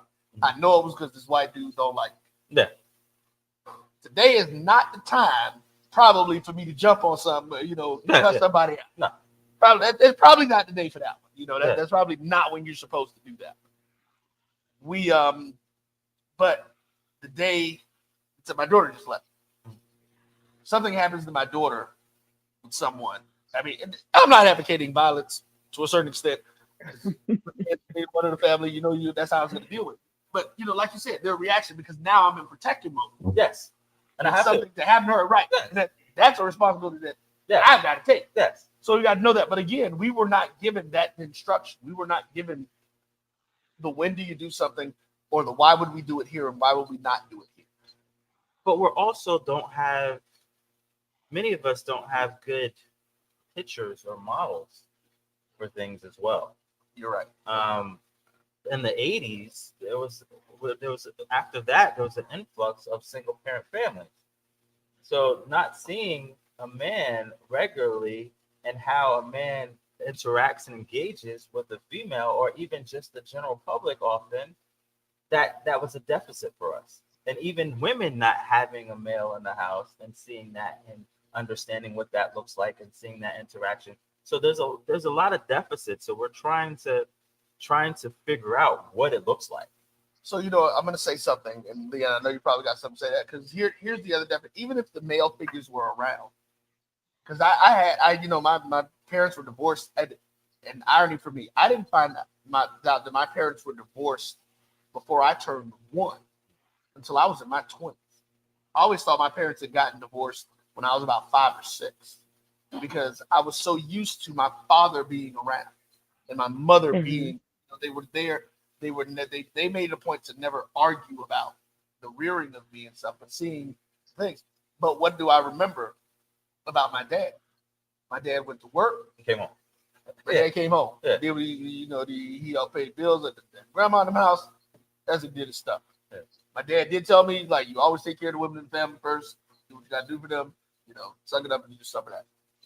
But my dad didn't make a lot of my events, things that I did. And that was difficult for me growing up because both my mother didn't either because they were both working. It was working. They had to provide. And that was very critical for me because when I had children, and not very many people know this, I was very intent that I don't care what happens while they're in school, whatever things they're doing, whether it's games, programs, I went to everything. Yeah. So that was one of the reasons that becoming an entrepreneur was so important for me because I determined my own schedule. Because I had a job that I called one day and said, hey, I'm not going to be able to come in on this particular day because I'm going to my daughter's event. And they were like, well, no, you can't do that. I'm like, excuse me, sir. I'm not asking you. I'm informing you. Yeah. But that's how jobs in this country work. People tell you, oh, you can't take it off. And we back down immediately. Oh, okay, well, if I can't make it, I guess the kid will be all right. I'll just make it. No. So I think that childhood affects us. And it does. Yeah. And that was the thing. And I wish my daughter was here to talk about it because she talked about it before. Like it's crazy that she doesn't remember me not being at something. Yeah. She talked about how that made her feel, especially when she was having conversations with classmates about parents like mine who couldn't make it because they're working. So it's not. I think a lot of that also is how do we? I mean, not it's the fact that we didn't navigate because we had the visual of the males, but they were being what the stereotypical or what the prototypical male was supposed to be. And I'm going to put this back up. George's comment, it goes to that. because it's programmed. We're programmed then to say we're good, and we keep it moving, and we're still not comfortable. Right. Yeah, we're still not comfortable in those spaces to say, I need a little help. But Leanne, go ahead. Man, you know you on my street. So I'm over here just taking notes and excited that the conversation is being had because it's just a conversation that we don't talk about. We just don't. Um, so I was thinking a lot of things, but I will have to say that there's levels to everything, right? There's so many levels that we can dissect, even what we've just talked about right now on the why, because that's the biggest thing. It's the why. We can go back and we can say, oh my goodness, just look at this. We can look at that. Um, I don't know why this is sticking in my head, and maybe you guys can relate. So, if you think about it, even just in an animalistic type of way, if you have two lions, right, two lions, and they go and they have their lions den, and but hey, you don't go over here, you don't go over there, and that's just how the animalistic tendencies are. So coming together. Hey, we can only be together so long, but this it's a fight because I'm trying to take control. And I think that's something that even when I'm creating the groups and things like that, I have to make sure that these men feel safe in order to open up. Because what's happening is the animal instinct is like, what do you want of mine? What are you going to take from me? And so that mentality is always showing up at all the time. And I sit and I'm always trying to give men the understanding of their why. This is an animal instinct that I am to protect what's mine. And so we've come to this point where, oh my goodness, I don't want to fight anymore. I need solutions and I need an open space and a safe space. So that's why I said there's so many levels to this that it's about how do we start now? Because we can always go back and we can find some answers. But what I like to do is we need to talk solution focused right now. What do we do now? And it's really about conversation, listening, and giving safe spaces. Even just like this platform right now, I'm pretty sure that there are some listeners who are like, man, I didn't think about that. Just one word, I didn't see that. And those are the keys that we're opening up. The more we start giving the platform for men, and like I said, especially Black men, to say that I'm not okay. Do you know how many people we can save lives? It's so many Black men that come into the practice right now who I promise you are suicidal. And I hear more men say that they have suicidal ideations than you ever know. So we are saving lives by having the conversation to say it is okay for you to feel, and it is okay for you not to have everything in control every day, because now you're giving them the ability to be human. And that's all I'm saying. Let's give the permission to be human and to feel, because this is God-given things for us to feel, because feelings and emotions are boundary driven to say this is what's going on with me. And just giving that is just helping out. You know, it's funny you say that. I'm going to come back to Ms. Israel's. Thank you. We love the conversation. Please stay tuned to the network. My JBN1 across all social media. You'll be able to follow us because we are going to be having these conversations on a regular basis. I'm going to be working with Leanne on some stuff. We're going to be doing some more things together, putting some conversations together. Now that I've gotten connected with my brother Lamar, we're going to definitely be working on some things and getting those things moving. We actually did a show called The Shop. We actually had the first podcast from a barbershop, and it wasn't like the ones that you see now that are, they're staged and the people are there. Right. Went into a barbershop on a Saturday morning, put the camera up, and had the discussion. That's dope. In the barbershop live. And so, Leanna, you just said something that is kind of one of the tenets that I use with this thing with people. Again, men aren't allowed to be regular. We can't be human because we have, emotions. Now, here's this little scientific piece thing that I like to throw out. I found this out when my son was being born. The doctor because my ex-wife was having complications, she had to go through a doctor. And that doctor was actually doing some research on the brain, on the human brain, typically men and women with emotions. And she said, one of the things apparently they were having a conversation when I walked in, and this is how I got to the other part of it. But women have 33 chemicals in their brain that regulate emotions. When they deal with any emotional swing, they have to process at least 75% of those chemicals to go through their process. And she's like, this is one of the reasons that they say that women stay mad longer than men do normally, blah, blah, blah, all the stereotypical stuff you hear. Guess how many chemicals men have? Do tell. 3. They literally Oh said wow. that 3 chemicals in the male brain that regulate emotion. And Mm. so that's why me and Lamar could have a knockdown, drag out brawl today. And 3 days later, we sitting at the sports bar laughing and giggling with each other because we've gone through it. And usually that release, that physical release is what we needed to work through Right. a lot of our Mm-hmm. process. And I think that this is where in these conversations, when we talk about being able, because the key for us as a community and as a culture is that we've got to start having these conversations together. Yeah. We've Yes. got to Yes. have the conversation. And I know men, that being a man and having had that, I don't want my emotions being weaponized against me 2 weeks from now, Yeah. a month from now, a year later. I don't care when it is. I don't want that happening. And that's what we do because women have those conversations. And we're going to be getting ready to close up because we got one more segment to do before the Daddy-O segment. We're talking about hip hop. But Keita's going to come back and talk about some more stuff as it relates to your LLC and setting your business up. So if you know someone who wants to get a business started, they definitely need to be tuned into this next segment because over the next 4 years, there are going to be a lot of opportunities for people who have businesses and things in place to get financing and get things going. So just throwing that out there to people. But we do have to figure out how to continue these discussions. So Yes. we all are human, Right. and we all have emotions, but there is differences in how we communicate, how we Mm-hmm. treat each other, men and women.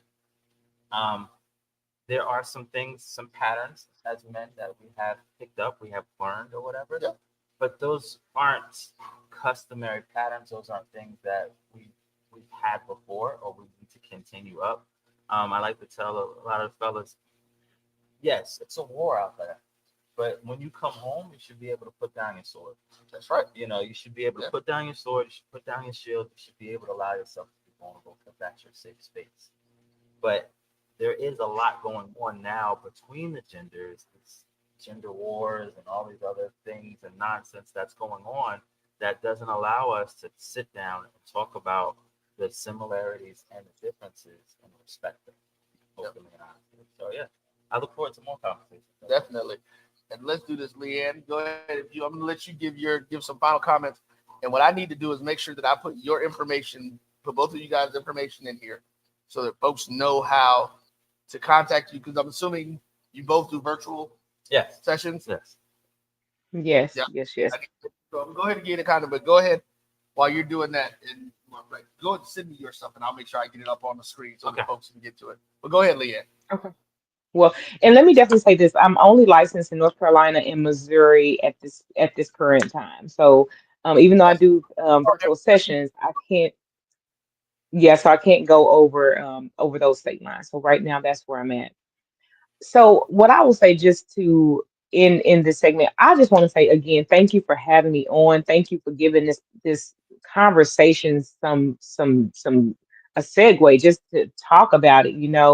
Um, I had so much to say and I wanted to say it right here. But what I will say is again, giving men a safe space. It's so funny because you should see when I'm in these rooms with the men, they're probably like, "Oh my goodness, here I go with the woman." However, it's really about the ability to listen to what's being said, and it's about the conversation. Like you asked in the very beginning, it's conversation and giving somebody room to talk and that's it. There's that when if I ask someone how are they doing, I don't leave it like that. I really want to know how are you doing and really genuinely wanting to hear the story. It's about the story that people are needing to talk and it saves lives. You said something also. If individuals are always trying to um I guess I'll say take the room. I'll give you an example. Remember when Robin Williams committed suicide? That was really big, right? This is a whole comedian who has made us laugh and just it was so just seeing him. Mrs. Doubtfire was one of my favorite movies, but he struggled with depression. And a lot of people who you see smiling all the time and they're out there and doing their thing struggle with depression. very seriously. So I just want to say that be mindful of that, because that's tiring in itself, because a lot of individuals who want to just be calm and relaxed don't even have the permission to do that, because they're always carrying another load. So that's why I look at this, even with Black men, and I talk about it so much, because they don't have the permission to just not carry the load, because they're always ready to be, they're looked at, you got to always be on. So that's the thing. What if they want to be off and just be in a safe space? So that's the thing. Giving permission to be safe and giving permission to feel. And I just want to make sure that I provide that platform for them. All right, cool. So, and as I'm doing the close, Leah, go ahead and type in our little chat group how people can get Okay. to you, type the information, and I'm going to make sure I get it in. I want to put it up before we get out of here. But for both of you guys, please get me, and I'll get with you on it. We're going to get some commercials put together. I'm assuming you can advertise for your business, and we'll make sure that we put it with sites that let folks know, because we can't just tell. This is one of the things I tell people. It's, you can't just tell someone to do something. It's like going to the church and they telling you, okay, you need to be saved and you need to leave all that stuff alone you was messing with in the world, and then they don't give you anything to put in its place. And when you don't provide, if we're going to tell you that we need you to fix something, we've got to make sure that we give you options to be able to do Right. I'd be remiss before we go. So for men that are looking for counselors and looking for Black male counselors, I am now the president of the Counseling Brothers of Atlanta. So it's a group of us that are all female counselors in Atlanta. And you can go on the website, which is GHE. That's something different. Yeah. Please send me that one. Yeah. We need that in there, because I know that's one of the hardest things. Yeah. We don't. I know it's difficult for me. As much as I love Black women, it became very difficult for me to talk to a counselor, a female counselor, about issues, because there were times where I felt like I was being judged, and it wasn't working for me, and I needed to, and I couldn't find any brothers to do anything. So I know we definitely got that, but yeah, we definitely want to get that up and let folks know they can do that. Like I said, we will definitely make sure that more people know about that. So we definitely need to do something for your organization. Can I say something about that too? I can make If that I work. could say something. Go ahead, Leah. What I want to say about that, Lamar, I am so glad to hear that. And I truly, truly love seeing Black males in mental health, because it is just overpowering with us women, right? Like it is in many of things. So that's the one thing too. Every person, it depends on what they want. Like any clinician, you want what you want. And so it's really about, and like I tell people, I don't care what doctor, what clinician, what practitioner you are looking for, interview them. I always give a free consultation, 15 minutes consultation, because you need to interview me like I'm interviewing you. Am I able to deal with your issue? And are you able to trust me in that space? So I say that because I know I do work with Black men, but I also want to give them permission to know, can I handle their stuff? Because I do know that this is sensitive, what they may be able and what they may not be able to say. And so that's a big thing too. Look for who you want and really research and educate yourself on what can they handle your stuff. And that's in everything you do. All right. Well, listen, both of you, I really want to thank you all for coming out, taking the time for me today. Again, doing what I can until I can do what I want. And, what I really want is 200 people in the room with us having this discussion. 200 look like us in the space, having this discussion, and being able to know that this is that safe space, that they can then find some way to talk and to release something. Because I tell people a lot of times, it's as far as with me as a man and a lot of men who are in my circle, sometimes we just need to be able to release something, because the weight of holding it and just having it makes everything else more difficult. So it's body training. When to let go, when to hold on. Look, that's yes. I think I heard about it that way, but that makes a lot of sense. Yeah. So, but we're gonna get ready. We're gonna bring Shakita back up, and I believe we're gonna get Miss Arlisha at least to come up and say something before she leaves. She's actually packing up on me and stuff, but I appreciate everybody coming out.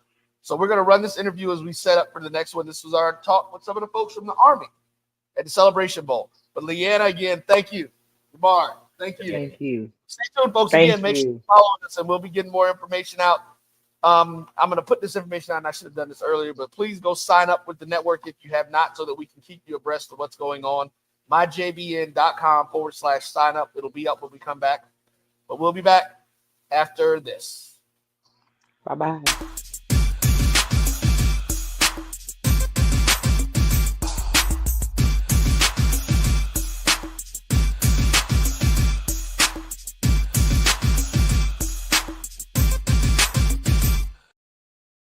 I feel so safe right now knowing that I got members of the military right here to my right.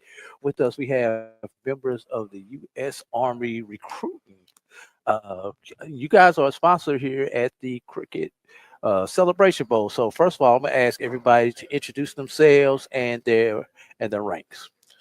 Good morning. I'm Lieutenant Colonel Roger Brown, Professor of Military Science at D. I Love Jackson State University.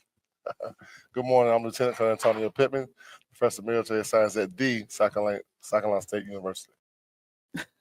Lieutenant Colonel Lindsey Thompson. I'm the battalion commander for the Mission Support Battalion underneath the Marketing and Engagement Brigade. All right. First of all, thank you guys for your service to our country and protecting the freedoms that I love so dear and so much. And just FYI, my father was a member of the Army, fought in the Vietnam conflict. So. Well, please thank him for his service for us. Yes, thank you for saying that. Yes, well, like I say, a lot of people, you guys are like that utility at the house. You don't look at it, you don't see it, but when it's not around, you know that it's not there. So once again, I want to thank you guys. But you guys have decided to pull assets into an event such as not only the Celebration Bowl, but just into HBCUs in general, because I work at an HBCU. I'm a 2-time HBCU grad, and I've always saw all the branches of the military on campus trying to recruit via ROTC or post. Once you graduate, come join us. We're looking for a few good men. I know that's not y'all, but but just kind of talk about the Army's commitment to HBCUs and particularly this event here. You want to start off? Okay, I start for here. Me speaking for Jackson State University, one of the probably premier urban university there in Jackson, Mississippi. It's a great tool. It's a pillar of a community. We also bring in young cadets from junior ROTC, where they're learning citizenship and life social skills. Once they get to the senior level, we also enhance that to where we're develop professional. And if they so choose to go into the military as a professional, we can coin them and shape them into future leaders. But if they decide to get out into the community and get jobs, we'll now put someone in there with some basic leadership skills and knowledge. Anyone else want to add to that? Okay, for me, being at South Carolina State, I always tell cadets preparation meets opportunity equals success. So as long as you're preparing yourself, when opportunity gets there, you'll be prepared and you'll be good to go. So for my thing, I'm preaching not necessarily joining the military, but getting a college degree. So to come join ROTC, get a college degree, then go in the military, you can get both. So people think I'm gonna go straight into the Army. No, go to college first, get a degree, come out as a second lieutenant, do it that way, and it'll be a smarter way to do it. And not to cut you off, but I had an uncle who did that. He graduated from Tuskegee University, went into the Air Force, spent 25 years in the Air Force, and just retired last year, and he is 50. I believe he's 55 years old. Still a young man. Still got enough life ahead of him. You're making me feel bad. I just turned 55. He said it's time to get out. Go ahead. But no, the Army's commitment to HBCUs also has to do with the fact that we recognize that representation matters. Leadership within the military ranks, the structure in which we're built, there are not a lot of those who kind of look like us sitting in these extremely high leadership positions. And we build those. We build leaders. It's what we do in the military. That is our core competency. We build leaders.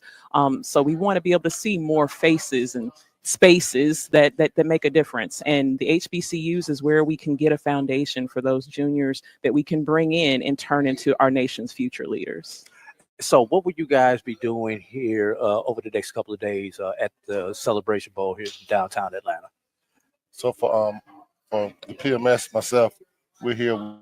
We brought a group of cadets. We're doing a joint color guard between South Carolina State and Jackson State, and we're doing push-up detail for cadets. And we're here to talk to COIs and influencers about the opportunities that the Army can provide to young folks.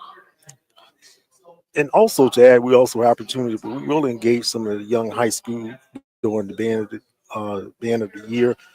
Just kind of give them the opportunity to see what it is to be an ROTC, what it means to go into the military, or what it means to just learn leadership skill to be successful in life. There's so many opportunities there that they don't know. And what we offer here is that we're going to tap into your skills and talents to make you the best version of yourself. All right. Kind of almost sounds like a football game. It sounds like those motivational speeches my coaches used to give to us. Same concept. One team, one fight. Amen. One team, one fight. My role here is a little bit different than those of the professionals in military science. So again, with the marketing engagement brigade, so I have a lot of the mobile assets that you'll see out at the Fan Fest and so forth. So those big trucks that you see running up and down the road with "Be All You Can Be" on the side of it, those belong to me. So we'll have a few of those out here with my teams that are basically showcasing a number of the different professions that you can actually participate in if you join the military. So the military has over 200 different professions that you can determine you want to focus on if you should happen to join the military. And the assets that we bring out here kind of visualize some of those different assets and kind of give the kids an idea of some of the things that you can do if you decide you want to go this route. All right. As we get ready to close this segment out, I just want to turn it over to each one of you guys. Any last comments that you guys want to get out there? Hey, this has probably been the best decision that I can honestly say that my young self made for me. I will hit 20 years on the 31st of this month. Congratulations. And I am excited about everything that I have in the future. I am ecstatic about all the things that I did in the past. This is an Army lineage, a family lineage for us. My father served, my aunt and uncle served, my grandfather served. But this is just something that I want our community to understand and know that it's an option, and it's a very good option that leads to a lot of benefits and opens up so many opportunities in the future. So for myself, I didn't even want to go in the military. So I did junior RTC in high school and did it in college, but I liked the structure. And I actually went to airborne school, then dropped out of RTC because I was like, it made me sign a contract. I don't want to do that. But I was miserable for a whole semester. So when spring semester came around, the first thing I did was sign for RTC. I was going to do 4 years. I've been in 22 years now, so it was definitely one of the best things that I did. Don't tell me you was one of them. I'm doing it for the scholarship money. And didn't realize you liked it. Hey, guilty. Yeah, and same to echo my two colleagues here. I started out as an athlete, chasing football and track. Started Murrah High School. Matter of fact, that young man there, we went to high school together. And there was a conversation had between me and our RTC instructor. He said, "You're good." He said, "But you ain't that good. So what's your backup plan?" And so many of us have to make that decision. He said, "What is your backup plan?" I said, "I don't have one." That's when it really hit bedrock that I didn't have a plan other than the football plan. He said, "Come talk to me. Let's have a conversation." And he showed me the unlimited possibility of what I could do in the military. And I tell you, I fell in love, and that's been my passion ever since. All right. All right. So what is it? Be all you can be. Be all you can be. Be all you can be. Who's going to be all they can be tomorrow at 12 o'clock? Kickoff right here at the Mercedes-Benz Stadium here in downtown Atlanta for the Cricket BX Celebration Bowl. Right stuff, Tiger tough. It's going to be a repeat of 2021. The SWAC is whack and the MEAC is back. All right, you got to break the tie. He going to be mad at me. Uh-oh. Tigers. Oh man, so we 2-1 for DI Love. DI Love. All right. So we'll be back here on the BCSN. Looking for the ultimate cultural experience of 2025? The Zora Outdoor Festival of the Arts is where you need to be. From January 31st to February 2nd, Eatonville, Florida will come alive with incredible live performances from the Levert Experience and the Bar Cave. Immerse yourself in interactive art. Shop from over 80 vendors. Take a journey through history with a new virtual tour app. And enjoy family-friendly STEM activities. Plus, don't miss the unforgettable R&B tribute to the legends, honoring talents such as Whitney Houston, Marvin Gaye, and Luther Vandross. This is more than a festival. It's a celebration of Eatonville's rich cultural heritage. Visit zorafestival.org for tickets.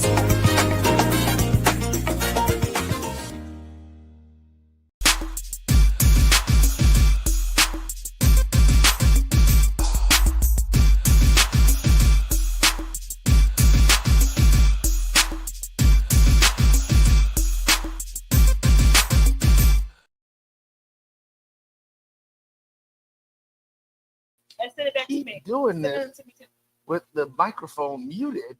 Goodness, I don't know why I keep doing that. So hey everybody, hello and welcome back. We are here at the Urban Americans Day Reset 25th anniversary of V108, the Vibe radio stations, the first commercial black-owned internet-based radio station in the country. We should say that. We get out. Nobody was doing it before we were. January 1st, 2000. And right now we got a couple of young ladies here who we're going to talk to. Of course, you earlier met Miss Chiquita. It's not spelled badly. I'm going to take this off and see if they're cool. They let me. Oh, no, they didn't let me do that. Take it off. But we've got Miss Arlisha. Hi. CMJ Events. You guys heard her or saw her logo, of course, on the flyer. She was our caterer today. Look, I'm gonna tell you, I don't know what she putting in them cracked deviled eggs she making, but yeah, those are pretty good. And there goes some stuff. But she is also, as Shantae termed, Renaissance. She does a lot of different things. I keep telling y'all, I work with sisters who get it done and make some things happen. So why don't you tell us? Let's start off with CMJ. Tell us a little bit about that. Okay, thank you for having us here. Congrats on the 25 years. Big milestone. CMJ Events is a catering and event planning business. It basically started when my older children were in school, high school, and they did a lot of sports. So I was cooking a lot of the pre-game meals for the athletes. Okay. Basketball, football, baseball. So I had to brainstorm since it's something that I enjoy doing, and I enjoyed being around that student athletes as well as educating them on the reviews of food and the nutrition value of the foods they need to be a better athlete on the field. Yeah. So I was like, okay, let's do this. Take it a step further. So in a nutshell, that's how it was created. The CMJ stands for my children's initial. Okay. Had to keep it in family. So I did that, and it just took off. I was just blessed, truly blessed by how the students themselves caught on, their parents, teachers, school systems, and the surrounding community. So I was truly blessed with that. Well, I was a trainer for a few years, and I know nutrition is one of the things that we really need to get better with within our community and talking about different things and how food can impact and all that kind of stuff. So cool. Definitely want to do that. Now we know it's that you're Renaissance, so that means you do a lot of different things. You have that, and you said you have a travel business, so we'll go to that one next. Talk to us about the travel business. Correct. What I was coming across is that I was doing a lot of either the reception for wedding or doing the whole wedding ceremony and everything for the particular venues that I chose, or the client chose, matter of fact. So I was like, and I would, go out and talk with my guests. What are you doing for your honeymoon? Have you planned that? No, we don't have an agent, or we don't think we have the money to do so, or we don't have the time. So brainstorm again, light bulb went off. I was like, you know what? I think we're going to find out. They can have the actual ceremony, or just the ceremony or the type of reception with me, and then I could put them on a boat or a plane and have them on their house. And then that's how they're traveling. All right, cool. That's something interesting. Yeah, I need to take a trip. I may have to get that just so I can get away. Maybe that's what needs to happen to my 25 to get started the right way. I need to go on a break. Right. Definitely. Now you also have a nonprofit organization. Correct. At the end of 2024, I was out with the U.S. Chamber of Commerce and then the Chamber of Commerce in DeKalb County.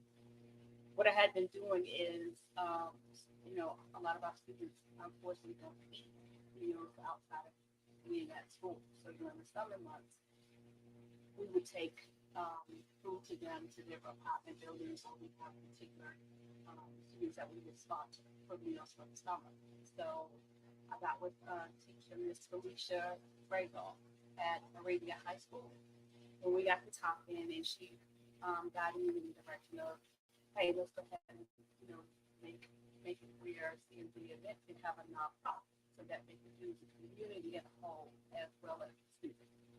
So we need to develop that like that. Okay, well, cool. Look at there. Now, do you have your website up for that yet? No, we're in the development. We just recently started that probably around Well, you did say the end of 24th. yeah, 24. So it probably was about October because I left on vacation. Yeah, I needed and didn't have, then I got back and then it's got Didn't take me. Well, I got you on the next one. I got you on the next one. All right, well, cool. Listen, but folks, stay locked into the network. You'll be seeing a whole lot more from CMJ Events. Listen, people just don't know, man. I like to eat, so we're gonna be doing a lot of food shows, and we're gonna be doing some stuff. But even the nutritional side of it, and ways to do some things, we're gonna be coming up with some different ideas. But just stay tuned with us, so we'll make sure that you get your information out. We're gonna take another quick commercial break, just so we can let Miss Alicia get on. I know she's got to get out of here, and then we're gonna come back and talk to this sister here about hooking you up, because I keep telling y'all, I'm gonna say it again. Everybody will have the opportunity to benefit from what is coming down the pipe, as long as you've got your stuff in order. And that's where we've got to get you to. We've got to get to the point where we have our business things in order, and she can help you from the LLC side to your nonprofits to all that. She is a business development strategist, and she is great. And so we will be back to talk about. I do have one shout out I have to Give me a shout out. from my heart, because without this gentleman, I would not be able to do this right now. Okay. His name is Stephen Blanchard. He's with Equity Lab. It's based out of Ohio. He was my financial advisor in my funding, getting all my funding for both the profit and nonprofit. Oh, nice. Great guy. Gets the job done. Answers calls all the time. You definitely need to reach out to him if you're looking for someone that's going to be reliable and be there for you when you're starting the business and getting the funding for your business. Well, listen, get us his information. Hey, you need to get some advertising. It's funny to see what a lot of folks don't realize is a lot of you may not realize, we do the HBCU sports, and we've streamed more HBCU sports over the last 5 years than anyone. That's including ESPN and HBCU Go, because that's what we do. And we are really getting ready to get aggressive with some of the things that we've got coming up over the next month coming into basketball season. So we'll be there, get it going. So we'll be right back with Miss Kita Rusal, talk to you about getting your business right. This is Brian Fulford. AD Drew and I are co-hosts of the BCSN Sports Wrap. We talk about all things related to HBCU athletics. From the games, teams, coaches, and fan interest stories, we cover it all. You can find our shows on Facebook at BCSN Sports Wrap, YouTube at MyJBN Online, and everywhere you listen to podcasts like Anchor, Spotify, Google, and Apple Podcasts. You can also find the show on the Jericho Broadcast Network's app. Make sure to download. We look forward to you joining the conversation and being a part of the show. Looking for the ultimate cultural experience of 2025? The Zora Outdoor Festival of the Arts is where you need to be. From January 31st to February 2nd, Eatonville, Florida will come alive with incredible live performances from the Levert Experience and the Bar Cave. Immerse yourself in interactive art. Shop from over 80 vendors. Take a journey through history with a new virtual tour app. And enjoy family-friendly STEM activities. Plus, don't miss the unforgettable R&B tribute to the legends, honoring talents such as Whitney Houston, Marvin Gaye, and Luther Vandross. This is more than a festival. It's a celebration of Eatonville's rich cultural heritage. Visit zorafestival.org for tickets.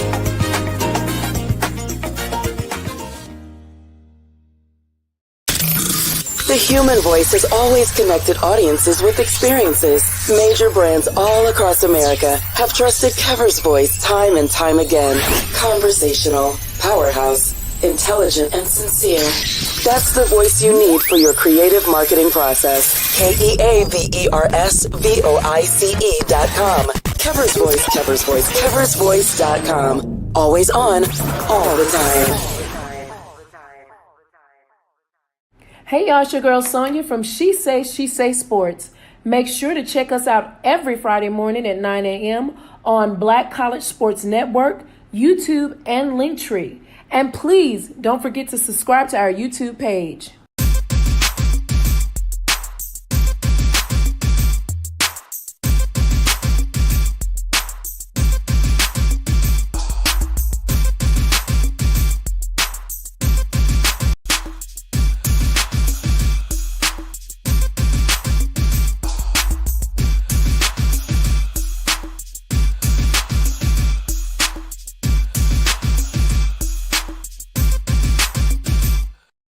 All right, everybody. Hello and welcome back. As we are back, you know what? I'm going to change this right now. I'm up doing something else, so I'm going to put your name in here now. Ita. I-Q-U-I-T-A. Just like the banana. R-U-S. R-U-S-S-A-W. I forgot how to spell my last name. I did too, just real quick there. I am here with Ms. Shakita Rusow, business development strategist. Can help you do some things. Actually, let's put this just a little bit that way. Yeah, get it out of your face. Okay. There. So, you know, one of the things, and I've been talking to several people about this, what a lot of folks don't realize is that with this new transition of government that's getting ready to come in, Donald Trump coming back as the 47th president, and we already know that he is pro-business. That's where his thing. That's what he does. And so a lot of these businesses are bracing for it, and your average everyday person is like, oh, he's going to mess it up for us, going to get out. Well, here's the reality. One, you know it's coming. Yeah. And you can do the same thing yourself. You can get involved and get engaged in these processes that will give you the opportunity and the ability to benefit from some of these things. No, you're not going to, I'm not telling you that you're going to get your LLC and make billions of dollars, but you can make extra money. You can do some things that'll help you with your taxes and things of that nature. But let's talk a little bit about your process of getting people from start to where they end up at to get their businesses going. What's your business development? Tell us a little bit about that. Well, it just depends on where the person is. Sometimes I work with people who are in the beginning of the process where they really don't know where they want to go. Then I work with someone who already have 1,000,001 ideas of what they want to do, and we kind of streamline it. So it depends. So we'll say the state of Georgia. In the state of Georgia, you can be up and running with a business within 90 days. Right. Technically, it's 21. But when I say 90 days, it's your EIN number, it's your state registration. If you want to get registered with Duns and Brad, getting your marketing and branding up and running, your domain name, website. So take about 90 days to get a real official business up and running. But throughout that 90 days, we really talk. If you want a business, but how's your business going to make money? Well, what are you going to do to make money for your business? What problem are you solving? We can make t-shirts all day, and I love t-shirt companies. But what's your plan with the t-shirt? So a lot of times we have a lot of t-shirt companies where they just want to make a shirt. Where in actuality, you need to have a marketing plan. You need to have a real business plan and really get to the nitty gritty of what you want to do. Right. And so that's one of the things that we're missing. A lot of people don't plan for their business. I just want to. Well, you know, and it's interesting you say that because one of the things that we've also found out is, and we'll use our Alicia's field for one of her fields for a quick thing. A lot of people can cook. Yes. And then they say, oh, you know what, I want to do a catering business. Correct. But like you said, what does that mean for you? Just because you know how to cook, there are a lot of things that go into putting your business together. What is it? How are you going to make your profits? You know, what type of things do you need from the state level versus the federal level, and how do those things interact and cross each other? So when you're doing that, does it? Well, I'm assuming for one, with work with Chiquita, that's where people can .com. That's where people can go, and you're able to help somebody go through all of those different steps. And it doesn't really matter the business. For me, when I'm working with them, it's more so of what do you want to do? Because the black and white is the black and white. Okay. So, I mean, if you're starting a catering business, just depend on if you're going to have a catering business on a food truck. If you're gonna use a food truck, there's different licenses and different certifications that you have to have. So I can start any business. I've started business from shoe cleaning. I've started t-shirt companies that has turned into nonprofit. A t-shirt company that teach young men that turned into a nonprofit on how to get your own t-shirt company or how to get your own business. So it doesn't matter the actual business. It's just what's the plan? A lot of us are missing the plan. What is it that you want to do? How are you going to make this make sense? And how are you going to come up with a product? So, in doing that in the business development, let me ask you these things. If you were speaking to, say, potentially new clients, when they come to you, what are the 3 things that they should at least have? What do they need when they come to you? A vision, an idea. Vision and idea are similar, but the vision is more so of your dream, where it could be some far-fetched. But your idea is your right now, how I want to make money. And an open mind, because I'm going to push you. Okay. Yeah, I'm going to push. And some people I don't work with because they can't take. I have a Shakita personality, but then I have a business personality. If we're going to get something done, we got to get something done. Right. You know, so you have to be able to determine which one you want to work with. Okay. And if I can tell they may not be able to take it, I'll refer them elsewhere. Yeah. Interesting. Okay. Let's see. So in that as well, as we're going through these processes and setting up the different businesses, now that's you helping people get their businesses started. Do you help people who already have their businesses in place that say maybe just need a little growth in certain areas, or? I do. I create processes. Okay. So most times when we start business, we just start a business and we're missing the business basics. So going through the processes of how are you going to make money? How are you going to get your client? Where's that information coming from? What are you doing with that information? How are you going to maintain that relationship with those clients? And a lot of times that's what we're missing. Because sometimes at the beginning, that's hard. Okay. And it takes literally, I can create a program in my head in minutes. So just what does that program look like? Is that going to help your business grow? And ideally what we do is I have strategy sessions. So I literally sit and let them talk and I physically write. I always tell people, give me 24 to 48 hours and I come up with a plan. Okay. And we work the plan. Whether you old business, new business, I want to restore my business, whatever. Okay. Well, cool. So we did put your thing up before, but it is, I'm going to put the banner back up for folks to take a look at it. There it is. That's correct, right? Your Dream LLC. And then work with Chiquita.com so you can get in and get your business going. Now, before we get out and start closing this up, go ahead and bring your vision board over. I know. Okay. Talk to us. We got finished up here. So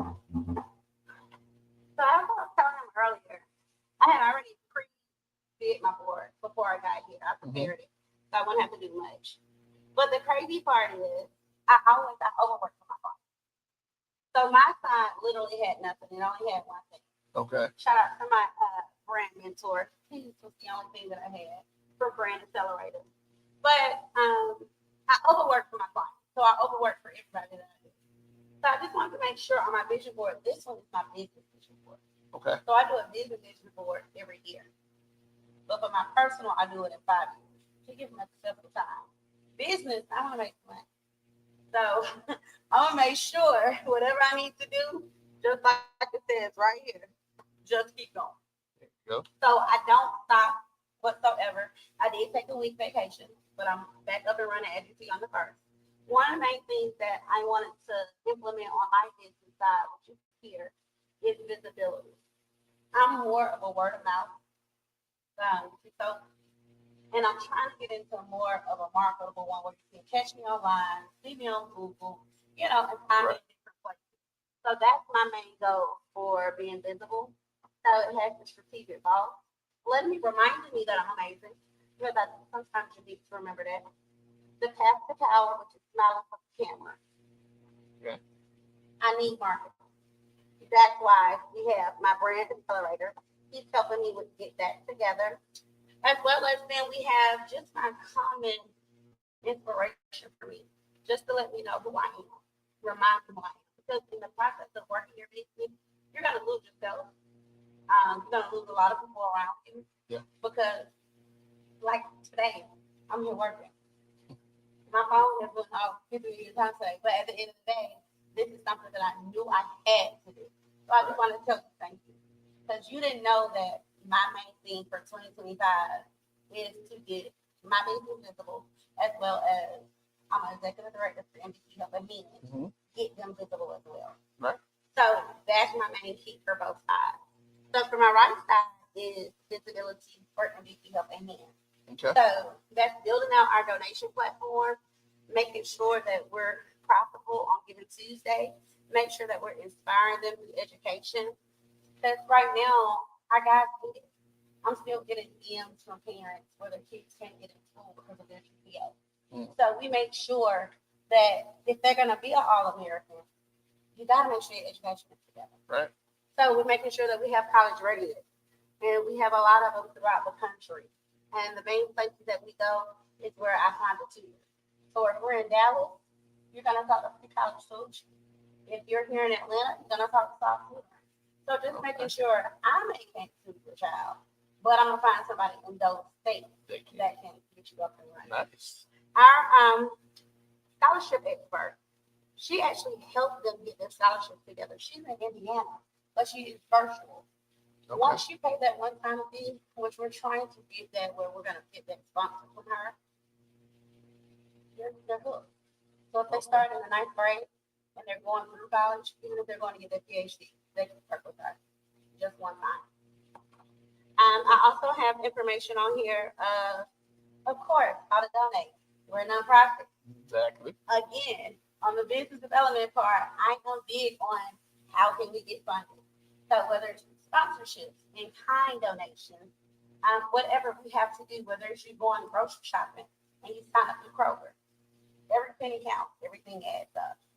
So, and that's what my vision board was basically about, is working on getting visible, working on my marketing portion for my actual business, and making sure I create the right visibility for you.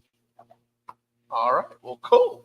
That is great. So we're going to get ready for our very last session, where it's going to be myself and Daddy-O from Stetson Sonic, hip hop legend, and historian is going to be coming in, and we're going to be talking about how hip hop was weaponized against the Black community and what its impact is now.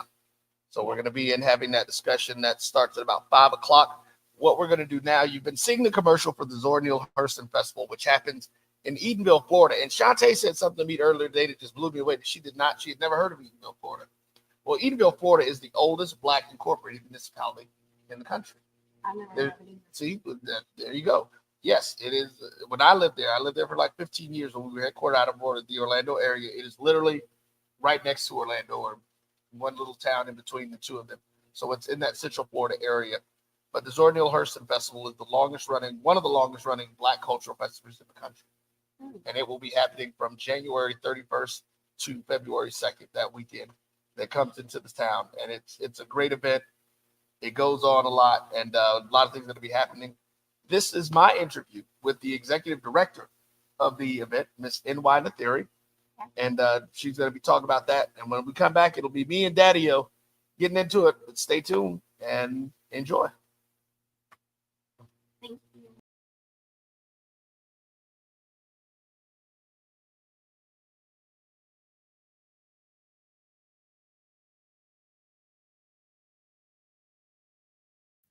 Hello, everyone. This is Roy Evans with the BCSN Game Time Show. Right now, I have the pleasure of being joined by an extremely talented and bright sister who I have known for many years, Miss N.Y. Nathiri, who is the executive director of PEC. Now, PEC is the Preserve Eatonville Community. What a lot of you may not know is that Eatonville is the oldest Black incorporated municipality in America that sits just north of Orlando, Florida. So it's right there in that Central Florida area.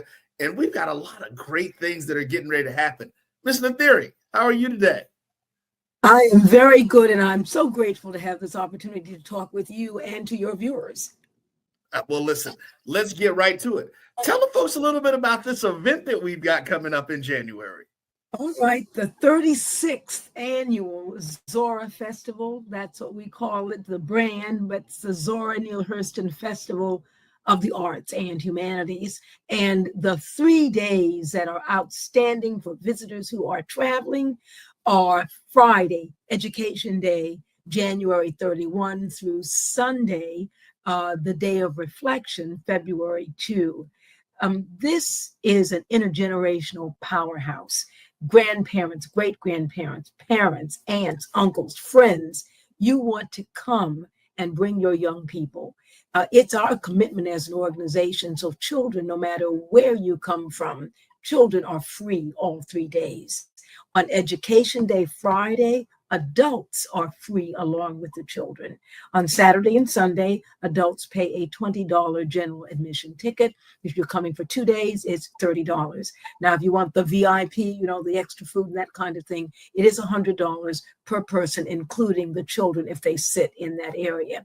But I'm so excited about this program, what we call our pre-K through grade 12 programming, because we have assembled through a collaboration with the Orlando Science Center, with the Zeta Phi Beta sorority, with Orange County Library System, with Orange County Public Schools, just an outstanding, and I say this without any hesitation, outstanding program. We call it an outdoor classroom where learning is fun.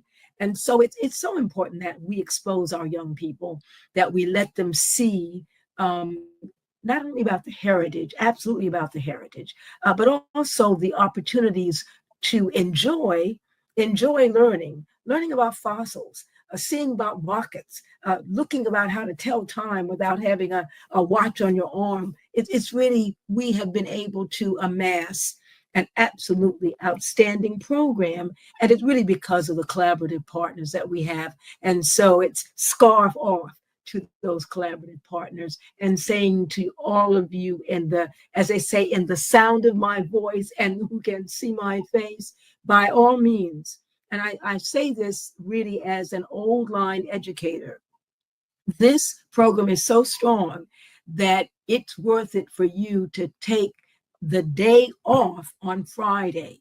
In other words, if you are driving from Atlanta, you need, get your teachers to give your kids extra credit for the fact that they would be coming and what they would experience, have them take photos, have them do a little project. This is that strong a program. It's that strong a program. You can easily justify missing school on Friday. And for that matter, if you have to leave at 12 noon on Thursday, I say this without any hesitation, because the educational advantage that you will be exposing your young people to is absolutely, it's so important. Now, if you are part of the Divine Nine or you lead children in some sort of group, then definitely on Saturday, if you have time, I know this is a short time, and if you can't plan it for this year, definitely plan it for 2026, because every festival year, we have that commitment to educational excellence, and it is well worth the opportunity that your young people will have, and you'll enjoy yourself. On Saturday, in addition to the vendors, and again, scarf off to Roy Evans, he is our vending coordinator. You are going to have such a good variety of vendors. On Saturday, there's the Lavert Experience as a headline. On Sunday, wear your white, because we're doing tribute. It's a tribute a performance, looking at paying homage to Frankie. We're looking at Whitney Houston, at Luther Vandross, at Marvin Gaye, all of the legends. We will be there, and dress so that you can, be a part of that engagement. So the Outdoor Festival it's not a better ticket that you can get. Now, if you're coming from out of town, go to the website, zorafestival.org, the Hilton, the Doubletree by Hilton on Lake Ivanhoe in Orlando. That is a hotel where the rates are, and those rates end shortly after January 1. So visit the website. It is a reduced rate. It's $149 a night, double occupancy, not including tax. But you believe me, this will be an investment that you will really be very, very glad you have done.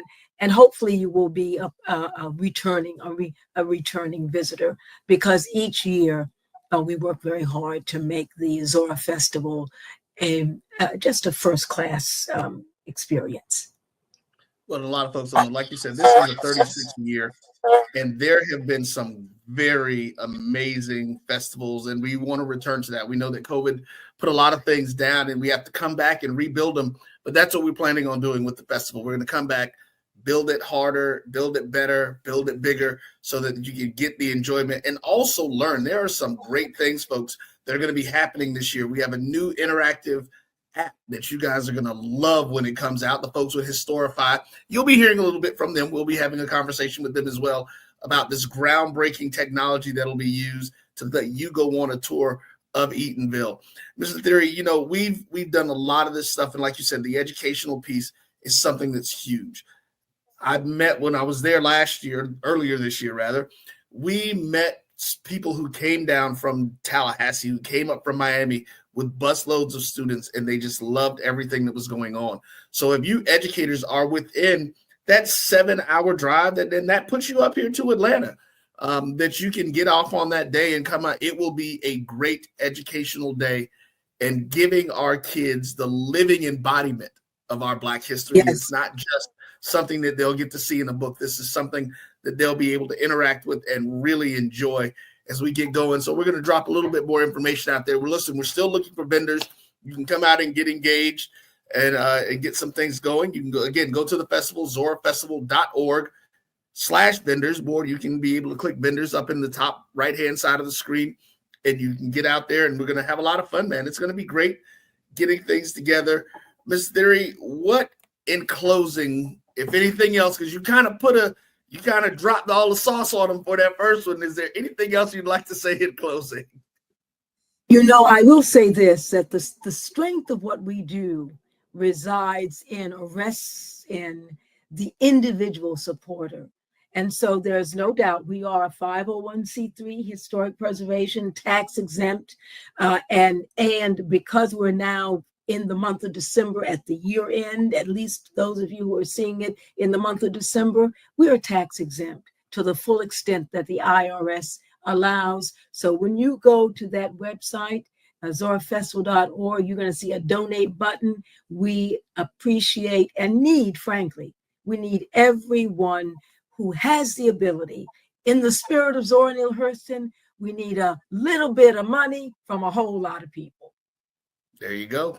And folks, so those are tax exempt. So you will be able to do a tax write-off for donating to the festival and to the PEC. So get out there and do that. Like she said, this will be going through January. So until the end and actually, if I'm not mistaken, I've talked to several of my accountant friends. There's some things that you can do even into January that you might be able to get into the tax year, if I'm not mistaken. So I don't know. I'm not a tax guy. I know you can get credit for it though. So again, thank you. Make sure you visit the website, zorafestival.org. You'll be seeing the commercial for the festival right after we finish this interview.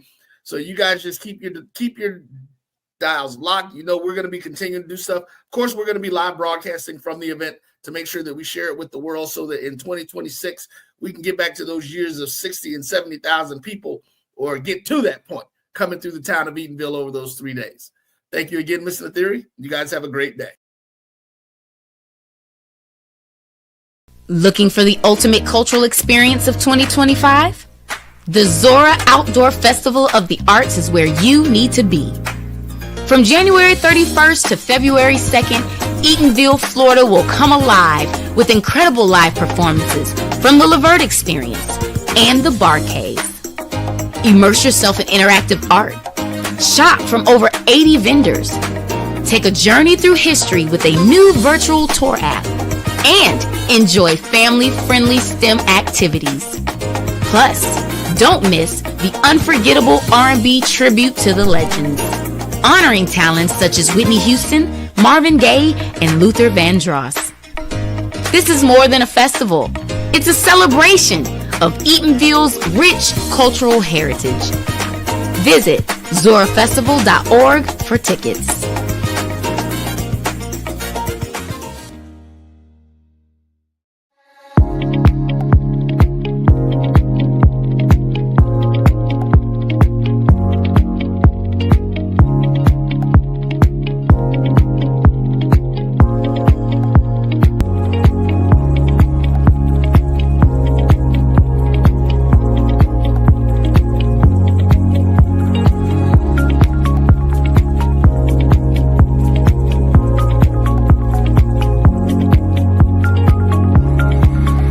Hey y'all, it's your girl Sonia from She Say Sports. Make sure to check us out every Friday morning at 9 a.m. on Black College Sports Network, YouTube, and Linktree. And please don't forget to subscribe to our YouTube page. Morehouse College and Tuskegee University men's basketball teams were selected to compete in the 2025 NBA HBCU Classic presented by AT&T. The fourth annual NBA HBCU Classic will be played in the Bay Area as part of NBA All-Star 2025 and will once again celebrate the rich traditions, on-court athleticism, and commitment to excellence of the HBCU community. For tickets, visit nba.com/all-star.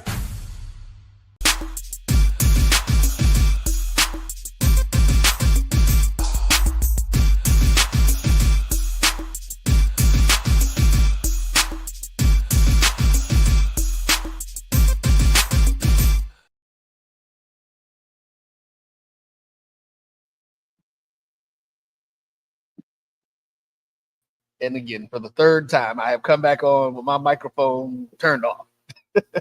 Hello, everybody, and welcome back. Daddy-O, how are you doing, brother? I'm good, man. I'm maintaining, too blessed to be stressed. All right, there it is. There it is, definitely.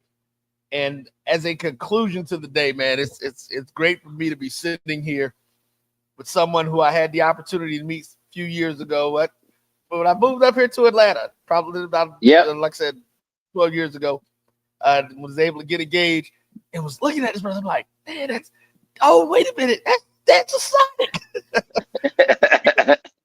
and having that opportunity. So, I kind of had the same conversation that I had when I met Professor Griffin. It was great to meet someone from the soundtrack of my youth that had such on what I was able to do and my love for music. I've always loved music. Everybody who knows me knows that. I've been in radio for a long time. So to meet those guys whose stuff I wanted to play on the radio, really made me feel well. And I want to thank you, man, for your friendship for wanting, and coming out, because that's another part. Man, you're welcome. You're very welcome, brother. Very welcome. Thank you. So, like I said, this is a celebration for the 25th anniversary of us launching my own online radio station. Yes, sir. Congratulations. Thank you. And the thing that started me doing that was I tell people I vividly remember, and I said it earlier, I vividly remember walking into the studio after a weekend being off, all of my CDs, all of the albums, everything that we had to choose our music to play was gone. And my music director was like, all of the playlists are coming from corporate now. And we watched transition of what I called Black-owned radio to Black programmed radio. And there is a big difference. And that's going to be the conversation that we're really going to get into at this point, to talk about, as we say, how hip-hop was weaponized against the Black community. And it was a very difficult situation to watch. But again, it was one of the reasons that I left, I guess, commercial radio is what you say. Right. Traditional, whatever they want to call it. Traditional, commercial. Terrestrial is what it is. But just terrestrials. We're working for other folks who didn't have my community's best interest at heart. It's really what it boiled down to. So, Daddy-O, before we get into it, man, let's catch up a little bit. Talk a little bit about what you got going on. I know you've been putting out some new music. I know Stead has been putting out some new music. And look, I'm doing backflips because I'm like, I've been saying for years, we need the original hip hoppers to come back. And the folks from the first, I would call them the first two generations of hip hop need to be back in the game and doing some stuff. But talk to us about what you got going on. So around I guess the bottom of 15, the beginning of 2016, I like the same way they say a boxer does picks up his gloves again. I decided to do what I call picking up the mic again. I've said it on, and so I've been campaigning and really kind of heralding some of what I call classic hip hop. I don't really like using the concept old school, but some people use it. But just heralding classic hip hop to make records. And very interestingly, I'm actually putting together a little video piece to just post because I was doing this way before Redman decided to do a new album. LL decided to do a new album. Like I've been putting out new records since 2016. And it took me a little while to actually get Stetsasonic convinced, which, actually 2024 we did the album. We were doing singles up until that. I think starting in 2020, we put out our first single and Stetsasonic has, I guess we got seven singles and videos since 2020. We did 2 last year and then a few more before that. Got a couple of videos to finish off of the album that we have out now, and then talking to the guys to kind of vow to try to do 2 albums in 25. But there's already 6 Daddy-O albums. I'm sitting on records that's unreleased. Just deciding on what I want to put out. But the music don't stop, man. I continue to keep on going with the music. And then the other thing that's really dear to my heart that I've been kind of just grinding at putting it together is we was calling it Self-Destruction 2 at first, because we were just gonna call it Self-Destruction Part 2. My partner Azim Latif came up with a much better idea, which is to call it Stop Self-Destruction. And we've been working on the Stop Self-Destruction movement for quite a few years now because making the records are easy. I already got heat from DJ Premier, Pete Rock, Rottweiler, Easy Mo B, Large Professor, Tramp and KG from Naughty by Nature. I mean, I got some heat. I already got like tracks, and that's kind of easy for me right now because even some of the producers that work with me, man, I tell people all the time, I'm listening to 90 beats a week. You know what I mean? Like I always get stuff. The young guys give me stuff. So the music part is a little easier. But what I really wanted to do this time is concentrate on the movement because self-destruction and the concept of self-destruction, is a little different than we did it the first time. When we did it the first time in 1989, we were just really, really concentrating on gun violence. This time around, we got an opioid crisis. We got a mental health crisis. We have so many things to contribute, even some of the things that the veterans are going through. So when we go into making, and this has to be an album now, because it's like, so many MCs, it's very difficult to just do one song. So when we go into making the music for this, we want to have the movement set up. And just in a nutshell, the way I'd like to do this project and the way we've been heralding and kind of formulating this project is we say we want to be in touch with the people that do the real work, right? The soup kitchens, the people that's talking to brothers when they first come home from prison and need a job, the homelessness. I have a really good friend. His name is Harry Williams. He's a pastor out in Oakland. He works with all the unhoused. He works with all the tent cities. And so we want to connect with those organizations and be a soundtrack for that, and also be able to bring them funding. And so once we kind of structure the rest of the part of the movement, then we'll start making the records. Nice, man. Nice. Definitely cool. So, it's interesting that you brought up the self-destruction project. And again, you and I have had some conversations. So, folks, this is kind of going to be a continuation. of how that Right. discussion went on. And I've even heard other rappers talk about how when Self-Destruction came out, that's when the shift started happening. And the shift started happening not necessarily with the MCs, but at the upper levels of the record companies. Let's talk about that Self-Destruction. I like I said, 89 was my senior year in high school. So that's always going to be one of those. Yeah, so you was in the thick of it. Yeah, you was in the thick of it. That was the vivid part of my life. You know, that when I'm getting ready to become an adult and doing all my things, getting ready to go off to college and all that. So I remember that Self-Destruction video coming out and even though I'm born and raised in South Florida, I was a true hip hop head growing up. Right. And New York hip hop. Because I had a cousin that used to go up there every summer to visit his family, and he would come back with the Friday night mixes from Kiss. And so I got into the hip hop culture really deep. You muted yourself, Daddy. I don't know if you do it. Yeah, I was just doing that. My grandkids are here, so I didn't want the noise to come through. Problem. So I was, like I said, I'm loving hip hop and I'm loving where it was going. You know, Cool Mo D, KRS-One, Public Enemy. You know, everybody was talking about positive stuff and either positive or having fun. And when you guys came out with that song, it's like, yeah, this is what we need in the community. And this is the kind of stuff, because we saw anybody with any type of intelligence could see that hip hop was going to play a major role in the shaping of our country over the next 30 to 40 years, which is what it's done. But tell us, what was your thought process? Because if I'm not mistaken, were you the person that put that project together, correct? No, it was Chris. It was KRS-One that put it together. Chris had already had something, which he still works with it, something called the Stop the Violence movement.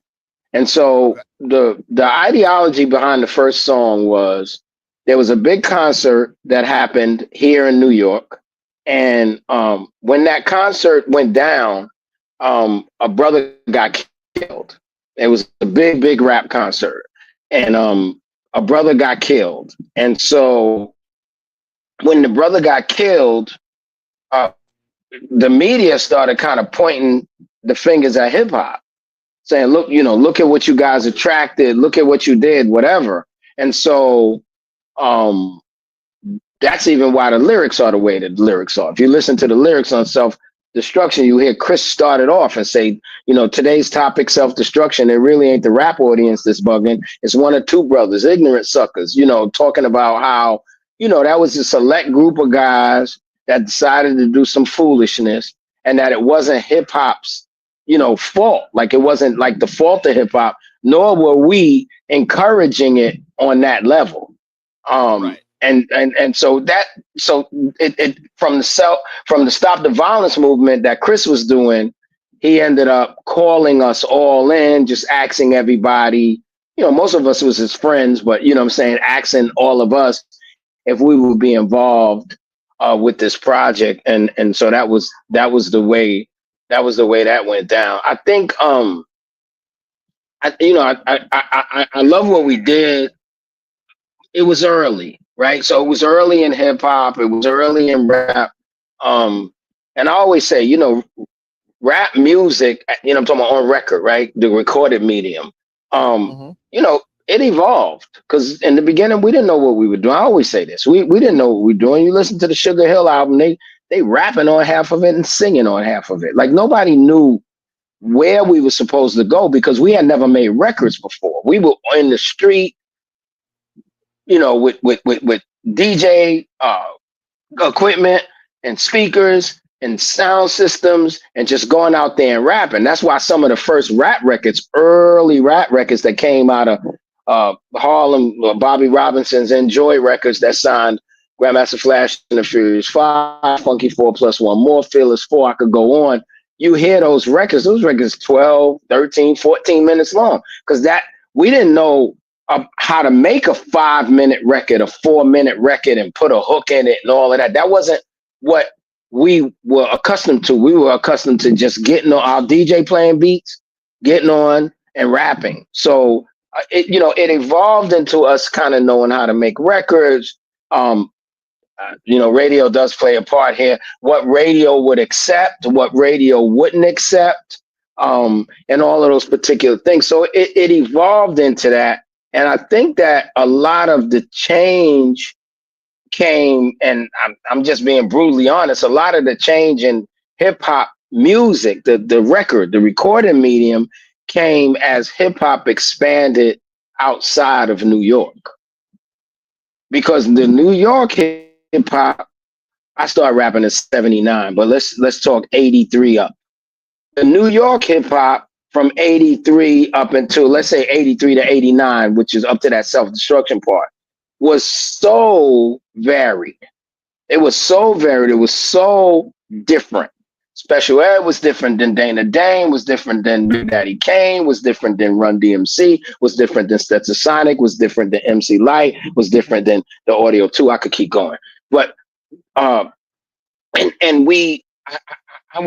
would think that part of the variety came from varieties of experiences. Everybody wasn't a stick-up kid. So the guys that were stick-up kids could rap about stick-ups, but there was some guys that could rap, like Slick Rick on his album, he getting robbed. You know what I'm saying? So some guys was the robbers and some guys was the robbies, if that's a word, right? So it was varied. When the recorded medium moved outside of New York, those kids could only talk about what they knew. So they couldn't talk about, like, say, what Melly Mel was talking about in The Message. They couldn't say broken glass everywhere, people pissing on the stage, I just don't, because they didn't grow up like that. Projects to us and projects to somebody in the South, two totally different things. Yeah. Right? If you talk about Liberty, you might call Liberty City the projects. But those are one floor joints. And it's more of a commune. Projects to us is buildings that go up almost 40 floors. So, and with elevators and pissy elevators and, all types of stuff happening. So different experiences brought in different concepts in music. So I think that that's where a lot of the change came about. The interesting thing about human beings, and reality television proves this, is that we gravitate. I don't know why. I mean, I guess I could get biblical if I wanted to, but I'm not here. We gravitate sometime toward mess. We gravitate sometime toward drama.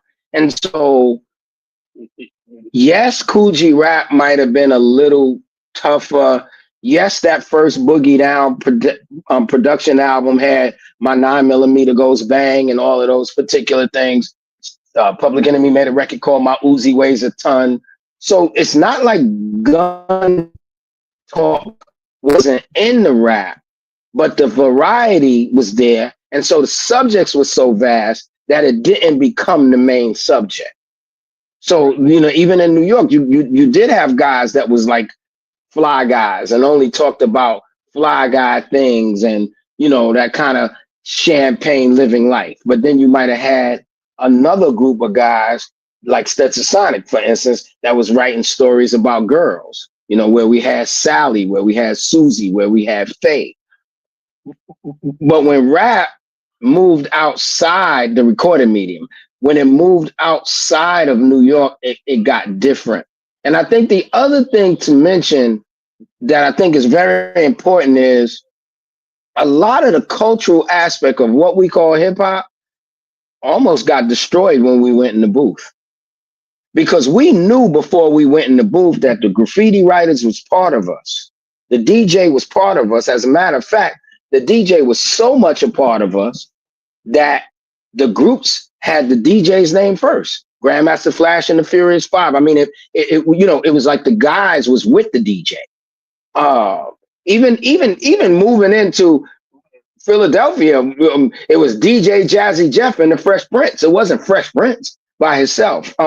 So we knew we were part of DJ. We knew we was part of the graffiti rights. We knew we were part of the break dancers, right? So we knew those 4 elements of hip hop. I know sometimes people say 5 and knowledge is the 5th element. I don't know nothing about that. I do know about the 4 elements originally. The b-boying art, which is the dancing, the DJ art, the graffiti art, and I tell people this all the time. The rapper came last. Hip hop was already a culture without rap. Let's make that very, very clear.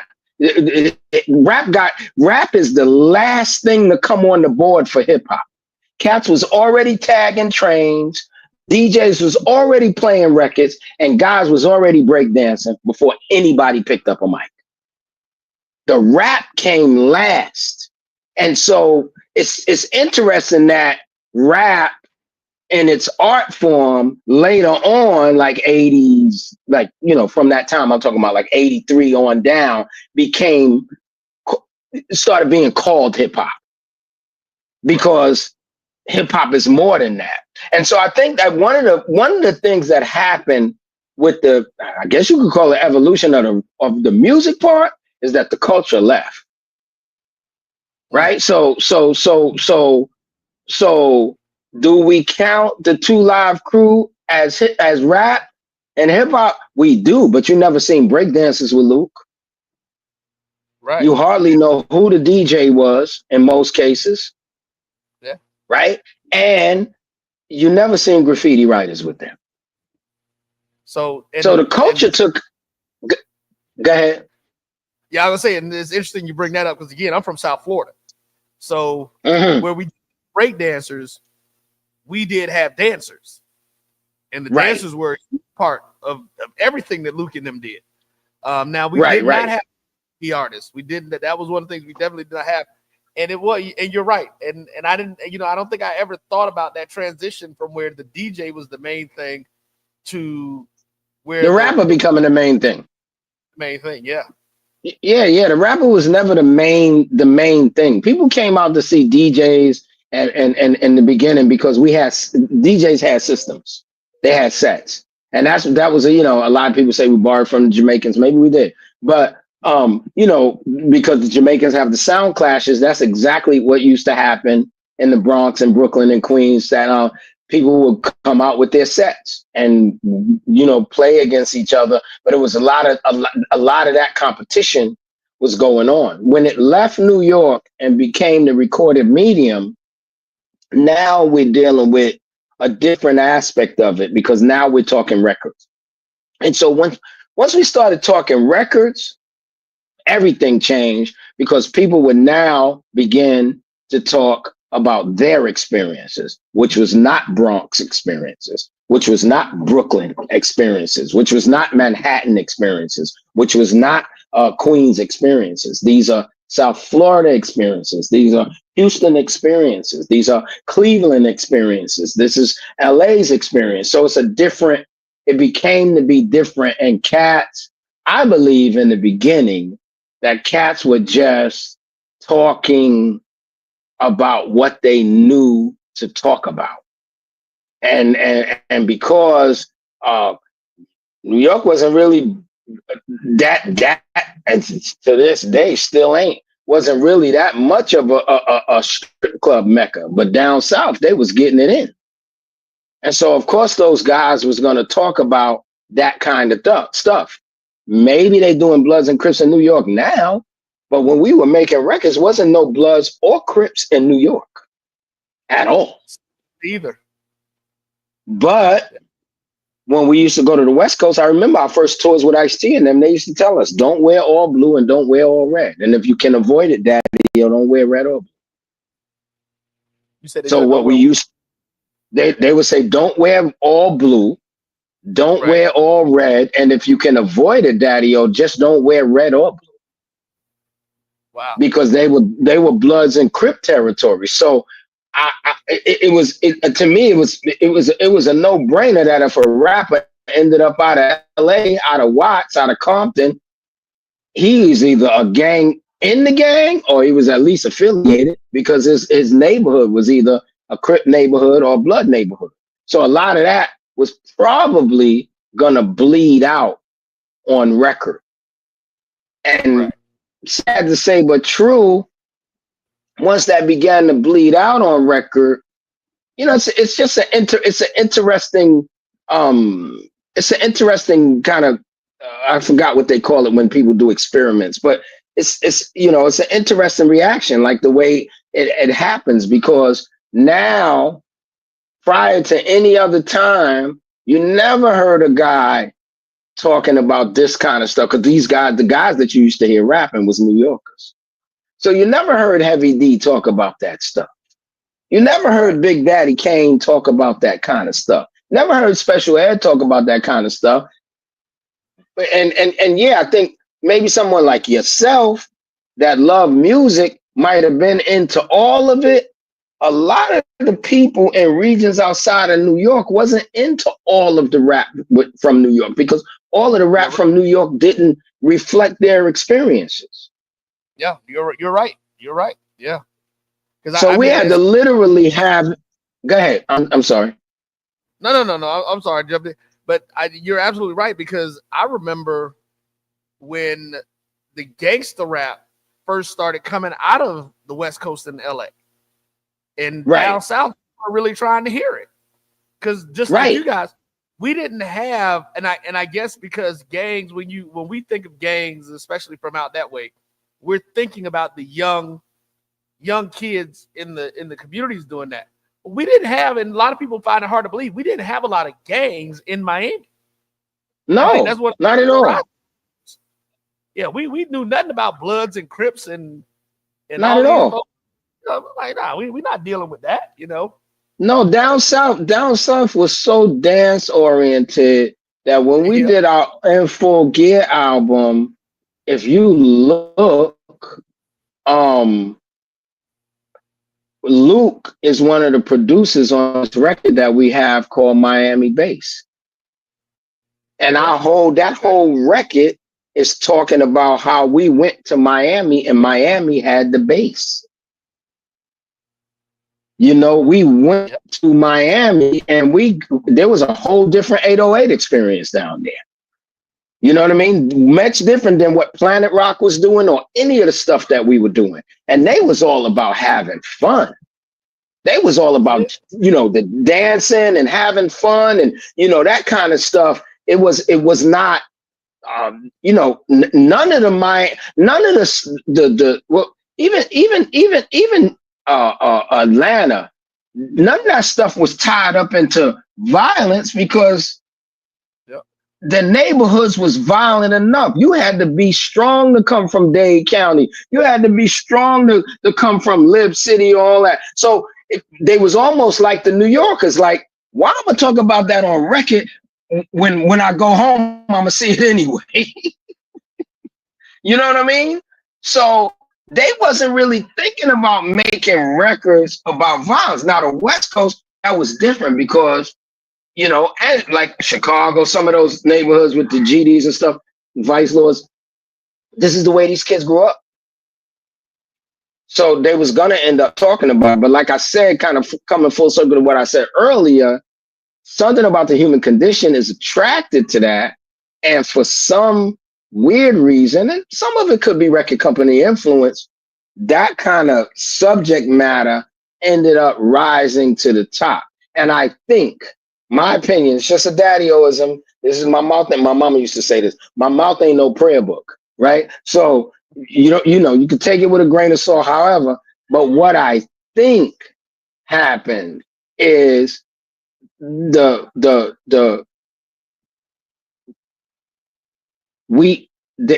guys started talking about it. We hear that we hear that comment all the time about, or that adage that art imitates life. So guys started talking about it, and I believe that, you know, people just began, I don't know, humans pushing the envelope. If you notice, when we were younger, and you know this from being in radio all this time, I never forget when I was younger how the Isley Brothers had a record called Fight the Power. And it was such a big deal in my neighborhood when Ronald Isley said, from all this bullshit going down, it had to be beat, People thought it was outrageous that he said that, all of that. You understand? When you fast forward now, that is like that sounds like Light FM compared to the stuff you hear on radio now. You know, so the envelope continued to get pushed and pushed and pushed, and that, you know, how much, you know, how close can I get to the edge without falling off of the edge? And then, you know, then there was a whole bunch of other influences, which was, you know, electronic, you know, making electronic music. You know, in the beginning, even when you got a drum machine, it took the grandest of them all, the Flashes of the world, the Davey DMXs of the world, to even know how to use those drum machines. Now, you're talking 2025, you could go buy a studio in a box and make a beat tonight, and never did it before. So a lot of that had an impact on it too, because you had a lot of people who were and who are, and I'm just going to keep it a buck, who were and who are non-musicians making music. And if they could, you know, if they could make it sound like something else that came out before, some people got lucky, some of it was planned. And so that's, I believe, from our side, meaning from, you know, me being a hip hop creator, from our side, that's how things got to where they are. And you know, record companies are always, the way I describe record companies all the time is the way I describe wholesale and retail. So sometimes it's very difficult for me to blame record companies, because I tell people, look, if you could buy a t-shirt for 50 cents and sell it for $10, you wouldn't do it. And so record companies were just houses that were like, they were gonna do whatever was gonna make money. Art imitating life. It wasn't us that created the black medallions and stuff. That was happening on the street, and then we copied it. It wasn't the other way around. It wasn't like the rap. Now, it's very interesting that we know that a lot of people that was outside of New York don't know that, because a lot of people outside of New York, like I hear people tell me all the time, man, I didn't even know Africa had different countries until I heard Stetsasonic Africa. I thought Africa was one place. And then when I seen y'all do Angola, Soweto, Zimbabwe, oh, wow, those are different regions in Africa. So again, the New York records did one thing. The records outside of New York were just people reflecting what they do. You know, when you look at local heroes like Cool Nuts in Portland, Andre Nicotina in Sacramento, God Bless the Dead, MC Breed out of Flint, they were just reflecting their neighborhoods. They wasn't even thinking about anything that we were thinking about. They wasn't thinking about none of that. They was just saying, hey, you know, I mean, look at the Dayton Boys. You know, you listen to Dayton Boys music. That's just the way the great Dayton Boys grew up. So they just gonna talk about the way they grew up. It's just, I mean, we all know this. It's just unfortunate that some of the darker subjects ended up, as time went on, with the most value. Yeah. So, you know, and it's interesting. That's one of those things, man, when you think about it. I guess that I've never really thought about the regionality of hip hop. And you know, you hear it in the music. But like you said, when you looked at it, I often wondered about that when people came down, because listen, everybody in high school in Miami was on a dance team, had a drill team, dance team, and we was that Luke music and too like that. Their music was made for us to get down at the parties, you know. Bro, I toured with Luke, and when they come on, the whole audience becomes a club. Yeah. And I'm not saying we didn't do well. I'm not saying Public Enemy didn't do well. I'm not saying some of the other people didn't do well, because we all did well. But when Luke and them came on, nobody's sitting. They are up and dancing. So that was reflective of that culture. Just like the first time I ever seen somebody get knocked out was at a concert, which is probably one of the best bills. I said, man, I wish I could put that bill back together. It was 4 groups: Public Enemy, Stetsasonic, Fishbone, and Living Color. Crazy, right? At the Palladium in LA. And I watched a gang member knock this other guy out flat. It's the first time in my life. I mean, I grew up around fighters and all that in my life, but first time in my life that I seen that, like, picture perfect guy punch a guy and he falls straight back, like knocked him straight out.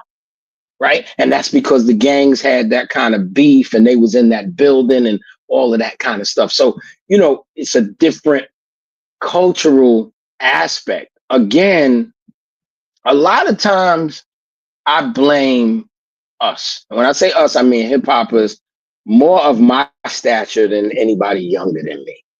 Classic hip hop artists, for whatever reason, I give us like half. I always say to myself, I always give us half a pass. Meaning, I know we were so busy doing what we were doing that we weren't thinking about ownership, but it really should have been something that we were thinking about. Yeah. Because without the ownership, there was no way for us to control the flow of the content. And so when that ownership, you make, when you're in the park, 79, right? 80, you in the park and you rapping, you controlling all your content. You telling the DJ what to play behind you, you figuring out what you're going to say, all of those particular things.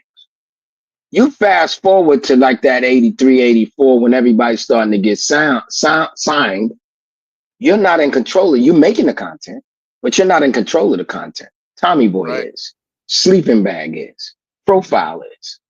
So I think that's the first dip or the first cog in the wheel. The first cog in the wheel is not having ownership.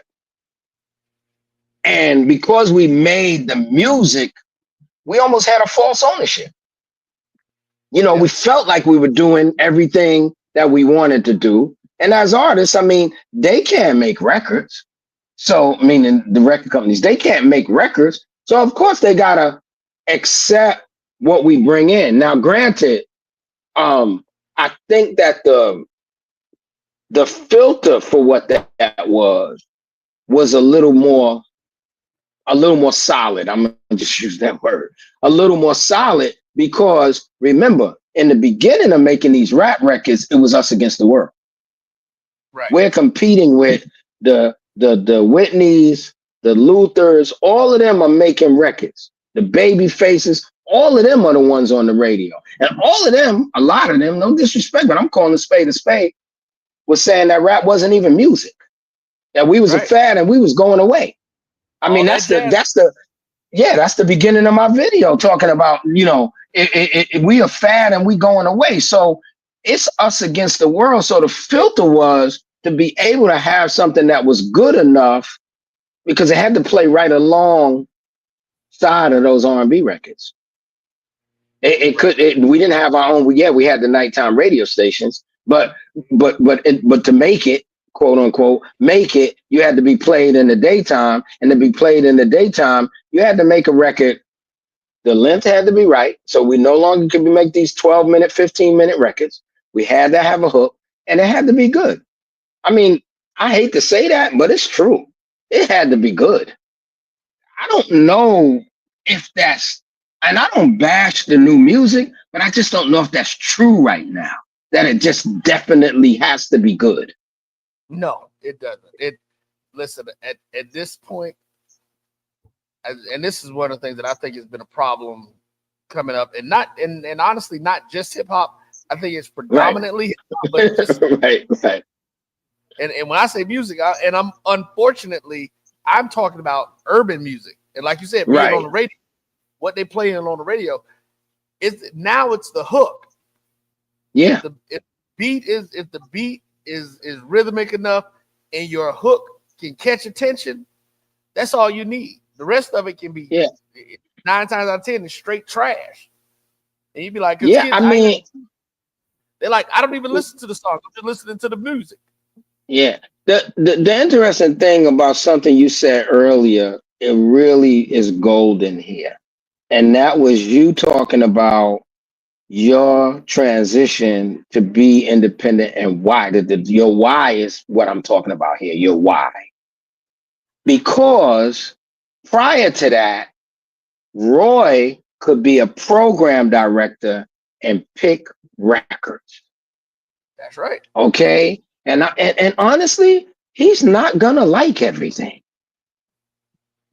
If it doesn't, and it's not really a Roy Evans thing. Like he's not trying to be egotistical. He just wants it to at a certain standard because he wants it to shine. So yes, Sally might make it through. Maybe Faye didn't make it through. You understand what I'm trying to say? And that's no harm, no foul. That don't mean that Daddy on Step Sonic ain't making good records. Just Sally's a better record. Okay? And it's not only Roy that's thinking like that. There's a guy in LA that's thinking like that. There's a guy in Chicago, God bless the dead, named Pink House that's thinking like that. There's a lady, and shout out to my friend Lady B that's still in Philadelphia. There's a lady in Philadelphia that's thinking like that. You guys are picking these records. You guys are shaping this stuff. And once in a blue moon, you might throw something in new because you say, you know what? My people need to hear this. When that corporate control of radio took over, I know I travel the country for work all the time. And the New York station sounds exactly like the station in Boston. It sounds exactly like the station in Cleveland. That became a problem. That's a problem. And people don't understand that. That yeah, whole it's tough. thing earlier where we talked about how the regions even have their own voice in music. That they have taken, and this is the part that I talk about when I say the corporate. This will be the one time where this is all them. They have taken that away. It's true. I agree. So, you know, that was that St. Louis sound. That, you know, right. that you know, that Miami right. bass. Everybody was talking about right. the bass. Like FAMU, and I remember when the Strikers went up to perform for the Apollo. And initially, everybody thought they was a lot of the folks down there was like, "Oh, them cats in New York ain't gonna get with y'all." Man, they got on the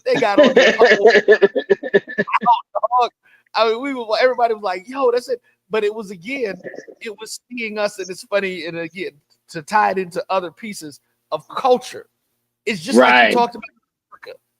There are different sounds in the different regions that you go into in Africa, and without us controlling our distribution point of those songs.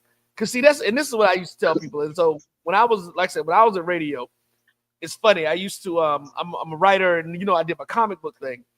Right. There was an radio industry magazine that came out, and God darn it, it'll come back to me because I literally just had a brain fart about the name. But my Mitch, the guys, I know his first name is Mitch, that put it out. And we did a comic strip in this magazine. And the comic strip was called Radio Man and the Wonder Jocks. And the first series that we did was about what I call the death of radio. And guess who was there? And listen, I know his sons. It wasn't anything quote unquote personal, but I saw what was happening. Because this was after they took away the playlist from us. Tom Joyner's a Tom Joyner-esque character was because it was syndicated radio now. Syndicated radio was a novelty at first. You had a specialty show to do that. But then in our community, that became the standard. And so it took radio out of the community. Because one of the first things I told people that happened, I said, listen, man, when I'm the DJ in the morning, you can call me up and be like, Roy, small black business in the city. Hey man, we getting ready to open up our shop. Can y'all come down and do a live broadcast? At the most, that might have cost you $500. At most. True. Dude, to to get somebody to come out to your place during Tom Joyner's show, not him now, just somebody who's on the air during his time, and you're going to get 30 seconds in a commercial break, was $2,500. Wow. Small black businesses in the community couldn't afford that. So now they're no longer advertising with the radio stations in the community. They're not building the community base that we had. It's very true, man. I mean, listen, that's why everybody listens to the Breakfast Club in the morning. Breakfast Club is in New York. All our morning shows was regional. That was one of the beauties of going out of town. That was one of the beauties we had of going out of town. When we go out of town and we go to LA and what's Greg's last name? Not Greg Street from down there. Greg, it'll come to me, but Greg out there at K-Day, he's playing a different thing than say somebody in Cleveland is playing. You know what I mean? And you get a chance to even lock into that particular community regionally because the radio station is where everything is happening and how you know what's going on in the city and who you know is local in the city and doing their little things and all of those particular things. But when that right is removed from those people, then yeah, they might advertise Jingle Ball or they might advertise a Lollapalooza, but the little festival that Daddy-O and Roy is doing in East Atlanta, you know, we no longer are able to take our little $500 and say, hey, we're doing this little festival. So, you know what I'm saying? It kind of wipes it out. I always used to tell people, I used to say this to artists all the time. I says, man, you guys look for where it fell. I said, you know, it's really, and I'm not saying it's their fault, but I said it's really black radio more that where you know, the bottom dropped out. It's not where y'all think. Where y'all think the bottom dropped out is not really there. Where the bottom dropped out is black radio, because you think about even now. On one hand, yes, Daddy or Roy could go on. I'll give you 3 services: Amazon Music, Apple Music, or Spotify, and find whatever we want. You know, we can find playlists that might even really tickle our fancy, right? But that's a different situation. It's very, very personal. Okay. And when I'm listening to the playlist, I was talking to Curtis Blow yesterday and he sent me a playlist. When I'm listening to the playlist that Curtis Blow sent me, Roy ain't hearing that. You understand what I'm trying to say? But in the past, you would. And so that becomes a really big difference because, bro, I did a project. I don't know. I was in Boston most of the year, but when I was in Boston most of 2024, I'm in the morning. Me and my man, we driving in the same car just to, you know, save time and all that money too. And I'm listening to Breakfast Club. Yo, bro, they play the same record. I'm talking about 3 or 4 minutes down the line hearing the same song. I'm not even talking about an hour. I'm talking about 3-4 minutes and the same song again. So I'm looking at that and I'm saying, man, all that has definitely it's got to be this, right? It's got to be ad dollars. It's got to be, because it can't be anything else. Ain't nobody programming it that way. But you know what I'm saying? So now it's a different situation because, you know, people get tight when I talk about how I miss. There's a book still available called Stiffed.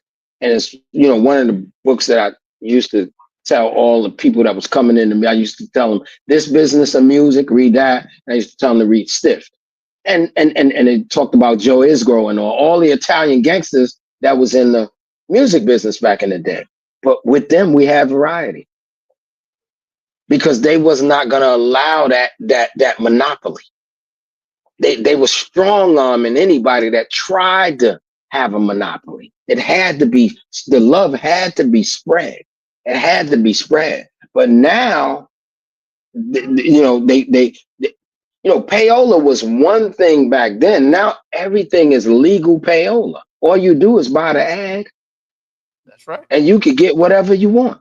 Back in the day, it wasn't like that. And then the people that was advertising, again, like me and you said, it was the local funeral home that was advertising, right? It was that guy that had that fleet of limos in Philadelphia that was advertising.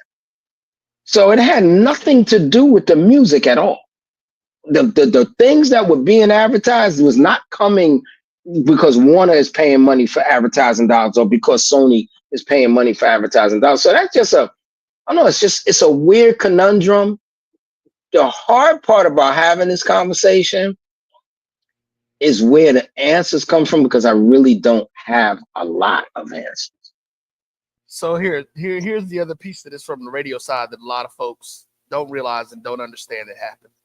And again, we're coming out of the 80s.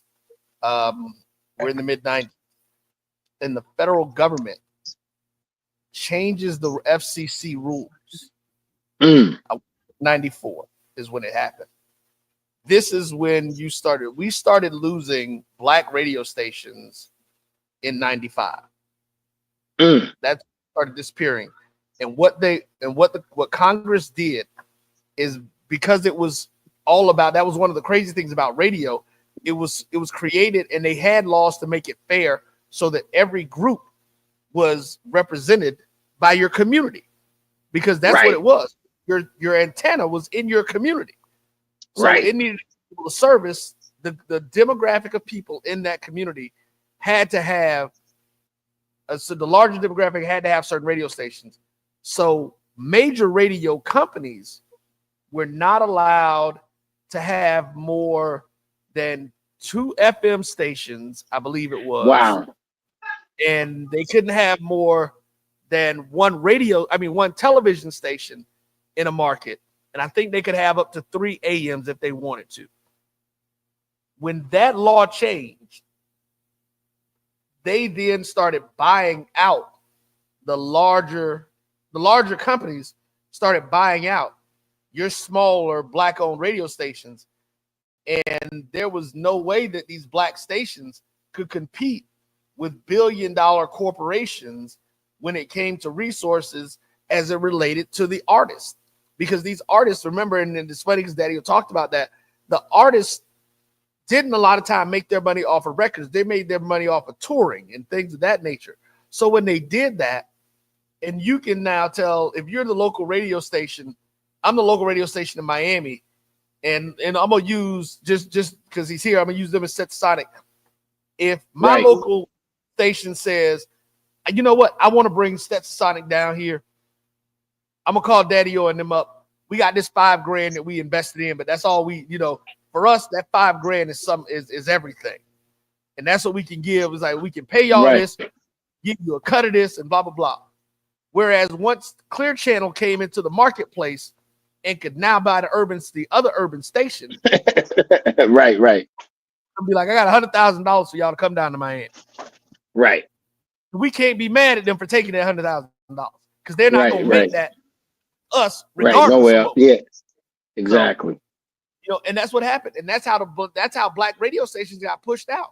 People don't realize that they started coming in, and now, like you said, the music is the thing. When they got to 96, 97, and they said, you know what, we're not even going. We consolidate. That's what they do when corporations take over. They then consolidate.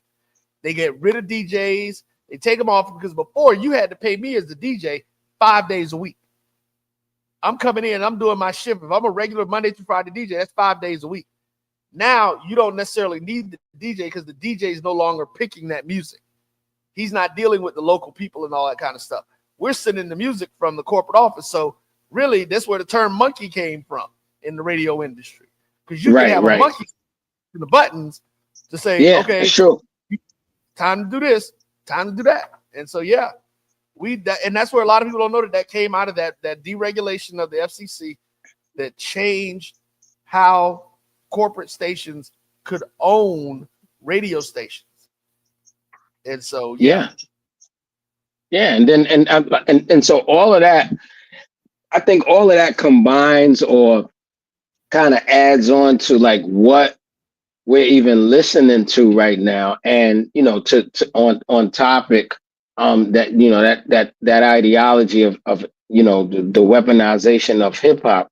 I think it could be. This is what I do know that we're saying. It couldn't have happened then, and it's easy for it to happen now. Super duper easy for it to happen now because because someone. I hate to say this because I'm not even a conspiracy theorist, but because someone's controlling the strings, right? Yeah. Of course it could be turned into that, type of situation. And then, I mean, there's a lot of talk that, some of it makes a whole lot of sense, that the same people that invest in private prisons are the same people that invest in records, and you take these kids, you invest in somebody that's talking violence or whatever, that maybe that person who's talking it never goes to jail, even though that's common now for a rapper to be in jail. But maybe that person who's talking never goes to jail, but then you rile up, say, 100,000 kids. Let's say you rile up 100,000 kids out of 100,000 kids. Maybe 1,000 of them actually start believing in that mess that they talking on those records, and then you benefit. Yeah. It's a parlay. Yes, sir. Look, Daddy, we're gonna have to. I'm gonna have to give you a call, man. We're gonna have to continue these conversations. Yes, trying sir. to get some more people. There's just, like I said, there's a lot of information, and like I said, from the radio end, a lot of people just don't know. They don't know how the stuff is changing, how it impacts our communities. But I want to first appreciate you again, man. Thank you for taking the time out. Hey, I appreciate you, my brother. I appreciate you, my brother. And like I said, anytime, man, just let me know and I'm here. Well, look, we're gonna talk about it because we may need to do we may need to just make this a regular show. I'm down. I'm down. Honestly, it's hip hop, it's music, and especially music from the community. Because they're doing all the things, about the bleeping, like you talk about the bleeping. There was a whole thing when that became a real thing. Because you normally like those songs normally didn't get played. Even that one with the eyes, talk about that. Yeah, it didn't get played. It didn't get played. No. So, but they, then they want you to put it in there, like you bleeping it out, like don't nobody know what it is. But I could go on and on, man. we could. All right, my brother. So we'll talk soon. Yes, sir. All right, brother. Happy New Year. With us today, and celebrating what is 25. Listen, I was once told that you need to celebrate yourself when you can, and the fact that we've been doing online, I can honestly and legitimately say we were the first commercial Black-owned streaming company in the country. For the last 25 years, 6 months out of at least no less than 6 months out of every year, we've been on the air. And so you can get it. You'll be able to check our stations out. We got a lot more stuff coming. We're getting ready to fulfill what we call our destiny and walk into it, to be the voice of urban America that is from people who are in urban America. And we're not going to continue to let other people dictate who we are and the images and the things about us that everyone needs to see. So we're going to be into that. That's great. Thank you guys again. Take care. And we will see you next time. Peace.